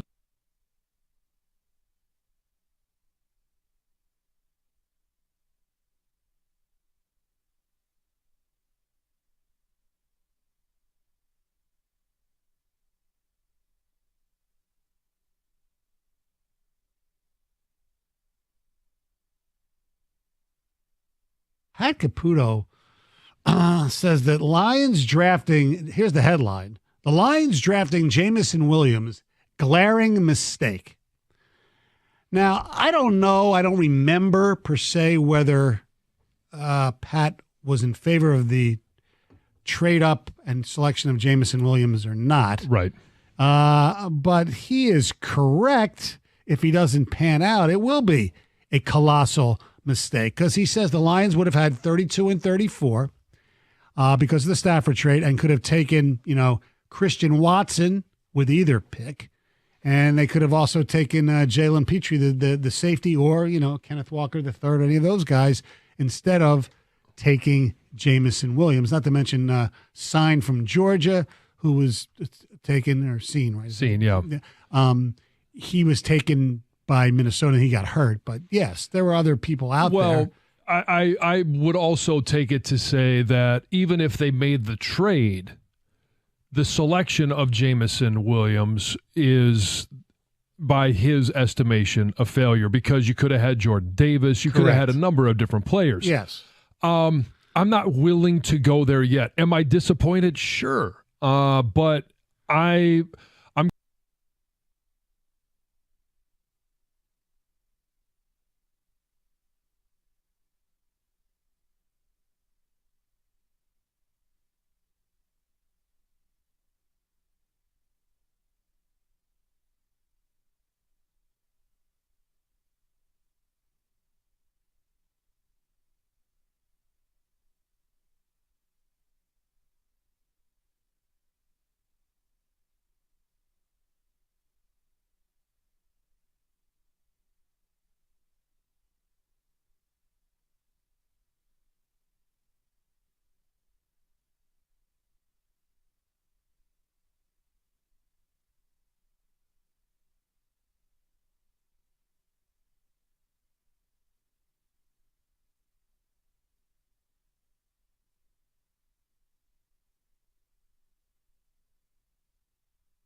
You're going to explain to these people what the hell's going on in Ann Arbor. I can't make sense of it. You think I have all the answers to this? It's your cult. Okay. It's Emgo Costa. Here it is. Excuse me, I have to get a screwdriver and fix them. You go ahead and do that. For people who may have heard, and for those who have not, Jim Harbaugh and the Michigan Wolverines have, that too, self-imposed suspension, but only 3 games. The deal that fell through was 4 games. Fell through because the NCAA felt like 4 games wasn't enough. So what does Michigan do? They turn around and say only 3. Do they think that's going to be sufficient? Am I missing something with this? Yeah, you're missing. Why would you self-impose in the first place? History has already shown you self-imposing doesn't really matter. Why would you self-impose when you put a deal before them that you would not agree to? The Committee on Infractions rejected your deal at 4. Mm-hmm.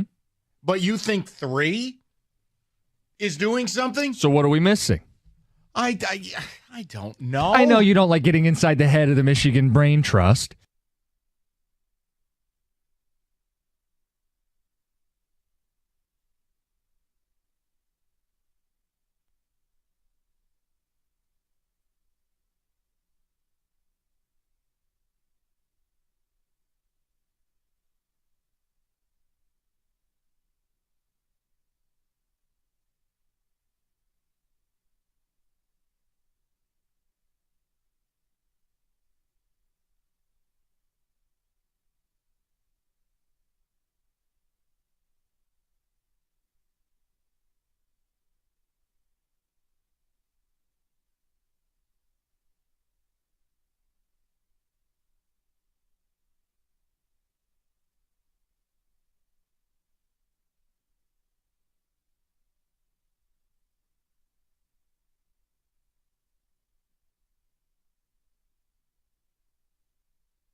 We had this discussion earlier, and Dan Campbell still has not listened to John Jansen, not listened to a lot of people around here, and it doesn't appear that they're going to see any starters on Friday night against the Carolina Panthers.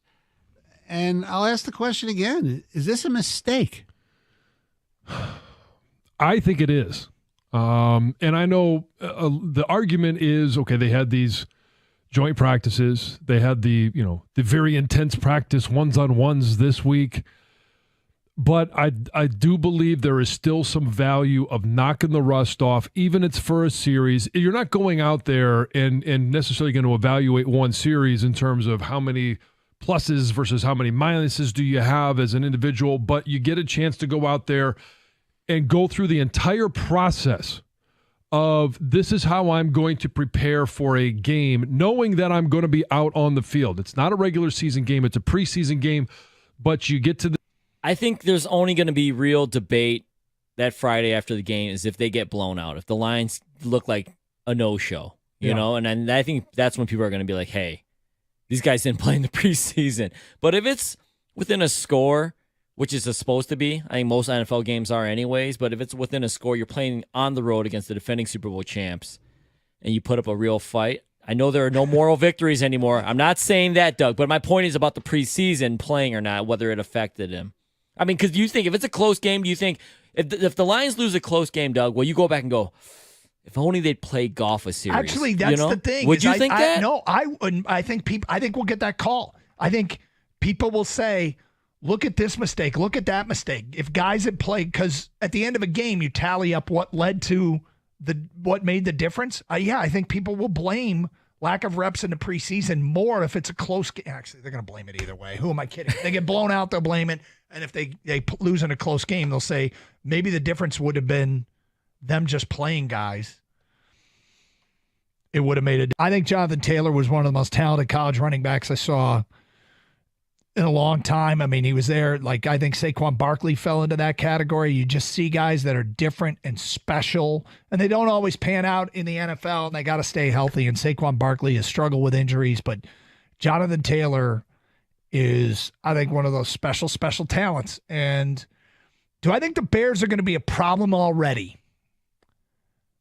I don't think so, but I can see them being a problem. I can see them. If Fields takes a step forward and their defense takes a big step forward with their additions and their offensive line gets better, I mean, that's some ifs, right? This is what we used to do with the Lions, okay? I used to take Lions teams that were marginally talented and put together a path for them to challenge in the division. I can do that with the Chicago Bears right now.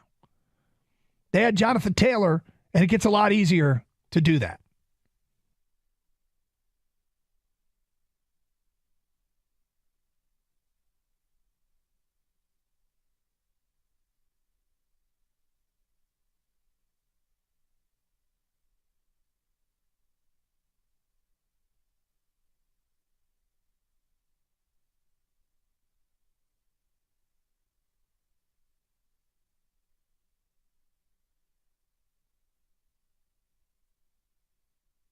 Odyssey.com rewind. If you missed the open, we have a 1 seed for the drop tournament.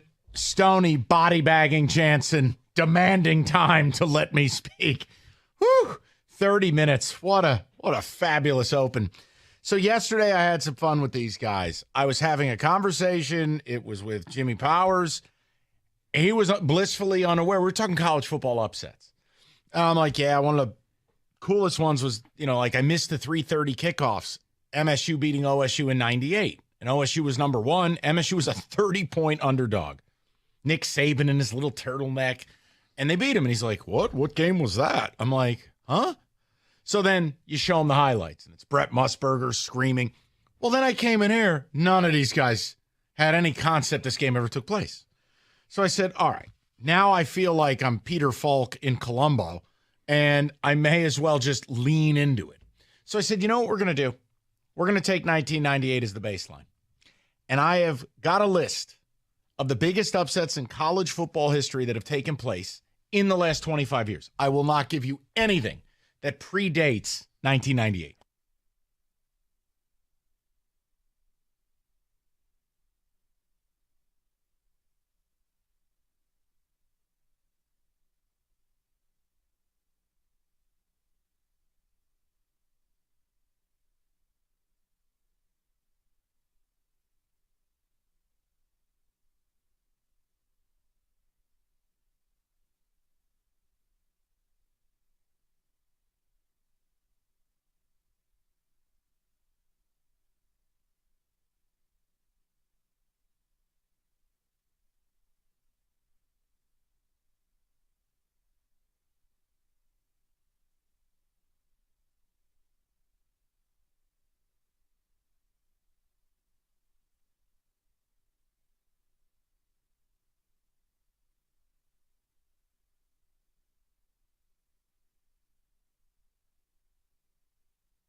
The over-under in Vegas, the over-under is 9.5. The Lions won 9 games a year ago. We assume, and it feels like a pretty safe assumption, that a baseline expectation is to be as good as last year's team without the awful start. But have you asked yourself, why is the over-under only a half game more?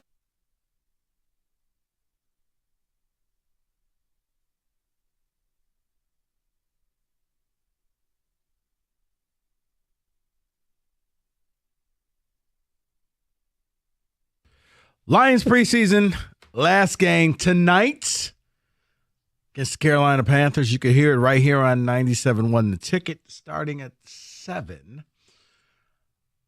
I am concerned that they are not playing their starters. Again, Jared Goff has not played in any preseason game, and I'm only concerned not because I think Jared Goff's a bum, because I don't think that. I think he is probably somewhere between the 13th to 17th best quarterback in the league.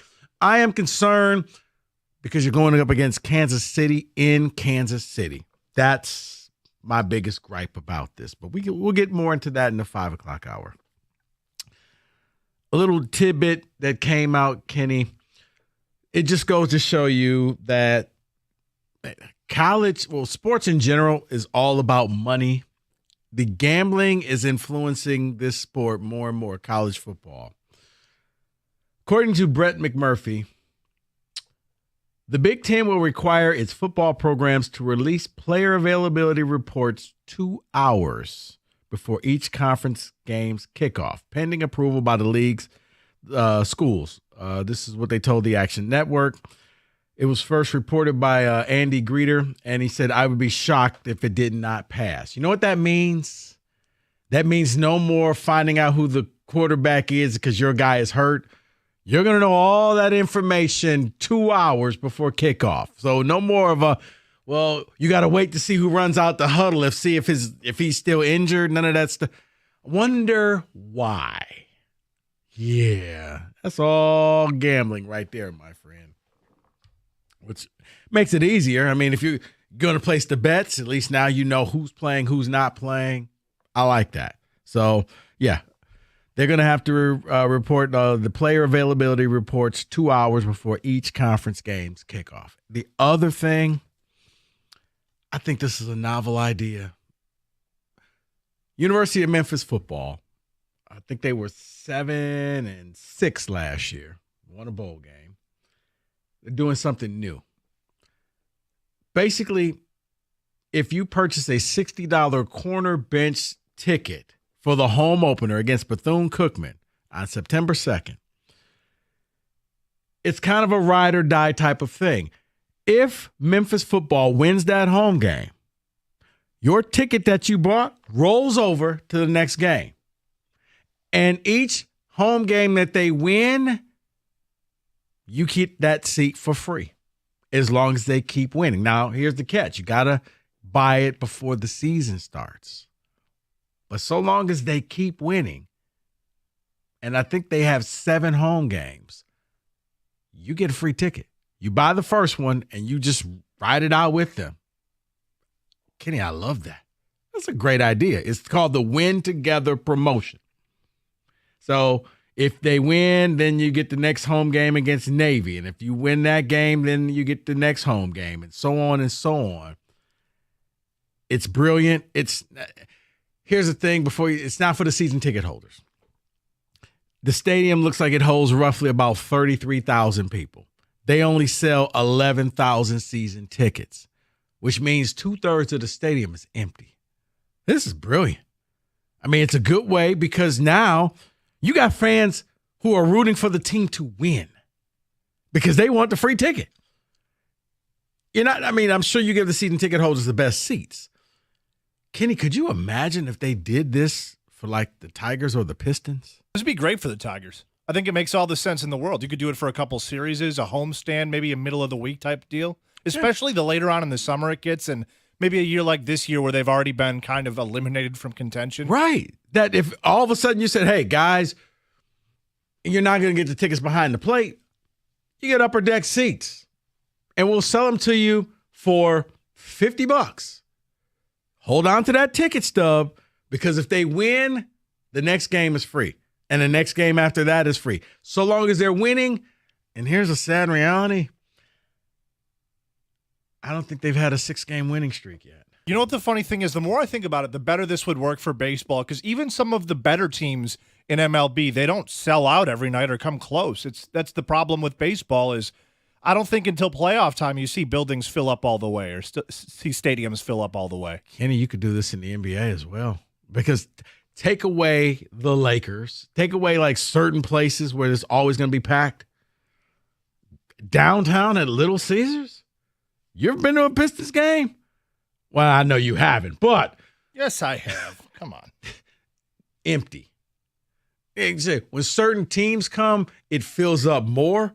But if you did this for the upper deck, once again, this would be a brilliant marketing plan, because you're going to get fans in there who will be rooting for your team to win, because it's going to benefit them financially. It's going to help you because you're going to get more and more fans to show up. You're going to get the parking, the concession, and all of that stuff. And you know what? You may gain new fans, but they kind of like this. How about we just pay for the tickets next time? Yeah, they're all pulling in the same direction. You get more of a fan base rooting towards the win. I like this quite a bit. I'm going to be watching this. Yeah, the deputy athletic director, Jeff Crane, said, it's called the Win Together. I like this idea. But you're not doing it because they win that game one. They have a service academy the next time they're at home, so you don't want to go see that game. You would actively avoid that game.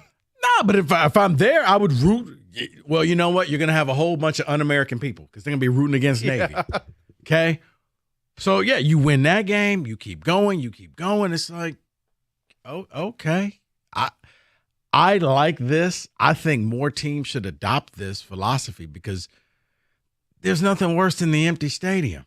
You can sell it out. Plain and simple. You got to start at the beginning. But, yeah, like baseball or hoops, you could pick a month where all of a sudden they're out. For the Pistons, you know what? For the month of March and April, we're going to run this promotion. For baseball, you could be doing this right now for the month of September. We're going to run this promotion. Because there's only so many times you can put Miggy's face up on something and try to sell it.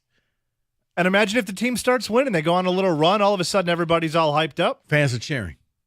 Fans want this to happen. I think this would be a great idea if you did it. If more teams should adapt this, I would love to see this happen, especially if you have a place not selling out whatsoever. There is a local team that's actually doing something very similar to this. Ticket Text just sent, I don't know if this is true, maybe you'd have to fact check it. The Griffins do this for Wednesday games. If you are at a Wednesday night game, you get a free ticket to the next Wednesday game. They call it Winning Wednesday. Smart. Very smart. It's because now you want this team to win. Now you're going to sit there and root actively because you want to come back. And you're going to pay. They're going to make their money up in beer sales and everything else. I think it's a brilliant idea. I think more people should follow up on this.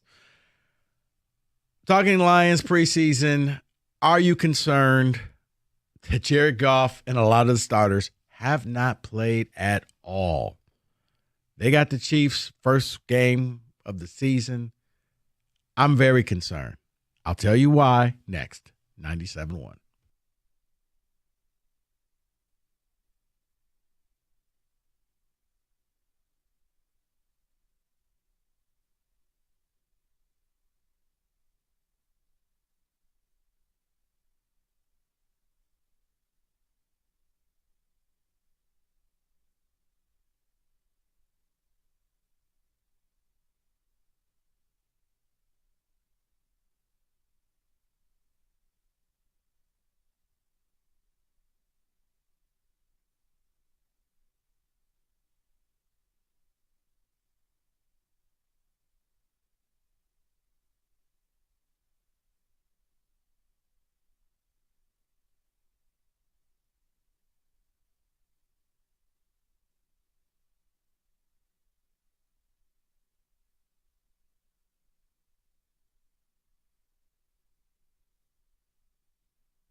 The over-under in Vegas, the over-under is 9.5.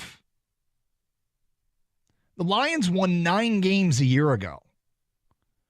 We assume, and it feels like a pretty safe assumption, that a baseline expectation is to be as good as last year's team without the awful start. But have you asked yourself, why is the over-under only a half game more than what the Lions won last year? Isn't that kind of catch your eye a little bit? A little bit. I mean, there's some, valid point. That's a valid point there, but I think a lot of it has to do with schedule. Look at how they're starting off again. I mean, they can't get off to a 1-6 start, okay? But they're playing Kansas City and Seattle to start the year, two playoff teams. One's the Super Bowl champions from last year.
Brought to you by Chrysler, Dodge, Jeep, Ram of Southfield. Preseason finale tonight in the NFL for the Lions and Carolina Panthers. Lions on the road in this one. Not expected to play any starters. Carolina will play their starters, according to head coach Frank Reich, for at least a while. Panthers are favored by 4.5. It's a 7 p.m. pregame on your Lions flagship station, 97.1 The Ticket. Kickoff at 8 p.m. Meanwhile, the Tigers will face the Astros tonight at Comerica Park on AM 950 WWJ. First pitch at 6:40. Matt Manning going for Detroit. Justin Verlander will be pitching on Sunday for Houston.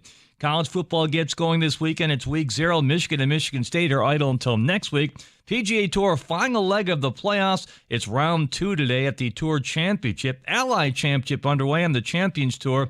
It's at Warwick Hills in Grand Blanc. At the Ticket Update Desk, I'm Jeff Lesson. For more 97.1 The Ticket or Odyssey.com.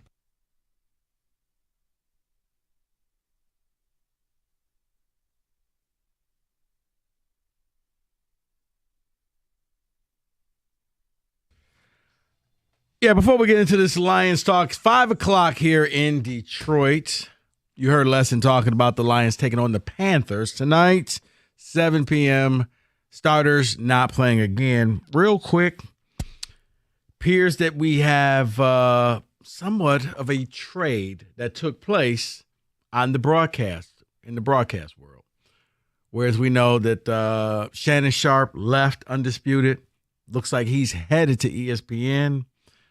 And it looks like Keyshawn Johnson will be taking his place and doing a show Undisputed with Skip Bayless. So they've worked out a deal. They reached a buyout because Keyshawn was still going to make $18 million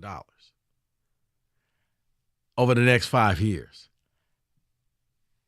I don't know about you, Kenny.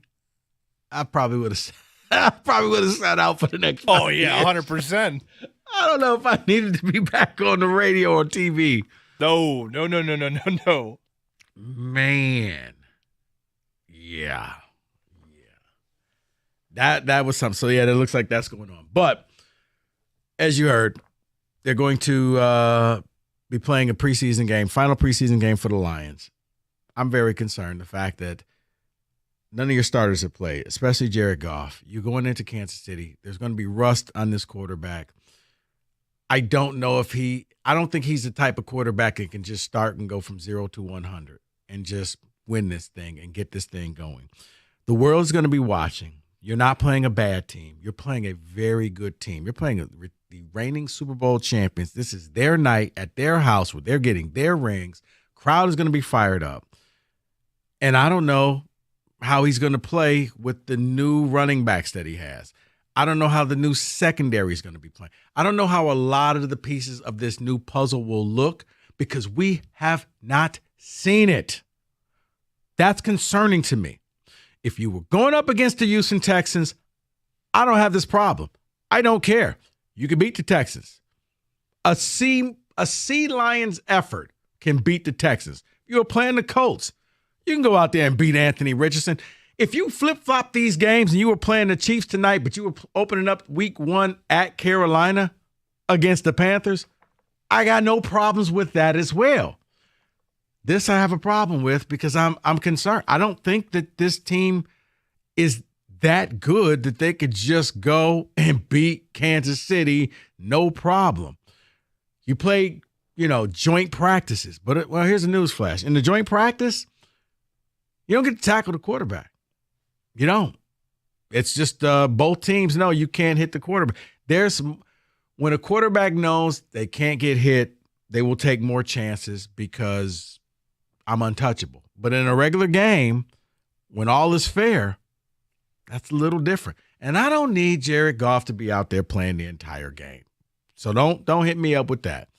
But I would have liked to see Jared Goff go. Put it this way.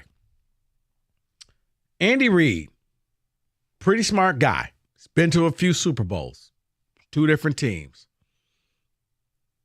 Patrick Mahomes, league MVP, arguably the best player in the league now. Yeah, Mahomes played in all the preseason games. Andy Reid said, yeah, you're going to go out there. You're going to get the job done.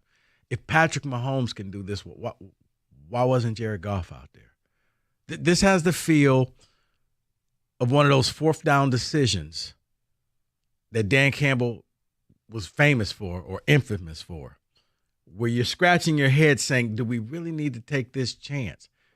Spare me the whole, well, what if they get hurt? That's football, okay? If you're afraid to get hurt, then you're playing the wrong game. Because on any given play, anybody can lose their career. So miss me with that. But I'm just very concerned. I wonder, are you the same? Or is this no big deal for you?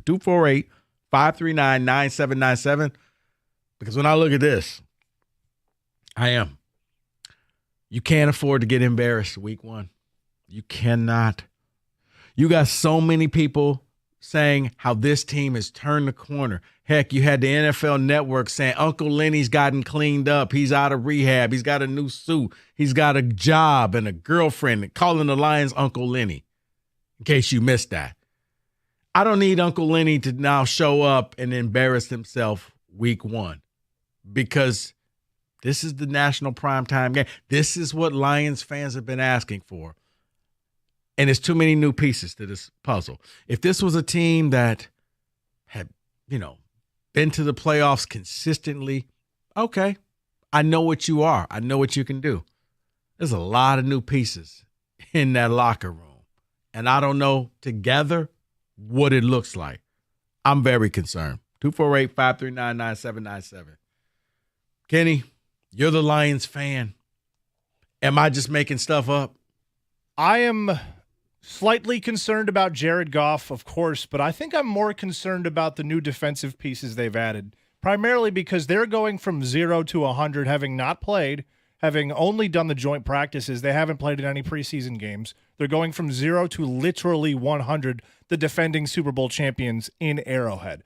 That's hard for a defense who's warmed up and ready to go to do. This defense has not been that. They've only the most they've done is joint practices. And as valuable as those can be facing another team, it's not real game situations. Those are very controlled, very controlled. If you know what, if somebody messes around and does the wrong play, you blow the whistle, blow the play dead, you start over, you do it again. Even if it's a preseason game, that's going to happen. Quarterback's going to get sacked. It's going to be a busted play. But at least now you know where you need to work on your timing. You know where, okay, you guys didn't do this, or maybe we need to tweak this, or we need to tweak that. I know Ben Johnson's this great offensive guru, but I need to see what all these pieces look like all at once because you can't go into Kansas City turning the ball over. Defensively, you can't go into Kansas City with blown assignments. This game will get over fast. And now you're sitting there and it's just like, wow. Now you got the doubt creeping in. Maybe we weren't as good as we thought we were. I'm very uncomfortable with this. We always say when safeties and corners are playing well, nobody really talks about it. You never really notice. You're going to notice if they're rusty. You're going to absolutely notice if they're rusty against Kansas City. Yeah. It's the opponent that you're going after, on the biggest stage. Thursday night, stage can get any bigger. You're going up against the best. This is a litmus test. This shows you real fast how close you are to being to the top. And if you're really ready for that. 248-539-9797. We'll get your phone calls. We'll get your ticket text next. 97.1. Let's talk about that Chevy dealer in the area that's been leading the way. It's Hamilton Chevrolet in Warren. Andrew Pavlik and his sales staff want to be your Chevy dealer. And you say, well, how will they do that? Rico, how are they going to do that? They're going to guarantee you the lowest payment on your next Chevy, period. They're going to find you every discount, every incentive, and every opportunity to keep money in your pocket. The new 2024 models rolling into Hamilton every day.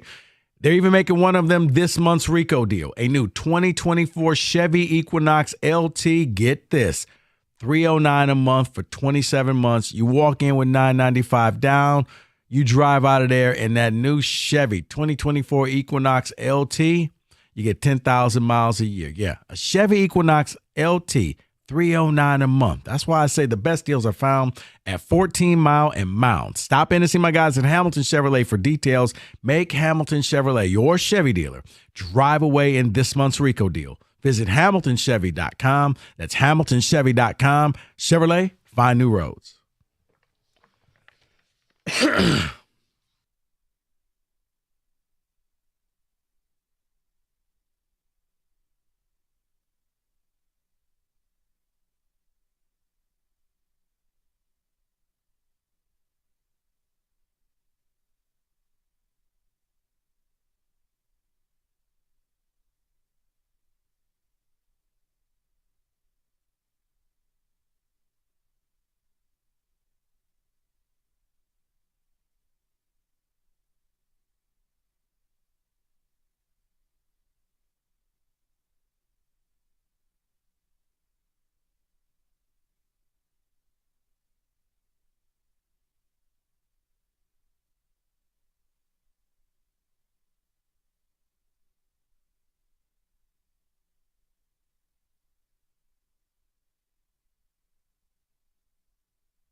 The over-under in Vegas, the over-under is 9.5.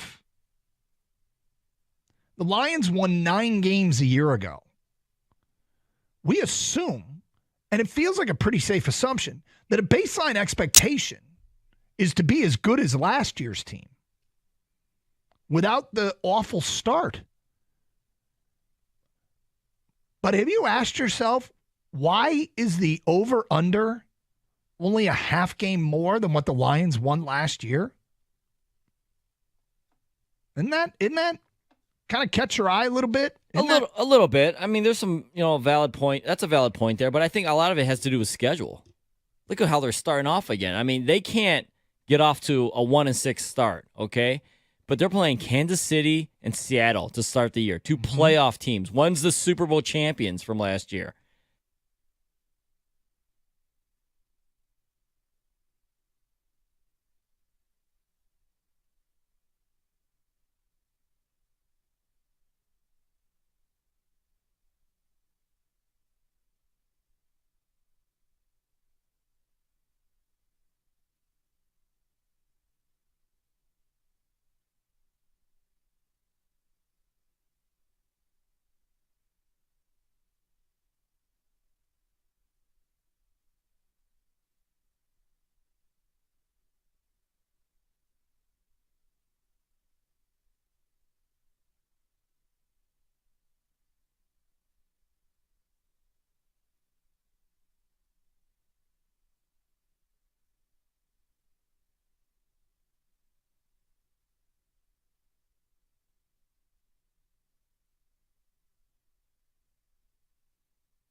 Evan, get out the studio. I'm not doing this.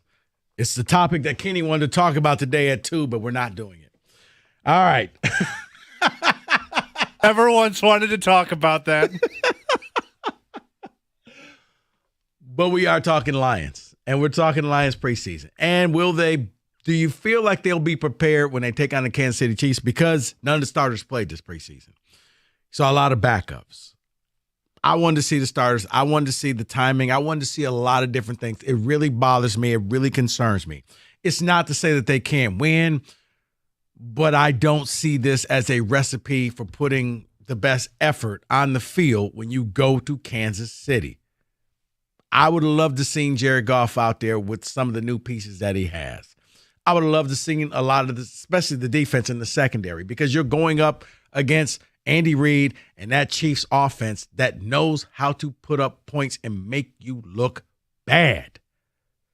You didn't get to see that. They're not playing tonight. I think it bothers me. I think it's a mistake. 248-539-9797. Kenny, a couple ticket texts before we get to the phone lines. Any possibility that this is Dan Campbell making it so there's no footage of the starters for week 1, Dan trying to create an advantage against KC? I mean, I can see that, but it's the NFL, and everybody kind of knows everybody's plays. Like, it's rare that somebody comes up with a play like when they did the Philly special. It's rare that you see a play in the NFL. Ask yourself, when was the last time you seen something you're like, wow, I have never seen this before? We like to say, oh, we're putting stuff on tape.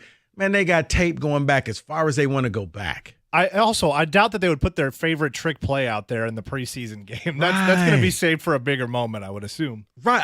I wanted to see, throwing a swing pass out to Gibbs. I want to see the timing on that. I want to see when they go up against people who can actually chase after Goff, and I want to see how this stuff looks like. I want to see how the secondary handles receivers, because once again, when you go up against Kansas City on the bright lights, big stage, you can't afford to get tricked.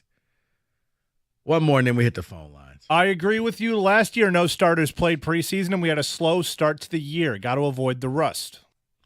Yeah. I mean, you went up against the Eagles, and you threw picks, and there was a couple turnovers, and those turnovers caused the game. And that game was here.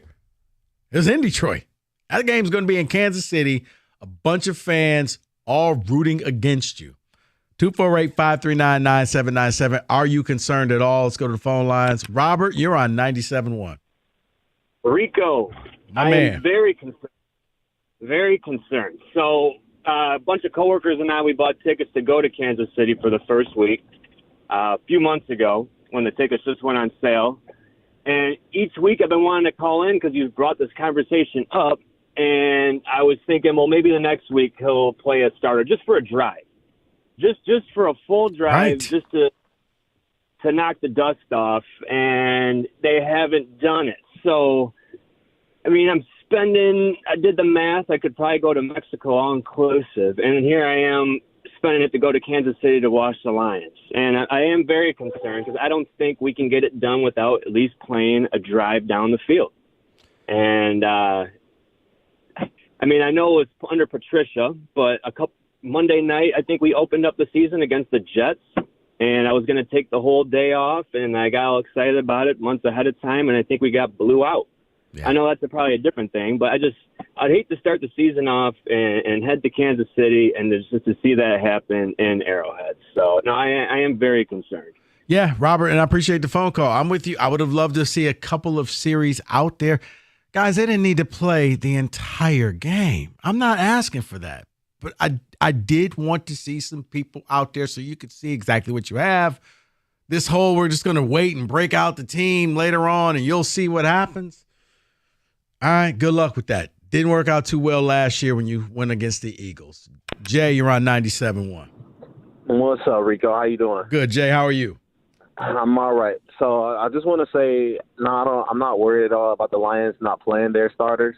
And reason being is because if you remember last year, we've seen our starters out there for like the first game or so. You've seen Aiden Hutchinson play. You've seen the first unit offense go out there and play for a few snaps, and then they took him out of the game. I think what the Lions are trying to do is they want to try to get everybody healthy and practice together as much as possible, before they go into Arrowhead. I don't think that there is not enough preparation in the preseason for, to prepare you to go into Arrowhead and go out there and play the Chiefs, because that's a really tall task. I think it's more mental than it is physical, right? So he can get the offense and defense can get as many reps as they want to, but it's going to be different going in there, and Arrowhead is so loud, and you got to use the silent count, or you got to be forced to, know where St. Brown is or Jahmyr Gibbs or somebody, right? So I don't think that them playing in the preseason not playing in the preseason is a big deal. You just want to see where they are mentally. You want to see how well they play with each other, no matter if it's in joint practices or just regular practice. You just want to make sure that they are healthy going into week 1, because that's going to be a very hard thing to do, to beat Kansas City at home. It is, Jay, and I guess the other problem with me is not seeing Goff. I need to know his connection on passes. We all know he's not the great at throwing the deep passes, but the short passes, that's about timing and rhythm, and I need to know that he can make those throws, because definitely you're going to need that 3rd and 13. You can't get off the field. You're going to have to score point for point with Kansas City, because they're ready. And if Mahomes can play in these games, you can play in these games. Definitely, but something with the whole thing before you let me go, I think the Lions are going to try to play keep away with Kansas City. I don't think that they're going to use Goff as much as we think that they are. You got 2 new running backs with a nice offensive line that's healthy right now, so they want to see how Jahmyr Gibbs play under the lights. Thursday night, your first game in the NFL, your debut. You want to see how David Montgomery do behind his line. So I think you're going to see them run the ball a heck of a lot more than they pass that ball and use Jared Goff. They're going to try to keep Patrick Mahomes off the field. Which is the smart. The only way you can do that is by controlling that clock. Right, but the thing is, let's look at Jay. If it doesn't work out and you get into a shootout, good luck. That's all I had to say. Because now, me on, Rico. Say what? I said appreciate you for having me on. Anytime, man. Call back. 248-539-9797. That's just how I see things. I just think that he should be out there. Yes. Everybody has, as Mike Tyson once says, everybody has a plan until you get punched in the mouth. Yeah, you're going to go into Kansas City. We're going to run the ball. Ooh, wait, we can't run the ball. Now what do we do? Eric, you're on 97.1. Hi, Rico. Hey, I Eric. was wondering if you thought that Noah Kim could be a dark horse Heisman candidate, or do you think Caden Hauser's going to steal the job and just take over the show at Michigan State? All right. Appreciate the call, Eric. Talking Lions, but to answer your question, probably Noah Kim will get the job. Will Hauser take it away from him? He'll have opportunities. I don't think he will. Dark horse Heisman, don't put money on it. That's the best that I could do. Don't put money on that. Keep that money in your pocket. 248-539-9797. Pete, you're on 97. Hey, Rico. Rico, I think you have a great point, with the preseason and getting reps in there and getting it going. But I also feel that, Campbell's look at it is the live game is a rep. And, I mean, it might be a couple ugly, first snaps or something like that, and that can cause you a lot of heartache. But, I mean, once you get into the game mode and, I only played university, and but it is a different thing. And, I just think that once they get in the game mode, things are going to be a lot better. And, I just worry about these guys going from 0 to 100 that, pulled muscles and things like that. And I know that they're in amazing shape and everything like that. They got them all trained. But that's what I worry about if you're not playing preseason, because that's what it's for. But they have a different mentality now with playing the starters. And Mahomes is a great example that they did play him. And that speaks volumes of, him wanting it. I think that's more Mahomes than anybody else. He just wants to feel that live. And, for some reason, we're not doing that. Yeah, I'm with you, Pete. And I would feel a lot more comfortable if I saw Goff out there just a couple of times. So, Phil, you're on 97.1. Hey, how's it going? Hey, Phil. Hey, I was telling the call screener, I said we should have an over and under on the number of pick sixes because I have some concerns about Goff not playing in some of these preseason games and getting that timing down like you guys were talking about. And it just seems like they're holding everything in, not wanting to show anything, and I think that's going to have some ramifications. I agree with what, some of the points you guys were making. Yeah, Phil, and trust me, as we get closer, and appreciate the call, hey, I'm sure that's going to be in the prop bet casino that day. The over-under pick sixes at 0.5. Which would you take right now, Kenny?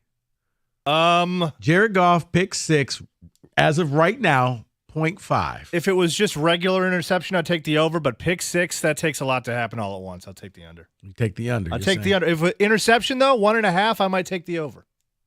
You're saying he threw 2. Good. You never know what a rusty QB is capable of or not capable of. Okay. Wow. What about you? 1.5. 1.5 interceptions? Yeah, just regular old INTs. See, if you told me turnovers, I would say over. Because I would say a fumble. You're right, because and they're also going to try to run the ball quite a bit. Right. But, yeah, I would probably take the over as well. Wow. I would take the over, 1.5. Pick six, I'd probably take the over. I'm not ready to do that yet. Pick six is tough. We still got time to talk about that. All right. Let's talk a little college football. We got the picks next. We are not doing this. We are doing the picks. It's week 0. Absolutely. You hear that excitement? Kenny's forcing us to do the picks. We'll do the picks next. 97.1.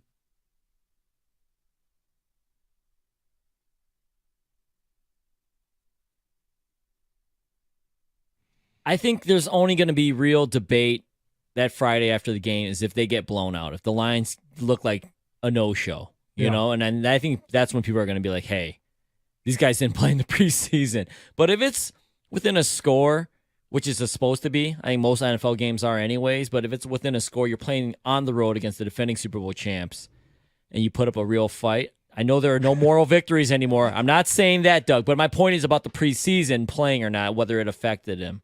I mean, because you think if it's a close game, do you think if the Lions lose a close game, Doug, well, you go back and go, if only they'd play Goff a series. Actually, that's the thing. Would you think that? No, I wouldn't. I think we'll get that call. I think people will say, look at this mistake, look at that mistake. If guys had played, because at the end of a game, you tally up what led to what made the difference. I think people will blame lack of reps in the preseason more if it's a close game. Actually, they're going to blame it either way. Who am I kidding? If they get blown out, they'll blame it. And if they lose in a close game, they'll say maybe the difference would have been them just playing guys. It would have made it. I think Jonathan Taylor was one of the most talented college running backs I saw in a long time. I mean, he was there. Like, I think Saquon Barkley fell into that category. You just see guys that are different and special, and they don't always pan out in the NFL, and they got to stay healthy. And Saquon Barkley has struggled with injuries, but Jonathan Taylor is, I think, one of those special talents. And do I think the Bears are going to be a problem already? I don't think so, but I can see them being a problem. I can see them, if Fields takes a step forward and their defense takes a big step forward with their additions and their offensive line gets better. Yeah, I mean, that's some ifs, right? This is what we used to do with the Lions, okay? I used to take Lions teams that were marginally talented and put together a path for them to challenge in the division. I can do that with the Chicago Bears right now. They had Jonathan Taylor, and it gets a lot easier to do that. I imagine everybody has a please God, don't cut this guy that's on the Lions roster. Please don't cut him. Like, you think that this guy could be something, a diamond in the rough. You don't want to see him go by the wayside. Who would that player be for you? And Kang, I'll start. For me, that guy is Antoine Green. He's the wide receiver that they drafted in the 7th round from North Carolina. He was the 219th player selected in the draft. I love his combination of size and speed. He's 6'2", 200 pounds. He's fast as hell, and he's somebody that I think could benefit from Jameson Williams not playing for the first 6 games, because he could be a guy that you can bring off the bench in situations. You spread him out with 4 receivers, and this guy can go deep And you're going to have to account for him because he's got the speed and because the size might be a mismatch. Here's another guy that I think has really good value. And it's diminishing a little bit because they know he's probably going to be released. It's the guy that's had 4 sacks, and that's Julian Okwara. I think he's going to be an odd man out. Trade. Has performed well. But, yeah, you have from now until Tuesday to try and get something in return for Julian Okwara. Is there a receiver out there that you believe can give you another weapon, another option that maybe another team is looking, hey, we want to cut to, but we need somebody on the edge to rush the passer, not a starter, but a backup guy. Yep. Is there a deal to be made? So you don't think Okwara is going to make the team if he's Julian? I don't think so. Okay. 7 edge rushers is tough. I know, and I know the number crunch there, but man, don't owns Enrique potentially making the team and him not? But again, it's different position. I know it's different position. It's just wow.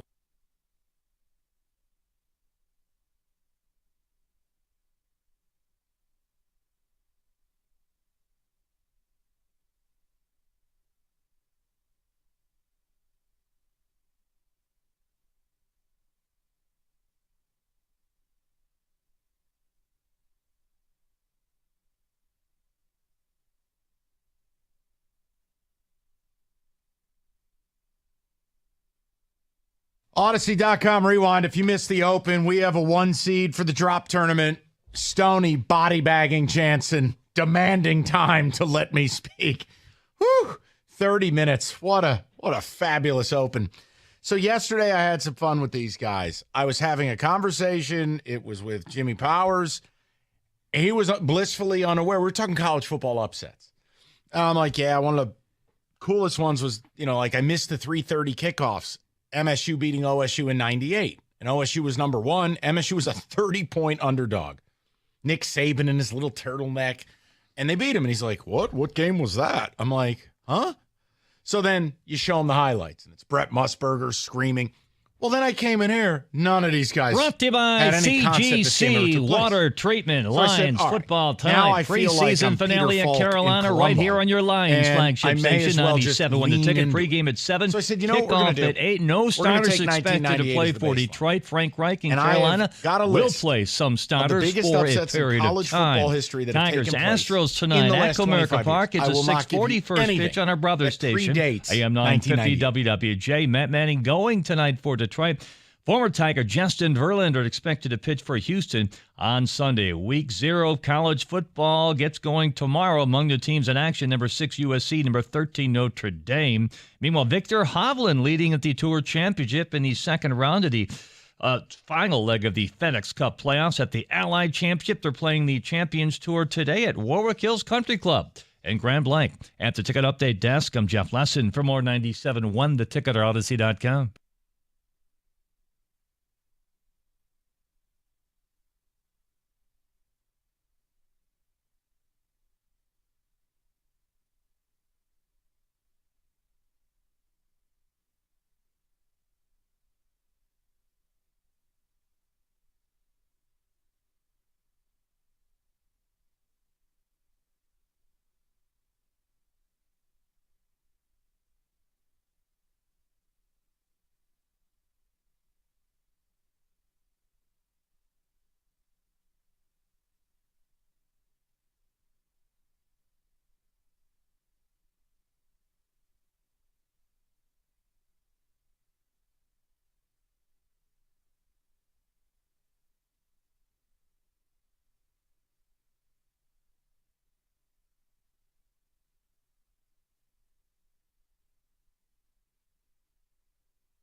The over-under in Vegas, the over-under is 9.5.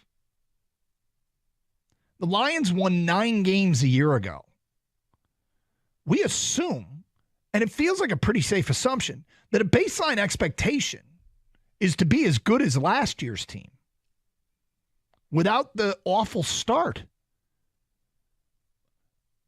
But have you asked yourself, why is the over-under only a half game more than what the Lions won last year? Isn't that kind of catch your eye a little bit? A little bit. I mean, there's some, valid point. That's a valid point there, but I think a lot of it has to do with schedule. Look at how they're starting off again. I mean, they can't get off to a 1-6 start, okay? But they're playing Kansas City and Seattle to start the year. 2 playoff teams. One's the Super Bowl champions from last year.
I don't think one Lion gets enough love. I think it's clear that the organization loves this guy. I think there's plenty to support that the organization loves this guy. And I think we gloss over his contributions. And I am ready to stop that and start an appreciation thread on this Carson Anderson message board for Khalif Raymond. This guy, he checks a lot of the boxes in a player that Detroit would love. Small school guy, had to kind of scrap and claw even to get looked at coming out of Holy Cross. I think he had to go like Boston College's pro day to get noticed, bounced around, played for 3 other teams, settles in Detroit, and he's caught, before he got to Detroit in 4 seasons, the guy caught 19 passes in 4 seasons. His first year in Detroit, he catches 48 passes. Second year in Detroit, he catches 47 passes. Last year,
Pat Caputo says that Lions drafting, here's the headline, the Lions drafting Jameson Williams, glaring mistake. Now, I don't know, I don't remember per se whether Pat was in favor of the trade up and selection of Jameson Williams or not. Right. But he is correct. If he doesn't pan out, it will be a colossal mistake because he says the Lions would have had 32 and 34 because of the Stafford trade and could have taken, Christian Watson with either pick. And they could have also taken Jalen Petrie, the safety, or, Kenneth Walker III, any of those guys, instead of taking Jameson Williams, not to mention Sign from Georgia, who was taken, or Seen, right? Seen, yeah. He was taken by Minnesota and he got hurt. But, yes, there were other people out there. Well, I would also take it to say that even if they made the trade, the selection of Jameson Williams is, by his estimation, a failure because you could have had Jordan Davis. You could have had a number of different players. Yes. I'm not willing to go there yet. Am I disappointed? Sure. But I'm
You're going to explain to these people what the hell's going on in Ann Arbor. I can't make sense of it. You think I have all the answers to this? It's your cult. Okay. It's Emgo Costa. Here it is. Excuse me, I have to get a screwdriver and fix them. You go ahead and do that.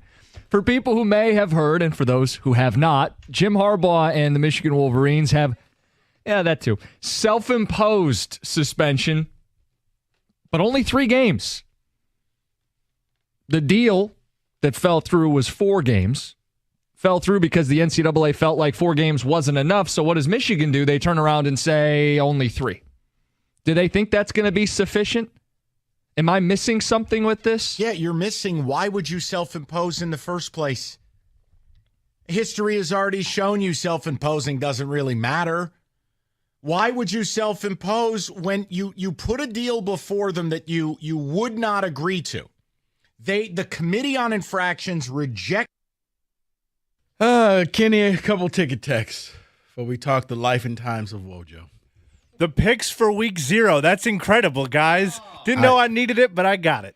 I feel so dirty. Come on, get in the spirit. It's football season, man. I feel like we should apologize to the listeners. I'm like, how many games are there? Like, they are all bad. 30-point spreads. If you're college football and you're going to force week 0, give us a marquee game or two. Move a game from week 1 and put it up there into week 0 to make me care. I don't care that Notre Dame's in Dublin taking on Navy. Really? Okay. Football. Bring it back, man. It's, you know what it is? Week 0 is NFL preseason. You miss it until you realize, God, this is bad football. What am I doing? I think I elevated a little bit higher than that. Here's one from our Lions conversation. Terrible take, Rico. It's exactly why we've scheduled 2 weeks of joint practices.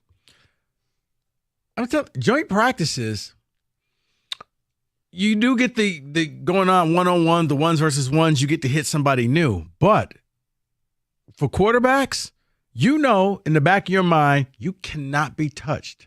So you're going to do things a little differently than you would if you were in a live game, knowing that defensive end, that linebacker can knock you out of the game. In practice, he can't touch me. He can run up to me and scare me, but that's it. That's as far as it goes. Maybe Campbell doesn't want to play any starters to expose any weakness that the Chiefs could take advantage of. Okay, they're the Kansas City Chiefs. I think they'll be okay. Can I interject here for 1 second? Hi, Wojo. Weaknesses? Lions don't got no weaknesses. What the hell are you talking about? Please. Yeah. By the way, what is the spread on Notre Dame Navy? Is that the 20? Yeah, 20.5 points. Is that at a reasonable hour to watch? 2:30. 2:30 in the afternoon? Yeah. They're in Dublin, so it's a night game for them. Okay. You don't Wait, is that how it... Yes. Yeah. You're telling me that if it's late in the third quarter and Navy's leading 20-17, everybody's not tuning that game in? Okay. Yes. Yes. You'll find it on Peacock.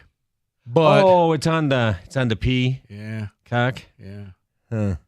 So that's unfortunate. I mean, yes, if USC is losing to whoever San they're Jose playing. State Spartans. Cal State Fullerton or whatever it is. They're losing to the Spartans. You're like, oh my goodness. You'll tune in. No, we're such suckers. Although, because college football games are going to be a little bit shorter with more fewer stoppages, but we're such a sucker. If you turn on and see the scroll, who are they playing? San Diego State? San Jose State. San Jose. If you see first quarter, San Jose State 7, USC nothing, you're a sucker. Right. And next time you look, it'll be 52-7. And yeah, the shorter games, it sounds good on paper. Mm-hmm. I don't think it's going to be practical. It's not going to happen because most offenses are 7-on-7. Like when Michigan plays, they'll eat the clock. Right. When Iowa play, they'll eat the clock. But if you throw the ball around a lot, that game's going to be just as long. Yeah, you're right. In Michigan, they say they're going to be more balanced, but they probably won't. And the clock will stop. More balanced at Michigan means we're only going to go 75% of the time running the ball. Especially in Game 3 against Bowling Green, when Mike Hart will be head coach for the second half. That's Game 2. Game 2, whatever, I lose track. For the second half. You don't think he's calling the Mike Hart running play every down? Does he walk in at the halftime speech? You know what, Jay? You had your chance. Sit down.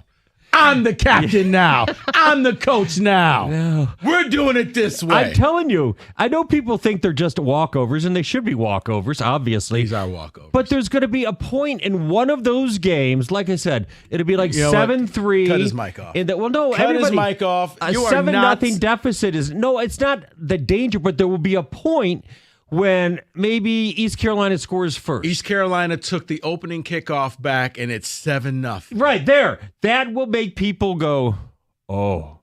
You They're have gonna miss Harbaugh. You have 14 minutes and 50 seconds left in the first I'm quarter. talking about the fans, what they'll think and what creeps into your head. They'll think that. If you know you're- they will. If you're in the if it's like who do they play at that? The Army. Yeah. And it goes Oh, see? That or one. Air Force when they Yeah. went into the fourth quarter. Well, Joe, I'll give you that. Yeah. If it's 7-0, you're not saying you miss Harbaugh. Well, then Michigan fumbles the kickoff. And I'm just telling you, watch out. Mm-hmm. No, they're not. You can't even say yes. No. But it goes back to what I said about USC. There's always one point in even blowout games where, because I always hear it from Rieger, they were down 7-3 in the first quarter. No, he does. He freaks out. Well, Joe, you are you're on Mount Rushmore of sports radio here. Oh, wow. You cannot sit here and invoke Rieger's name. Oh. You're better than this. Yeah, I guess that's You are true. better than this. Well, he didn't come in today to do a pregame show with you. He's not in today. But I still talk to him. Yeah, of course you do. Yes. But you wear him out. By the time he comes to my show, he's worn out. He's a pinata. It's like Rieger. Oh, this is God. just way too easy. You know what he no is? kidding. It's like when the boxer comes into the ring, you want to get a laugh. I just call Rieger. And then I'm ready for the show. Stop. But yeah, all I right. get that all the time, and especially in basketball. Oh man, this team's up 10-3. Jeff, the game just started. Yeah. Trust me. Whoa. Tigers lead the Astros 1-0. Okay. Oh, All right, watch out. What do you think? All right. Bet the money line. All right. I am going to get into some Lions. Obviously, they got a big game tonight. Carolina is going to be playing Bryce Young tonight, supposedly. Honestly, that's the only reason I'm tuning in.